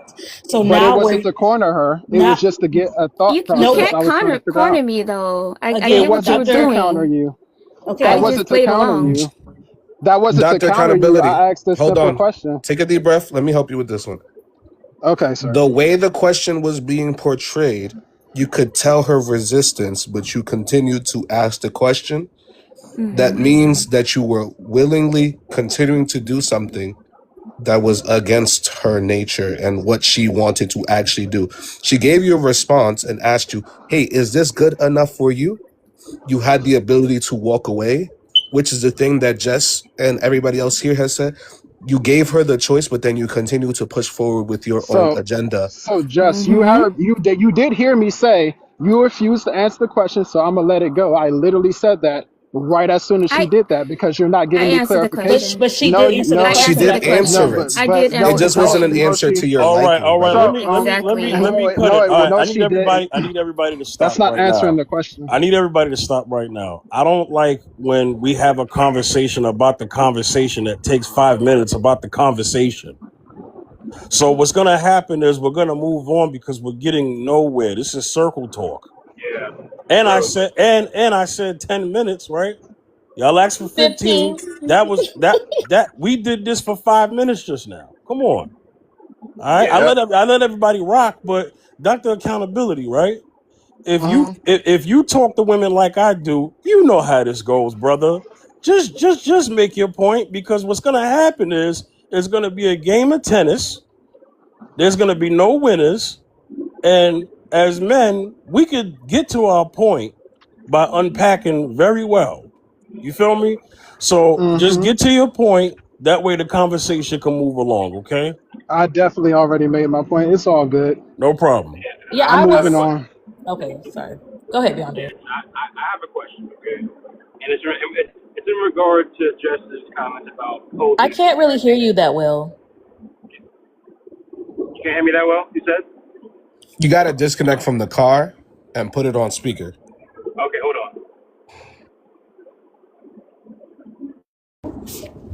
Can you hear me now? That's perfect. Way better. Yeah, the car Okay, thing. cool. I've been there before. The car Yeah. sounds far away. Right. So my question is in regard to your comments about co-leaders, right? Women and men and dating and whatever, and co-leaders this and co-leaders that. So I I kind of agree with that, but I want to see what your response is to, let's say I give you a situation, right? Situation is, we're both co-leaders, both equal, right?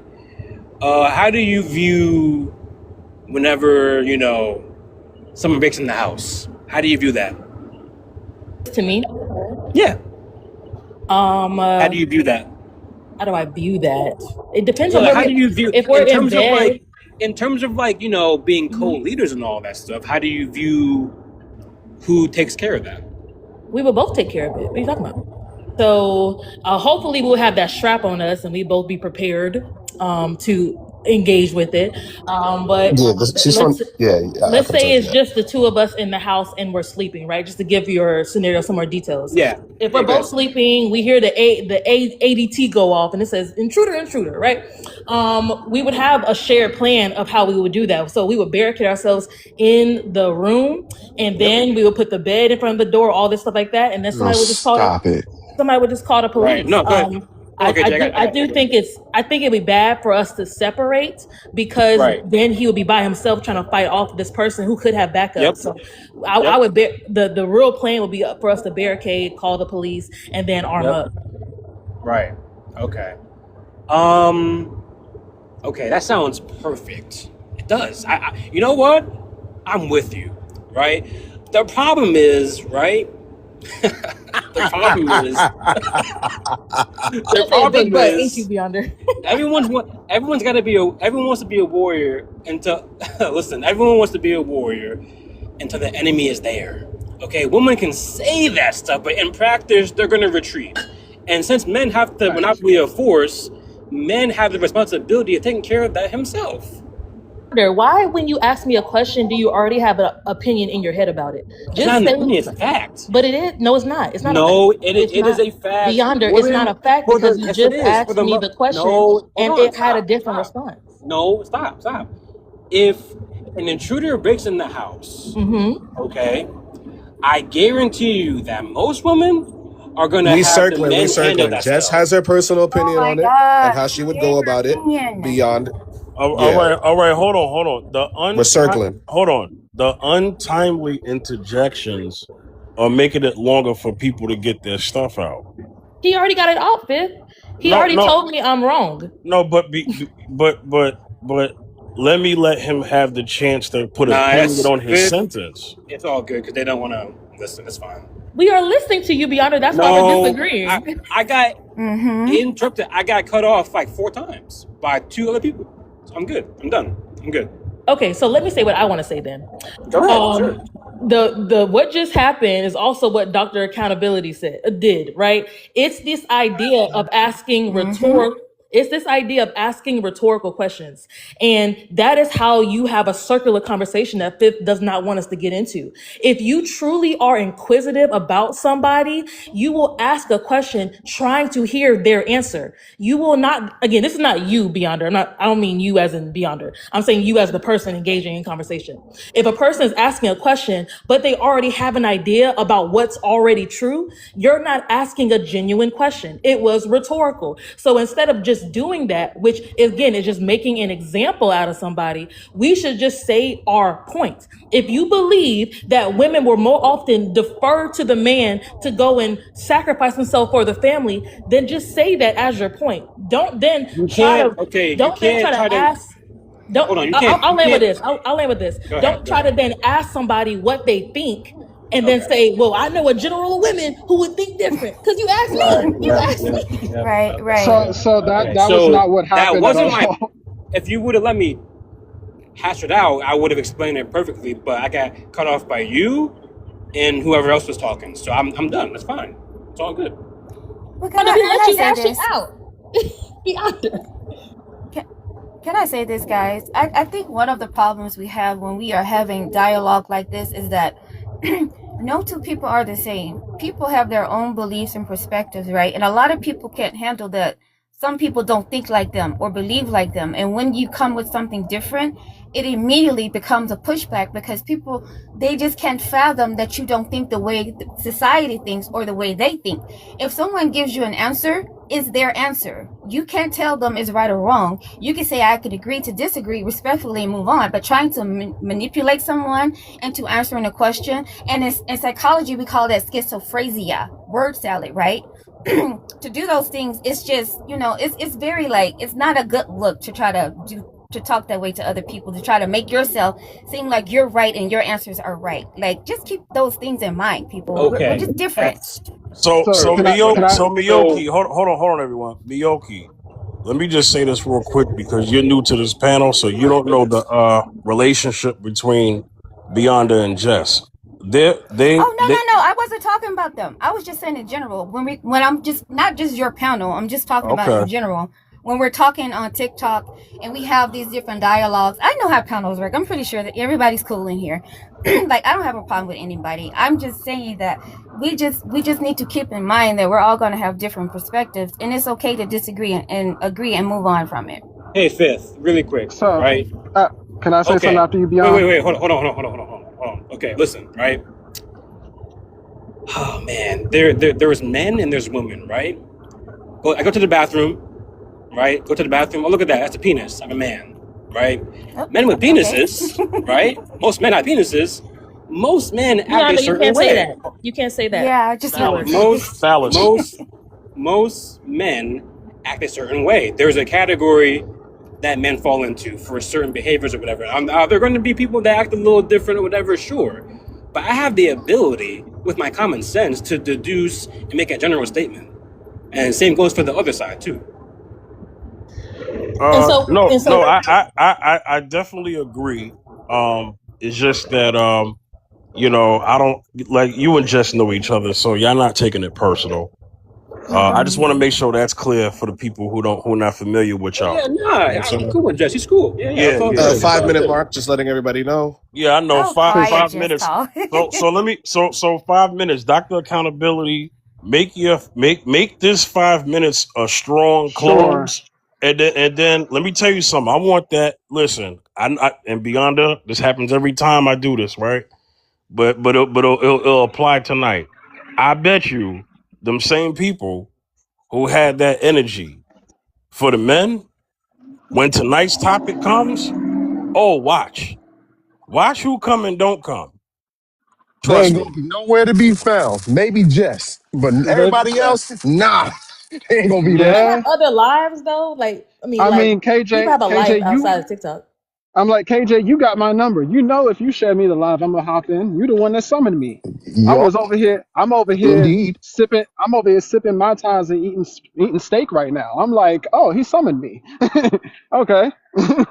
So, but my question to you is, the whole point of me asking that question is a hypothetical. It wasn't rhetorical. I literally gave her ample room to basically state her claim and to give me specifics of how she did. Even Mocha, who was in the chat, gave me something specific that she can do just so that she can give me clarification and answer it in good faith. You can have conversations and you can have good faith arguments, or you could just deflect and try to move around it and do everything else because you know that the answer is that you don't know the answer.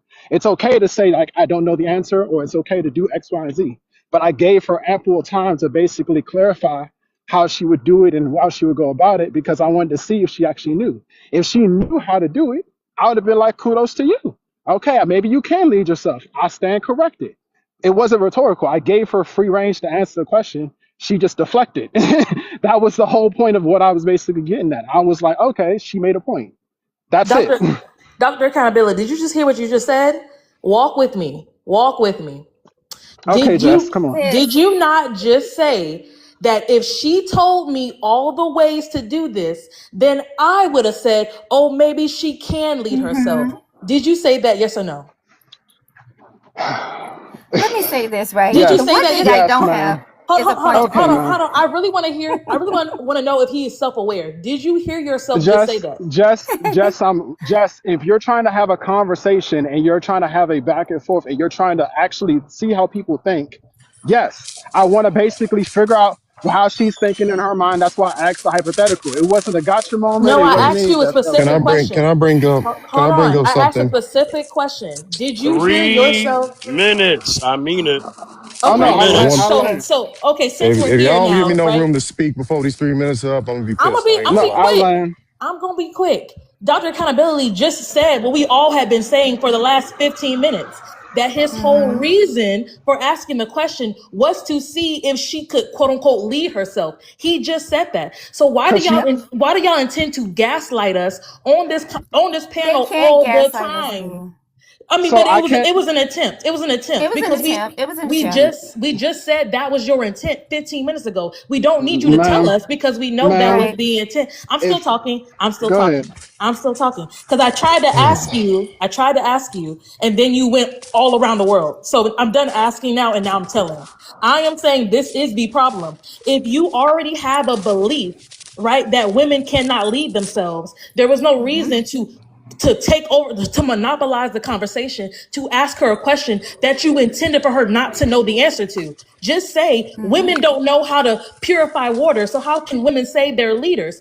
Point blank, period. Then we could have been done. That's But not. go That's ahead, not. That Miyoki. Is that this? was Hey, so. wait, No, no, wait, no, wait, no, wait. no, Hold It no. was on. Cause Miyoki's no. No. turn, y'all. It Because was So that's not. That wasn't the point, and I've she been missed the waiting. it was first I've been part. Miyoki. waiting You to already do said it this. was the point. No, you know it I've been. wasn't. She said I was challenging what she said. Well, I can lead myself. That was the whole point of me asking the Again, I just said hypothetical. but that, you Dr. can't Accountable. challenge me, Dr. One Yo, Accountable. minute. 1 I'm yo. minute. done. Go Nah, ahead. nah. It's I'm asserting okay. myself. I'm asserting myself. No, because this is the part where y'all missed the mark. Right?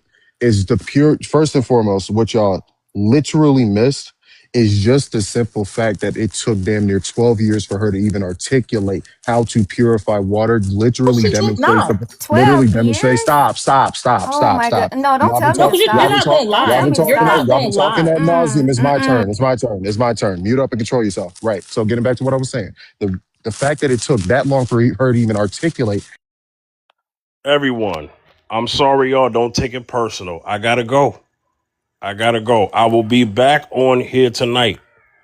I love all y'all. I respect all y'all. I really do. I really do. But this conversation is not going to end. I have to end it. Okay? I'm sorry, y'all. I will be back up here tonight, 8 p.m. Eastern time. Okay? Tonight, 8 p.m. Eastern time, 7 Central. The topic for tonight is going to be, can women respect a man they don't follow? Okay? All right? I appreciate y'all for making this a successful show. I really do. I really do. But because nobody's listened to me, I had to disconnect y'all. But I love y'all. I want y'all to come back. I do. But that's the only way I could restore order. And that's how you lead. I go live every Thursday, 1 p.m. Eastern Time, 12 Central. That's my typical schedule. But tonight I'm going to do an impromptu live. I will see y'all tonight.